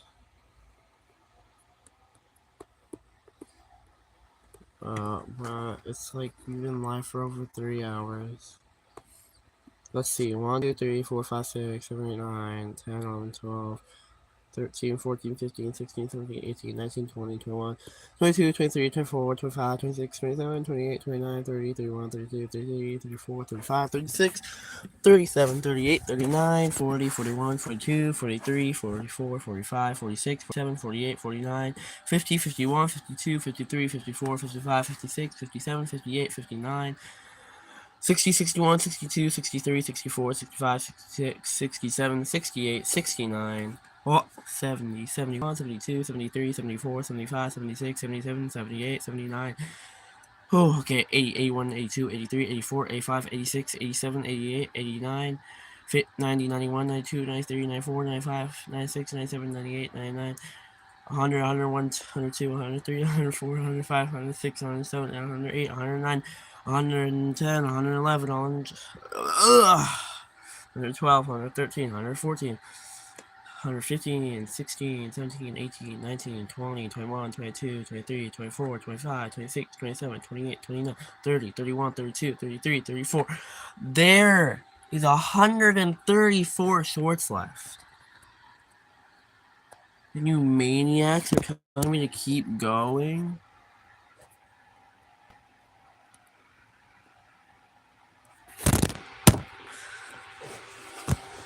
We're back.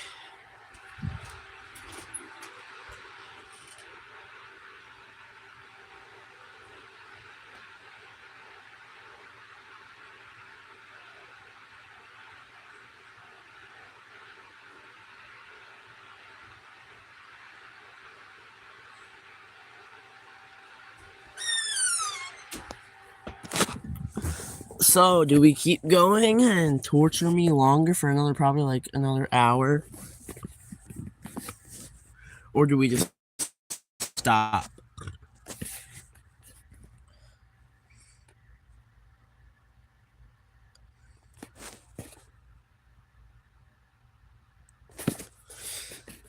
Also, we should stop.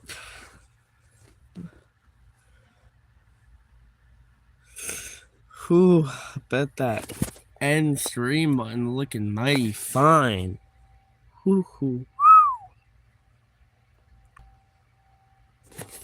You know that end stream button looking mighty fine, bruv.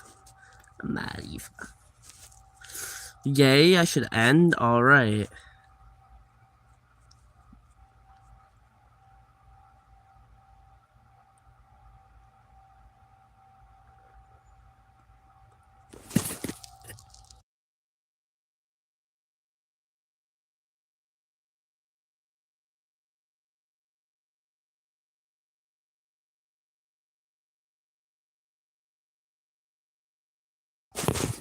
I like big black box.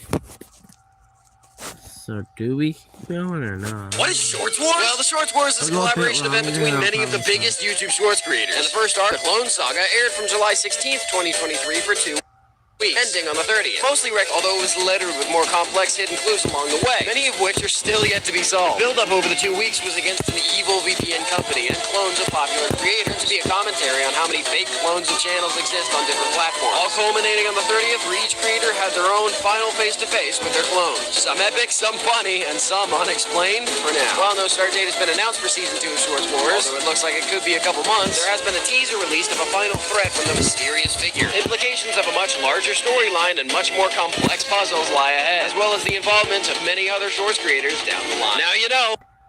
Why do chihuahuas bark so often? I've got 2 chihuahuas that I love more than anything, but why do they bark so much? Well, while some people believe that they just get angrier a lot easier than most other dogs, or that they're just mean, that's actually not the case. Part of the reason has to do with the fact that they're high-energy dogs, so they bark to release energy or because they need attention. But the biggest reason? Chihuahuas actually have better hearing than a lot of other breeds, so a lot of their barking is actually due to hearing something from outside your living space and barking immediately to alert you, because it's their instinct to stay out of danger, and they know you're their primary protector. That's why they basically act like a warning alert, although most of the time it's a branch snapping or a car passing by. So yes, believe it or not, Chihuahuas are actually good guard dogs. Not really to fight intruders, but definitely as alarms. But now you know.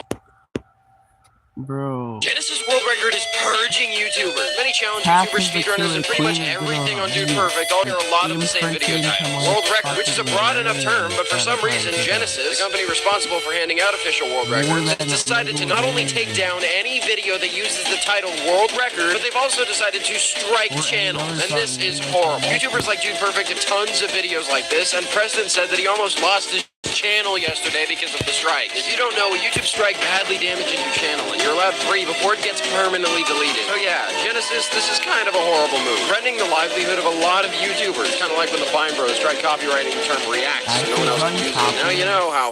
Genesis, oranges are lying to you? This is the most upset event since the McDonald's McHiring fiasco. So we all know the fruit are the same color as its name, and while the fruit came first and the color came second from old French and Spanish heritage, infuriatingly, the color is wrong! Confused? Let me explain. English isn't always right, as in it's pretty weird. There are some words that are the same but mean different things, like record and record. Words that don't sound like how they look, like doubt and island, and words that look like they should rhyme but don't, like cough, rough, through, and though. But the the worst thing English has done? Names that are confusing for no reason. This is an orange. This is a tangerine. This color is tangerine. And this color is orange. In what world is this okay? I need to know who did this. I just want to talk. Why are we okay with this? And I know what you're thinking. Dano, it's just a dumb fruit. Does it actually matter? Yes, it matters. Well, it's not like it's the end of the world. Yes, it is. The world is entirely ruined because of this one fact. Nothing is okay. Life is meaningless. That's it. That's the short. I'm leaving. Dano? Irritatingly, the color is wrong. Where did cheese come from? A long time ago, around 8000 BC, the entire population mostly depended on either scavenging for food or using farm animals, including things like sheep and mostly goats, which could be used for milk. Wait, but No, milk doesn't just come from cows.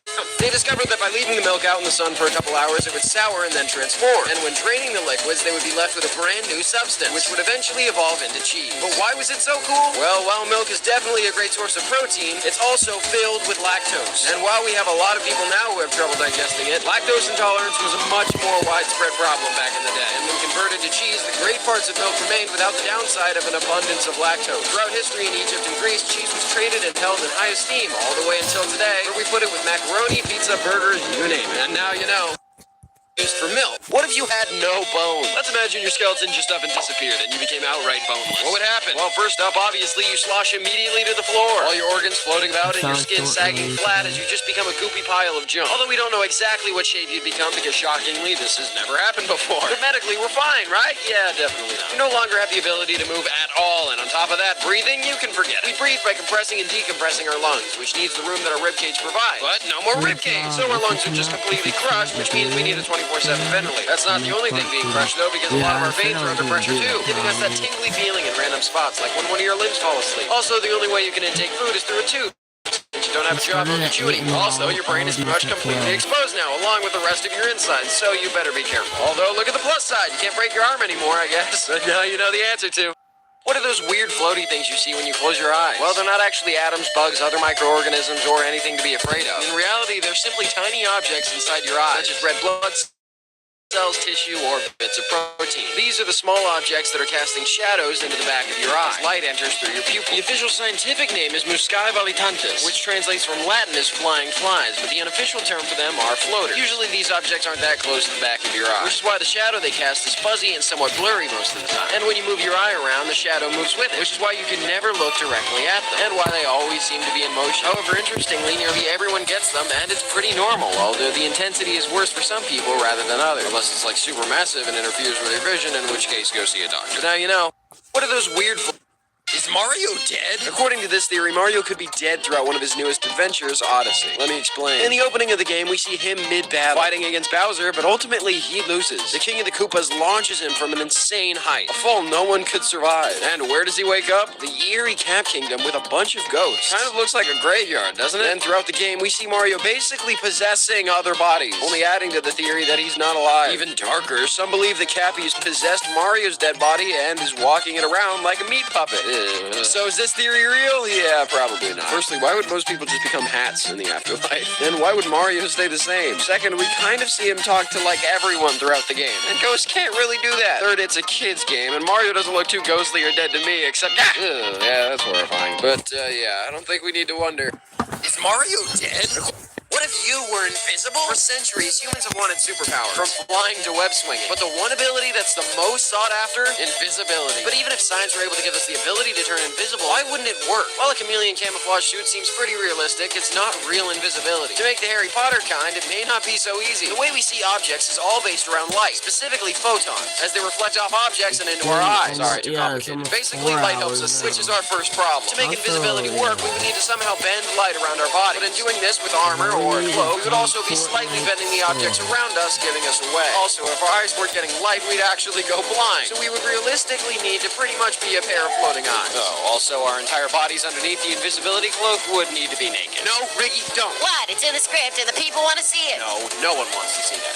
I beg to differ. There's already Riggy Rule 34 if you look it up. Nope, didn't need to know that. Get out of here. Ugh, but now you know.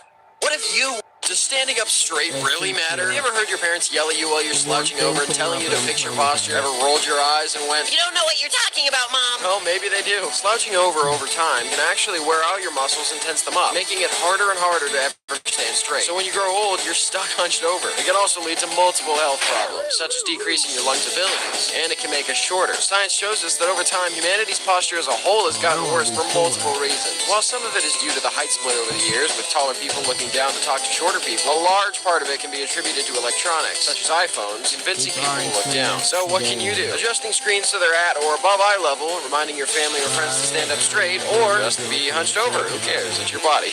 But now you know.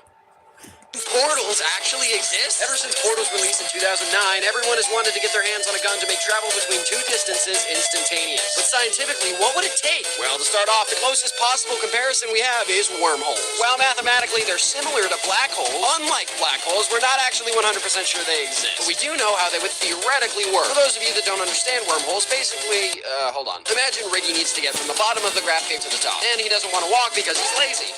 Well, let's do this. If we poke a hole in point A and point B, a wormhole basically takes the graph paper and folds it on top of itself. So, how do we do this in real life? Short answer, we don't. Mostly because it would violate all the laws of the universe and basically manipulate enough matter and mass to destroy our planet each time we placed a portal. So yeah, unfortunately, not only is the cake a lie, but the portals are a lie too. Now you won't have to wonder. The most insane conspiracy theories? Everyone has a brain, but these theories demonstrate that not all people use theirs to its full extent. So let's go through the wildest conspiracy theories on the internet. 1, the moon landing was fake. While yes, it's crazy that we were able to put a guy in a giant rocket and send him to the floating rock in the sky and bring him back home safe, people claim that this footage isn't real. Except for the fact that it was 1969 and the camera technology or special effects needed to make this fake footage didn't exist yet. Remember, computers still look like this and CGI looked like this. Yeah, no. Number 2, the pigeons aren't real and are government drones. Most people think this because we've never seen a baby pigeon. But that's not true. That's what Google is for. Yeah. My girlfriend says they're cute, but I don't see it. Number 3, people in 2023 think that the Earth is flat. No. Or they're still flat earthers. Man, I can't. So if the Earth is flat, why hasn't all the water drained off the sides yet? And why has not a single person taken pictures of the edge? And where does wind come from? But these are definitely the most insane things my mom says that kills my brain. My mom always asks why I never talk about her on my channel, so here you go. This is my mother, and she's an amazing woman who I love very much, but she also says dumb things a lot. Here's the worst one. Starting off simple, she calls a library a library, and a mirror she calls a mirror. Not that big a deal, it's just her accent, I guess. A lot of people do that. She has the usual trouble pronouncing words like entrepreneur and Caribbean, of which she says entrepreneur and Caribbean. Getting a little worse, she'll make up some words, like when something is off balance, it's wobble-gated, and instead of sopping wet, it's socking wet. But here's where it gets infuriating. For absolutely no reason at all, she insists on calling a McDonald's McFlurry a McFluffy. She knows what the real word is. She doesn't care, because she says if you eat enough of them, it makes you fluffy. So they're McFluffy. And the worst one of all, Spotify. No matter what, it's always Spotify. No reason, she just thought it was Spotify when she first heard it, and now it's officially Spotify in her mind. Again, I love her, but those are the... Why it's horrible for these two famous characters? Rayman and Sonic are some of the most iconic video game characters in history. Both have diehard fans and both get pummeled by their video game studios. And in honor of Sonic Superstars and the Rayman DLC for Mario plus Rabbids coming soon, let's take a look back at the worst year for both of them, 2006. For Sonic, it was because of this monstrosity now nicknamed Sonic 06. Even though it was Silver's debut, there's not much else redeemable about this game. Sega rushed to release an unpolished, glitchy game. The art styles clashed and a human princess kissed Sonic's dead corpse. Yeah, everyone pretty much agrees this game was terrible. On the other side of the coin, we have Rayman and the release of his party game, Rayman Raving Rabbids, which, while I loved growing up with these games, it also meant that Rayman would be forgotten as Ubisoft's mascot in favor of the Screaming Bunnies. And despite having two of the best games of all time, he'd slowly be forgotten and left in the dust. But now you know. By 2006, the worst things about dating Dano and I have been dating for almost 2 years now, and while he's a great boyfriend, everyone has quirks. Right, Rosie? Tell me about it. My boyfriend made me hide rubies he stole in my car once. Ugh, men. So here's the worst parts about dating Dano. Not only is his music taste all over different decades, but he'll never let a song finish playing because his attention span is too short. Also, he has the worst memory. It tells me the same stories hundreds of times over, and he has to tell me every little fun fact about a movie while we're watching it. Did you know this actor from Shrek was also in Daddy's Home 2, or that the same man who directed Elf directed Iron Man and starred in it? And he'll also just be overall scatterbrained, like accidentally saying good morning to the Wendy's drive-thru worker when we go at 11 at night for his random craving. Although, to be fair, my boyfriend hasn't been in jail before. Yeah, but he has a problem with that. Hey, I only got caught once, okay? But now you know. Is the moon floating away? You may have heard this rumor growing up or spread around the internet, and I'm here to tell you, yeah, it's actually true. Let me explain. Dano, Yeah? how about I turn on the new 3D mode that we've been working on? The worst thing. Is the moon floating away? You may have heard this rumor growing up or spread around the internet, and I'm here to tell you, yeah, it's actually true. Let me explain. Dano, Yeah? how about I turn on the new 3D mode that we've been working on? Sure, why not? Whoa, it even gave me a spacesuit. All right, well, we all know the moon spins around the Earth, but if we look at it from the top, we can see that the Earth spins way faster, leaving the moon to play catch-up. What this does is effectively change the moon's trajectory and is widened over time, pushing it further and further away from the Earth. So does this mean that soon the moon will disappear? No home for the rabbits to get to and nothing for Crew to steal? Yeah, no. The moon is only floating a little bit away from Earth each year, to the point where it'll take billions of years to leave Earth. In fact, we'll be dead long before that happens, and the sun will be a red giant. The moon is only floating a little over an inch and a half away a year, so less than Reggie's cannon height. Well, yeah, but remember when we went to Paris? I was like 2 feet tall. Oh yeah, wait, you can size change? There's a lot of things you don't know about me. Like what? Whoa, you can still teleport? You can just do that now? Whatever. Now you know. Is the Where do clouds come from, and why are they shaped like this? Well, firstly, the reason we have so many clouds in the sky, and the reason it's so rare to see a completely clear day, unless you're like me and live in California, where the sky is always clear to give the sun its best shot at setting you on fire. The reason there's so many clouds in the sky is because there's so much water on the planet. In case you forgot about the water cycle you learned in 3rd grade, the sun heats up the water goes up, but the higher it gets, the colder it gets until it starts to form clouds. However, interestingly, the amount of water and the temperature it is changes how long it takes for the water to change, which is why clouds are all different kinds of shapes. And if there's a whole lot of water in one place, it can form storm clouds. Well, why is it gray? Well, too much water packed together means that no light can get through the cloud, causing its darker color. And obviously, if there's an excess of water in the perfectly wrong conditions, the cloud can... Oh, stop being dramatic. But now you know. Why Freddy Fazbear's Pizza will never exist in real life. All of us have imagined how cool or how scary seeing a real-life Freddy animatronic would be. And with franchises like Chuck E. Cheese on the brink of bankruptcy, or past the point of bankruptcy, multiple times, a lot of people have questioned why Scott Cawthon doesn't buy these restaurants and transform them into a real-life Freddy Fazbear. It would attract a whole new audience and breathe fresh life into animatronic arcades. Well, sadly, Scott has come forward saying he would never do this. And while it's upsetting to hear, his reasoning is actually valid. He said that he'd never make a real version of the restaurant because he's sure that there'd be some sick freak out there who tries to recreate the events of the games. You know what I mean. The killings and the stuffing into animatronic suits. And to be fair, yeah, he's right. While I do believe that humanity is good at heart, there's definitely some crazy people out there. Hey, I've never killed a kid. Maybe Blumhouse could do a temporary pop-up restaurant to promote the movie? I don't know. But sadly, that's... Freddy Why can't we live on Mars? Have you ever wondered why it's taking us so long to jump planets? We've already sent people to the moon and Mars is our sister planet, then how hard could it be, right? Well, you'd be surprised. There's actually a lot of problems we're going to need to face before we can make it. Here's a couple. First up, travel. The moon is only around 200,000 miles away. No quick trip, but a short journey compared to Mars, which is 200 million miles away, meaning it would take around 7 months. And right now, humans just aren't equipped to handle being in such a confined space with the same people that long. But even if we manage to make it there with our sanity intact, next we've got to deal with the immense radiation. The fact that there's no food or water on the planet, and that the oxygen is 0.16% of what it is on Earth, meaning we can't breathe. Spacesuits and food we pack for the journey can only get us so far, but to make any environment truly livable is an entirely different journey. But I'm sure what you could do with $5 billion? We see people like Musk and Bezos with billions of dollars, but a lot of us just can't comprehend how much money that is. For reference, 1 million seconds is 12 days, but 1 billion seconds is 31 years. So what could you buy with $5 billion? Well, starting off small, a Major League Baseball team is only around $900 million. So you could casually pick up 5 of those. Or you could buy around 100,000 new cars at an average price of around $50K. These are small things, though. Why not take it a step further? The White House is estimated to cost around $398 million, meaning you could buy 12 times since it only costs $1.2 billion. Or you could buy the Mona Lisa 5 times over, which is valued at around $1 billion. If you wanted to lay your money flat on the ground, it would be around 484,000 miles. And the Earth itself is only around 24,000 miles, meaning you could circle it 19 times with some money still left over. The ultimate question, how long would it last you? Well, if you somehow spent $1,000 a day, it would last around 13,000 years before going broke. Insanity. But now you know.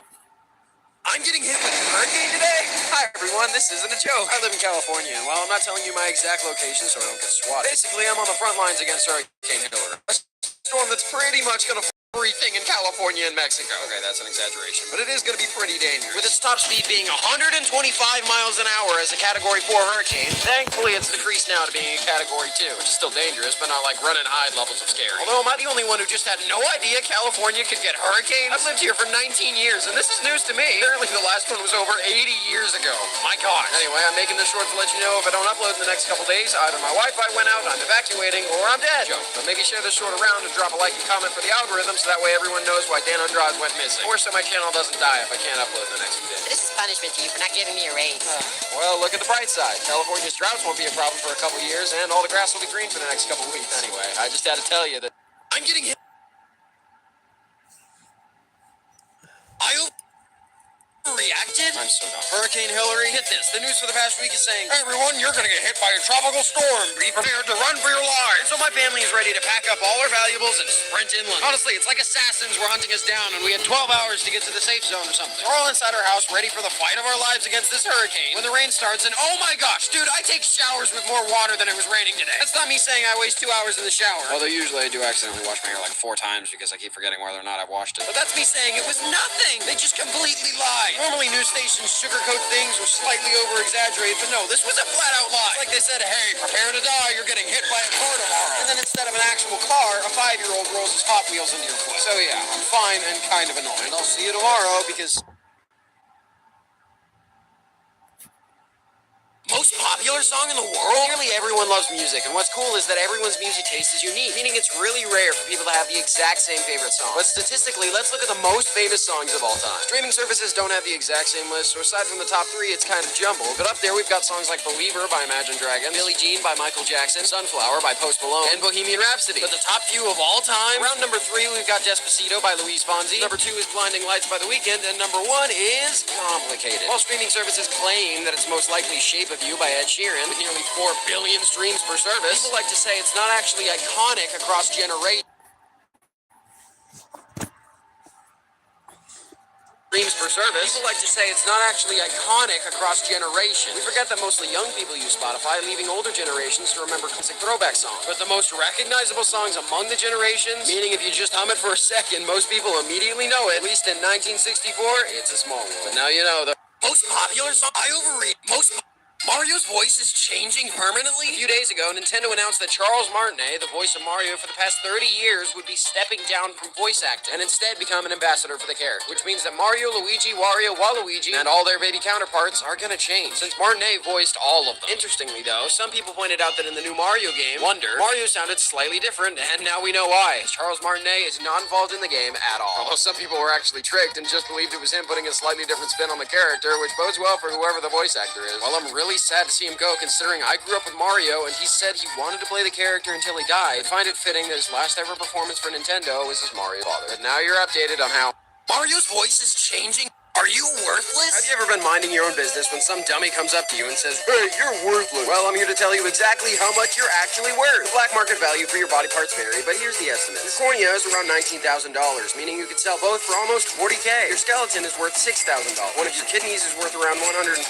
Your liver is worth around $137,000, and you can sell your blood for around $300 a pint. And since you can lose up to around 800 milliliters of blood before dying, got a nice profit margin on your hands. If you're really tight on funding, though, you can sell your skin at $1 a centimeter or $8 a square inch. To put it in perspective, we have around 2,800 square inches of skin, so you would make around $22,400 if you sold all of it, bringing our total to around $186,097. And remember, these are just estimates, and we're leaving out tons of body parts. So next time someone says you're worthless, now you know the truth, and you'll never have to ask yourself, are you worth? Can bananas actually kill you? You always hear eating too much of anything is bad for you, but that eating too many bananas will literally kill you. A lot of people are afraid because they've heard that bananas are somehow radioactive, and not like in the cool Spider-Man way. And while it's true that they're radioactive, here's the full truth. The radiation dosage needed to risk killing a human is around 4,000 millisieverts, and a banana's radioactivity is around 0.1 microsieverts, meaning you would need to eat 40 million bananas before you were able to die of radiation, which is kind of impossible because that's around 13,300,000 pounds of bananas, give or take. Normal humans only eat 1,996 pounds of food a year on average, meaning it would take you 6,663 years to eat enough bananas to kill you from the radiation. So snack away. So now you know. Yo, that one. Shorts Wars 2 was almost canceled? If you don't know what the Shorts Wars is, basically it was a collab between me and a couple other shorts creators. Where rock, paper, scissors came from? The simplest and oldest of hand games. Rock beats scissors, scissors beats paper, paper beats rock. But where did it come from? By the way, hats off to Leafy YTY, who's been suggesting this for nearly 100 days. Well, let's rewind about 400 years ago to ancient China, where they had a plethora of rock, paper, scissors-like games, including one with a frog, a snake, and a centipede. I don't know how a centipede can beat a snake, but whatever. Another with a magic fox, a leader, and a hunter. But the most popular hand game? Ken, which is nearly identical to modern-day rock, paper, scissors. Over time, this game spread all around the world, most likely because while not everyone understands the magic fox, rocks, everyone's seen a rock, scissors, and some paper. Fast forwarding to today, the game remains largely unchanged. Everyone knows Rochambeau. You've played it since you were in elementary school, and now you can play it with a computer, a mechanical arm, and it's so easy even monkeys have been taught to do it. Are you implying monkeys are dumb? Not every monkey is a talking cartoon, Ricky. Oh, yeah. But now you know. Why are planets different colors? Have you ever taken a look at our solar system and seen just how diverse all the colors are? We've got all kinds of different planets and their moons. We've got our home, green and blue, but we've also got red, tan with white stripes, blue, a different kind of blue, this one that kind of looks like a cheese puff, etc. Well, for Earth, we see the land and think we've got green land and blue water, and every other planet is barren, right? Except a lot of it actually has to do with their atmosphere. Look at Mars. Its surface is already kind of red with a variety of different rocks and dirt, but a lot of the dust gets picked up by the atmosphere, which reflects the sun's light. So that when we look at it from the outside, it's bright red. Jupiter's atmosphere is made up of hydrogen and helium, and clouds of these elements create shades of white, orange, brown, and red. So when it reflects the sun's light, it's these colors. Neptune and Uranus are blue because their atmospheres are made up of methane gas, so that it absorbs the sun's light instead of reflecting it. See the pattern? It all comes back to the sun and how the materials of a planet react to it. But that's... Would you legally change your name for a lifetime supply of some...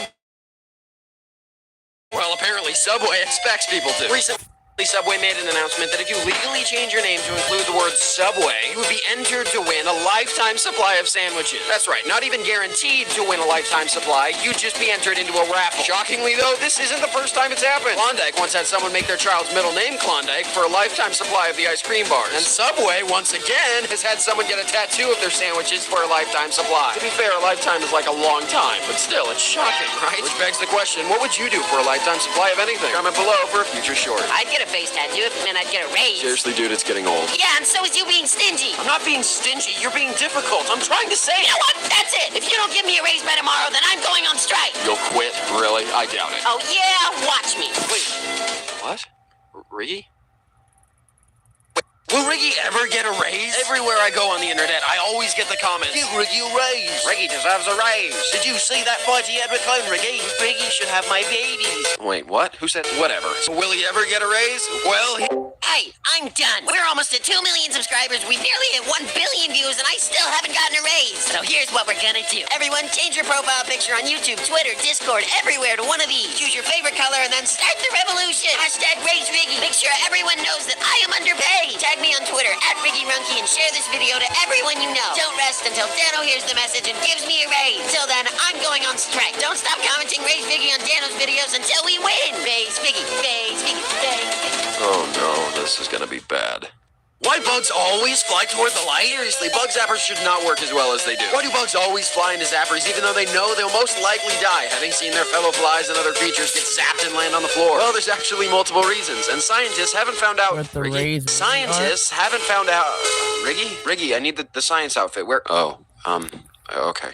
Scientists haven't figured out exactly why, but here's their theory. One, because if they see a clear shot to the light, it means there aren't any predators in front of them. So if they're outrunning a predator, they can book it straight towards the light and accidentally go too far. Another theory is because of UV light. Some flowers reflect it and light bulbs have it, so maybe they think it's food. Another theory with a lot of evidence is because bug zappers confuse their navigational system, as they always have their backs pointed toward moonlight and sunlight. So they try to point their backs towards the bug zapper and end up circling it until... Yeah, but now you know. Why bugs all... Where did emojis come from? And why are they called that? Well, surprisingly, they actually came out long before the iPhone. While they became popular around 2010, they were invented in the late 90s, appearing on Japanese mobile phones after being inspired by the emoticons that people had created and shared on their own using keyboard symbols, such as this smiley face, this angry one, etc. The first ever emojis were drawn by Shigetaka Kurita, after being inspired by symbols used in manga and Japanese weather forecasts. But why are they called emoji? Well, you'd think it has to do with the English word emotion, but that's actually a complete coincidence. It's really based on the Japanese word for picture, and the word or character for letter, emoji,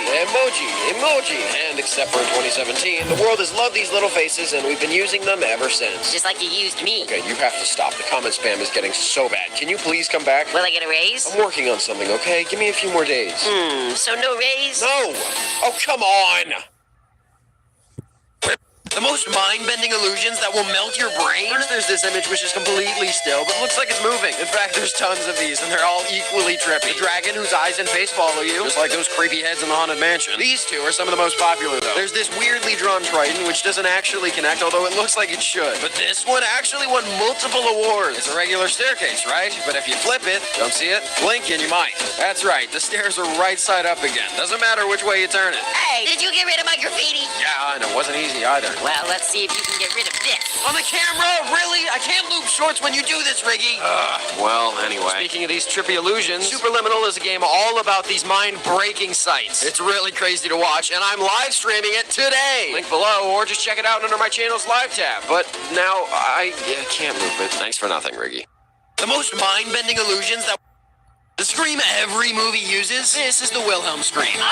And it's appeared in so many movies, including but not limited to Toy Story, Star Wars, some Marvel movies, Poltergeist, Transformers, Beauty and the Beast, Avatar, The Incredibles, and in TV shows. The Boys, Family Guy, Breaking Bad, SpongeBob, just a lot of movies and shows, okay? But why does Hollywood reuse the same sound effect all the time? Well, it originated in the 1951 movie Distant Drums, and the sound effect is entitled Man Getting Bit by an Alligator and He Screams. And it's used when a guy gets bitten by an alligator and screams. Well, the name isn't very creative, but I guess it gets the job done. But since it was expensive at the time to create new sound effects, Warner Brothers simply reused the scream in a few different movies around the same time in the 50s and 60s. The soundbite probably would have died there if it wasn't for 1977 Star Wars, where sound designer Ben Burtt casually stumbled upon the scream and decided to use it in the movie as a reference to the olden days. And from there, its popularity exploded as a reference in tons of movies. So much so that if you're a film student, you're most likely really tired of hearing it like I am. Wait, what's that beeping noise? And what's that light coming from the back of... Wait, whoa! How's that for a scream, huh, Dano? Scream every... The new Mario game is cursed? The brand new trailer for Mario Wonder dropped and it looks kind of horrifying. There's the simple weird stuff like the cool transformations, slightly strange bits like the elephant form of all the characters, the pipes growing eyes, the Wonder Flower basically just being an acid trip, etc. But the real cursed stuff has to do with Yoshi. Which, yay, Yoshi is back, but also why does he eat things like this now? And why can they ride each other? Well, to answer the first question, even though it looks off-putting, it's actually a reference to classic 2D Mario art, even though it looks like that one guy, you know who I'm talking about. And as for Yoshi's riding each other, as usual, the internet is overreacting. Because we've seen this before in Yoshi's Crafted World. It does look a little cursed too, though. Honestly, I'm just glad they brought back Nabbit. He's my favorite rabbit-like character of all time. You heard me. What? Hurtful. You know what? You don't appreciate me. I'm gonna go find other shorts YouTubers to work for. Can't be hard if you're the standard. Raise Riggy. Raise Riggy. 2 more days. Only 2 more days. The new Mario game is how much blood can you drink until you die? Well, you could... That's it. Today's the day. Either you give me a raise or I set fire to the graph paper, the camera, and everything in this general vicinity. What is wrong with you? I just finished cleaning off all your paint. I've had it. We're almost at 2 million subs. I've been in over 300 shorts, and I literally saved the channel from Clone Riggy a couple months ago, but still, no raise. You caused Clone Riggy. You accepted the sponsorship. You can't clean up your own mess and expect to get rewarded for it. All right, fire in the hole. Wait, stop. Listen, I've been working on something for the past couple weeks, and it's going public tomorrow. Can I show it to you first, and then you can burn us down? Sure. Here, come this way. Whoa! This is what you've been working on? Yes, and if you weren't so busy begging for a raise, I could have shown you. And we get to announce this tomorrow? Oh, boy. Yep. Oh, hold on. I need to finish my short. What is it? How much blood can you drink before you die? Are you running out of ideas or what? It's 70 milligrams and then you die from having too much iron. I learned to speedrun while I was gone. Jealous, huh? But now you know. Brilliant, it's finally time to announce it in 3, 2... Wait, I want to do... What? Why? Well, because... Look over there! Over where? Yeah. Riggy! That's right, the official Riggy the Rabbit Monkey plushie is officially available! And tell them the best part, Dano. 100% of our profits goes toward giving Riggy a raise! That's right! So buy 10, buy 20, buy 2,000! They're only available for 1 month, so be sure to act now. We worked with Makeshift to make this product truly stellar, and as a bonus, every single one comes with a digital sheet of accessories that you can print and cut out. Buy $1 billion! I want money! So finally, Riggy has gotten his raise. Now will you finally come back to work? Yep, the Riggy raise arc is over. Now time for a sequel. Give me another raise. Link down here as well as in the channel bio, or just go into Makeshift's website and look up Riggy the Rabbit Monkey. Is time travel possible? Theoretically, yes. Although it's not the kind you're thinking of. We've all wanted to go into the past and meet ourselves and stop them from doing dumb things. Now go to the factory. But as of right now, that doesn't look possible. However, traveling forward through time actually seems more realistic than you'd think. Although the ways of achieving it are far away. Literally, because you'd have to be in space traveling really, really fast. So fast, the time slows down for you while it keeps going the same rate on Earth. This theory was actually tested by putting one clock in a plane and flown around for a while the other one stayed on Earth. And in the end, the clock from the plane was actually behind. So yeah, speed slows down time. And if you were going at the speed of light, time pretty much stops for you. So when you got back home, you could be the same age while the planet is in the far future. And all your loved ones are old or dead. Another way this may be possible is by getting close to a black hole, but not quite past the event's horizon, since gravity moves different there and would have a great effect on the wibbly wobbly timey-wimey stuff from your perspective. And you'd still have just enough pull to get back out, probably. But that's pretty dangerous and I don't want to get in trouble, so don't try flying into a black hole, kids. But now you know.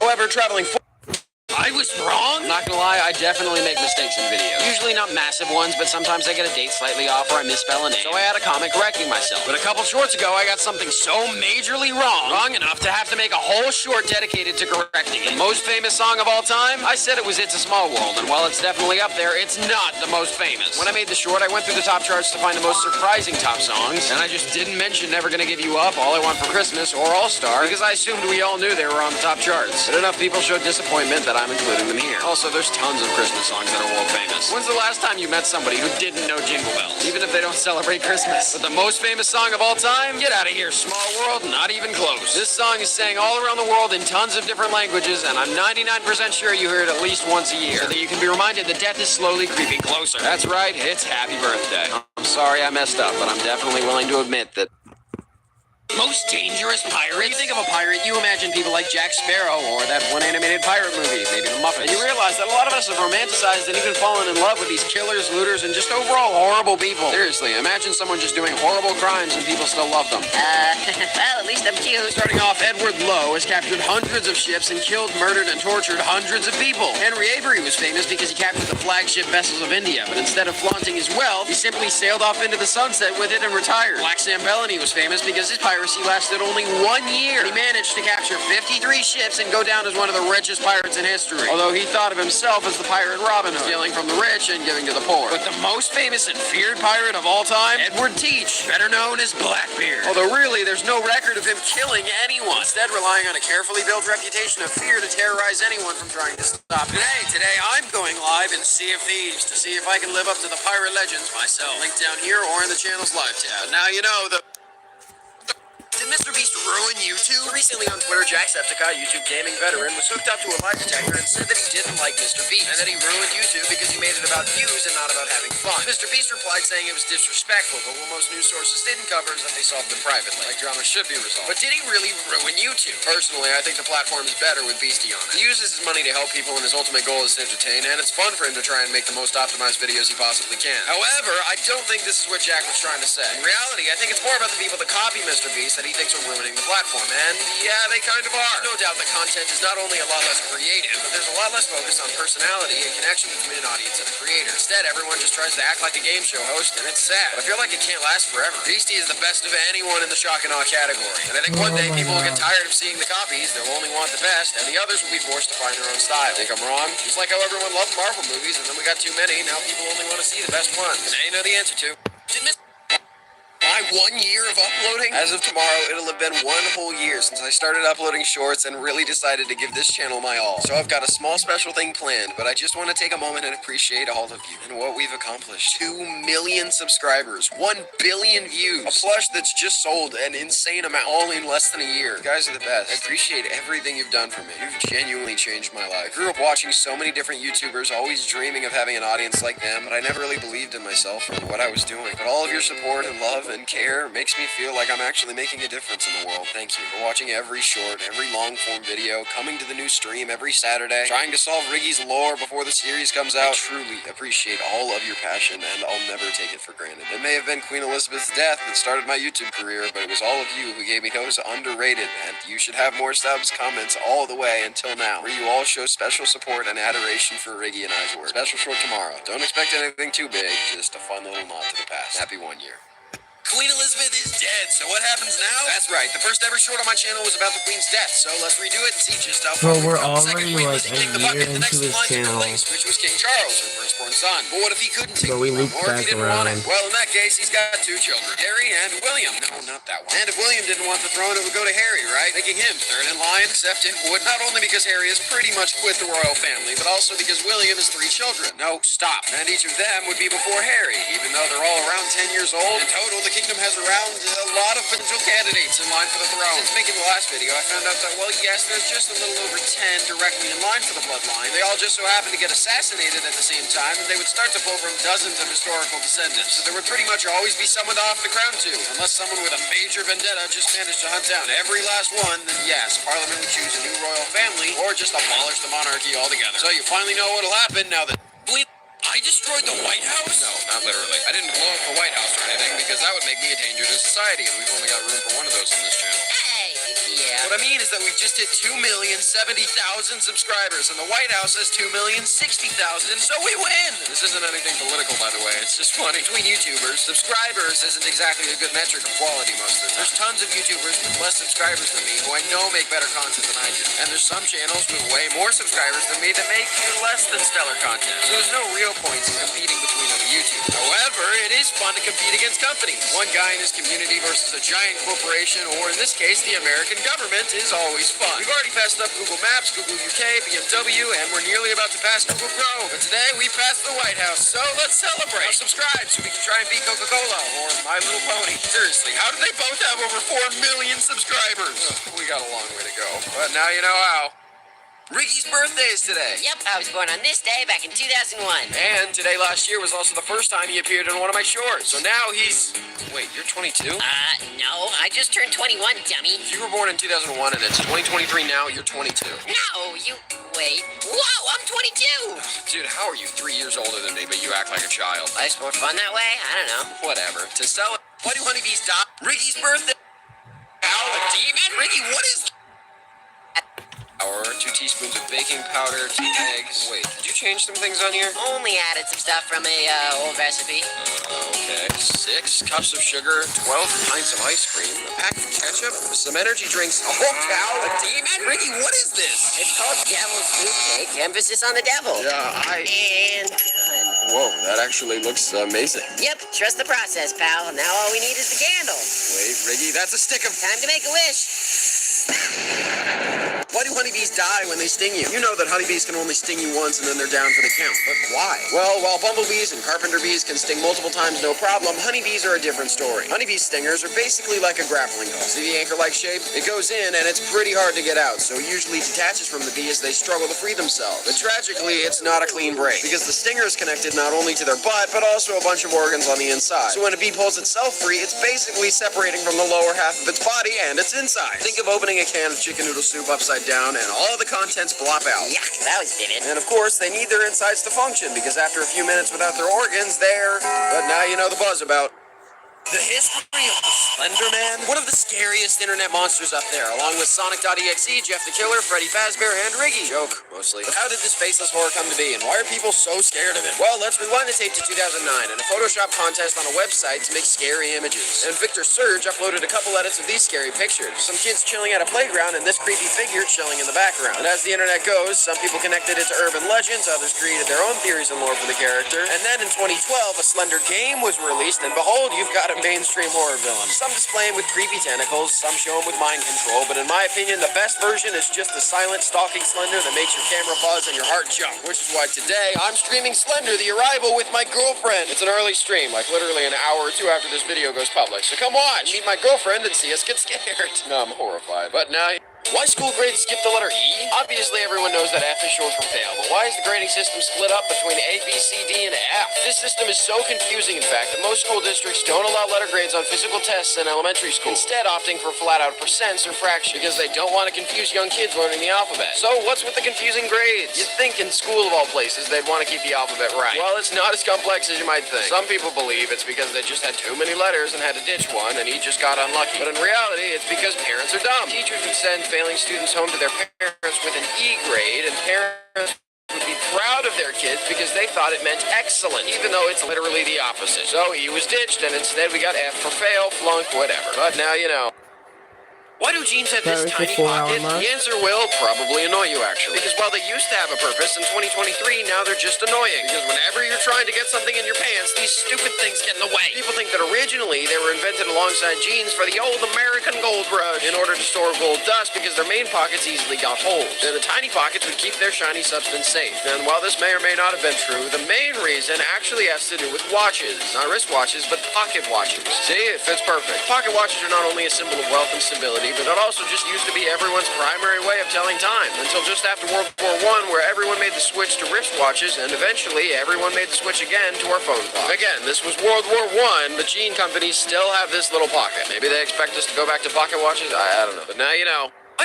Why flies are so hard to kill? Seriously, why are they so fast? It's nearly impossible to spot them, and it feels like they're the animal embodiment of the Flash. Speeding away when you barely move? Well, even even though their brain is about 1 million times smaller than ours, they've actually got other evolved traits to be able to dodge us efficiently, including heightened speed, maneuverability tactics, and most importantly, perception. First off, their speed is assisted by their very special type of wings, including coulters. This weirdly shaped fin that can help them take off of surfaces in a flash. But their best evasive trait is their sight. Okay, first, just look at their massive eyes. Obviously, they've got great sight. But also, they've got tons of lenses and a 360-degree view of their surroundings. Yet these eyes would be utterly useless without their freaky brains, which basically give them instant reaction time. Meaning we kind of move in slow motion to it. So theoretically, if a mad scientist was able to mix these aspects of a fly with us, then yes, we would be unstoppable at any shooting game. But now you know.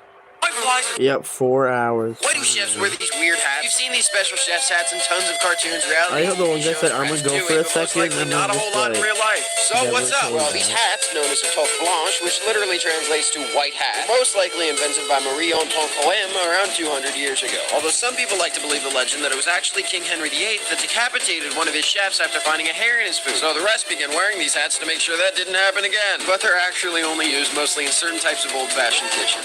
Modern kitchens, for the most part, look like this, and the chefs don't wear any hats. But the ones that do, well, the hats are not only used to collect sweat from the forehead and brows, and to protect from hair falling off the head, but it was actually used as a sign of status in the kitchen, where the shape and more importantly size dictated how vital you were to the environment. Head chef had the biggest hat, and his subordinates had smaller ones. Mine's bigger than yours type deal. But now you know.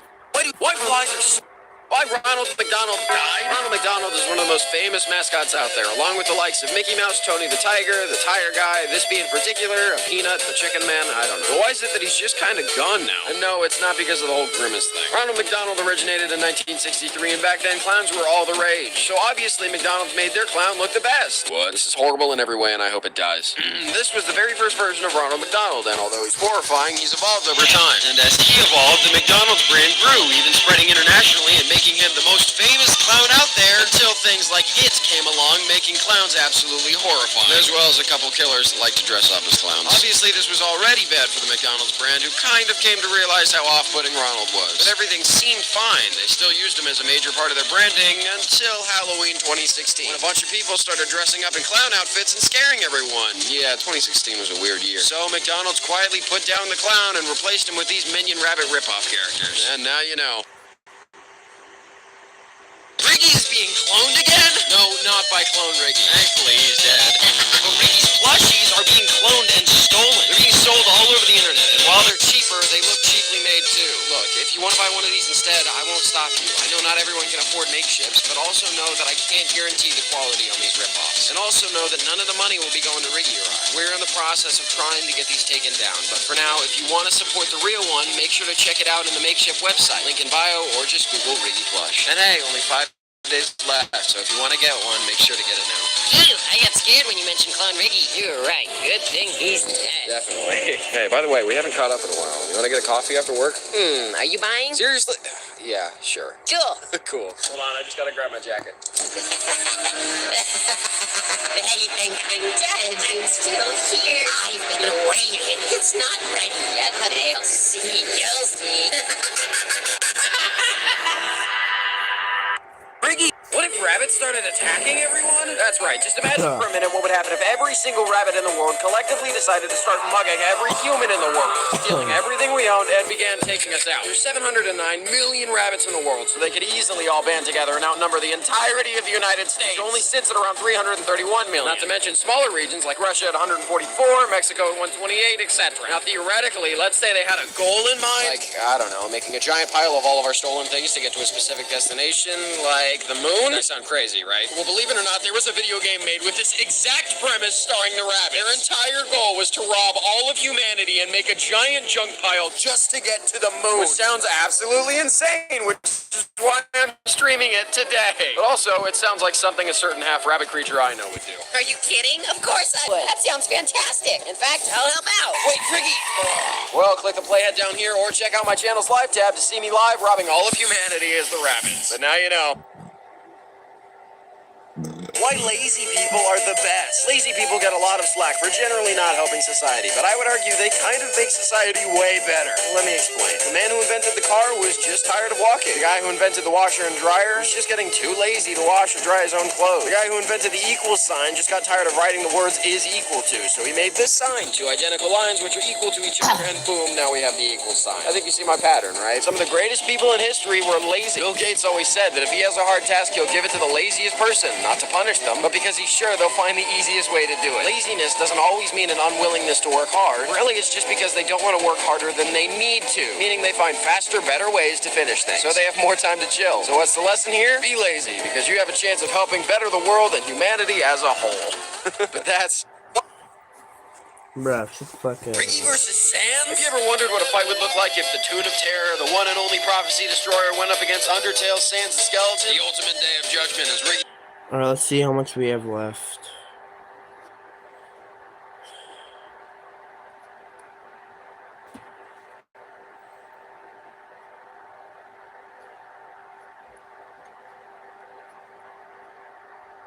Alright. 1, 2, 3, 4, 5, 6, 7, 8, 9, 10, 11, 12, 13, 14, 15, 16, 17, 18, 19, 20, 21, 22, 23, 24, 25, 26, 27, 28, 29, 29, 30, 31, 32, 33, 34, 35, 36, 37, 38, 39, 40, 41, 42, 43, 44, 45, 46, 47, 48, 49, 50, 51, 52, 53, 54, 55, 56, 57, 58, 59, 60, 61, 62, 63, 64, 65, 66, 67, 68, 69, 70, 71, 72, 73, 73 shorts left to go. Ricky versus Sans? Have you ever wondered what a fight would look like if the Tune of Terror, the one and only Prophecy Destroyer, went up against Undertale, Sans the Skeleton? The ultimate day of judgment is Ricky's criminal record, kill count.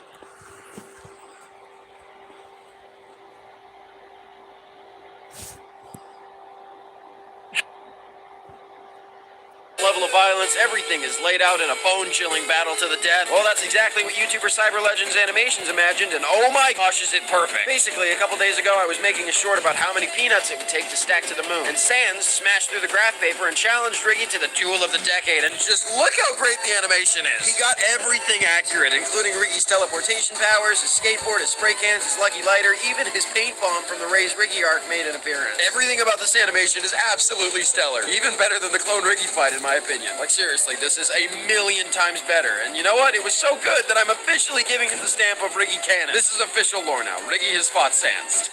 Seriously, one of my favorite fan animations so far. Right up there with Dano loses. So who won, Ricky or Sans? Well, you'll have to check out his full vid. But now, where did plushies come from, and why are these called teddy bears? Well, it all started in ancient times with very basic toys made out of wood or clay, which eventually evolved into simple rag dolls around the 1st century, nearly 2,000 years ago. Although, while some are used as toys, others think they were used by Ricky versus... Where did... No, well, where did... Alright, Joyce, I might stop now. Alright, let's remember we're on the plush video.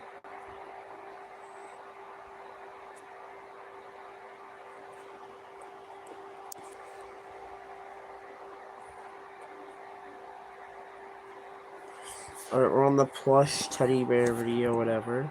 We'll continue this tomorrow. Thank you guys for watching 4 hours.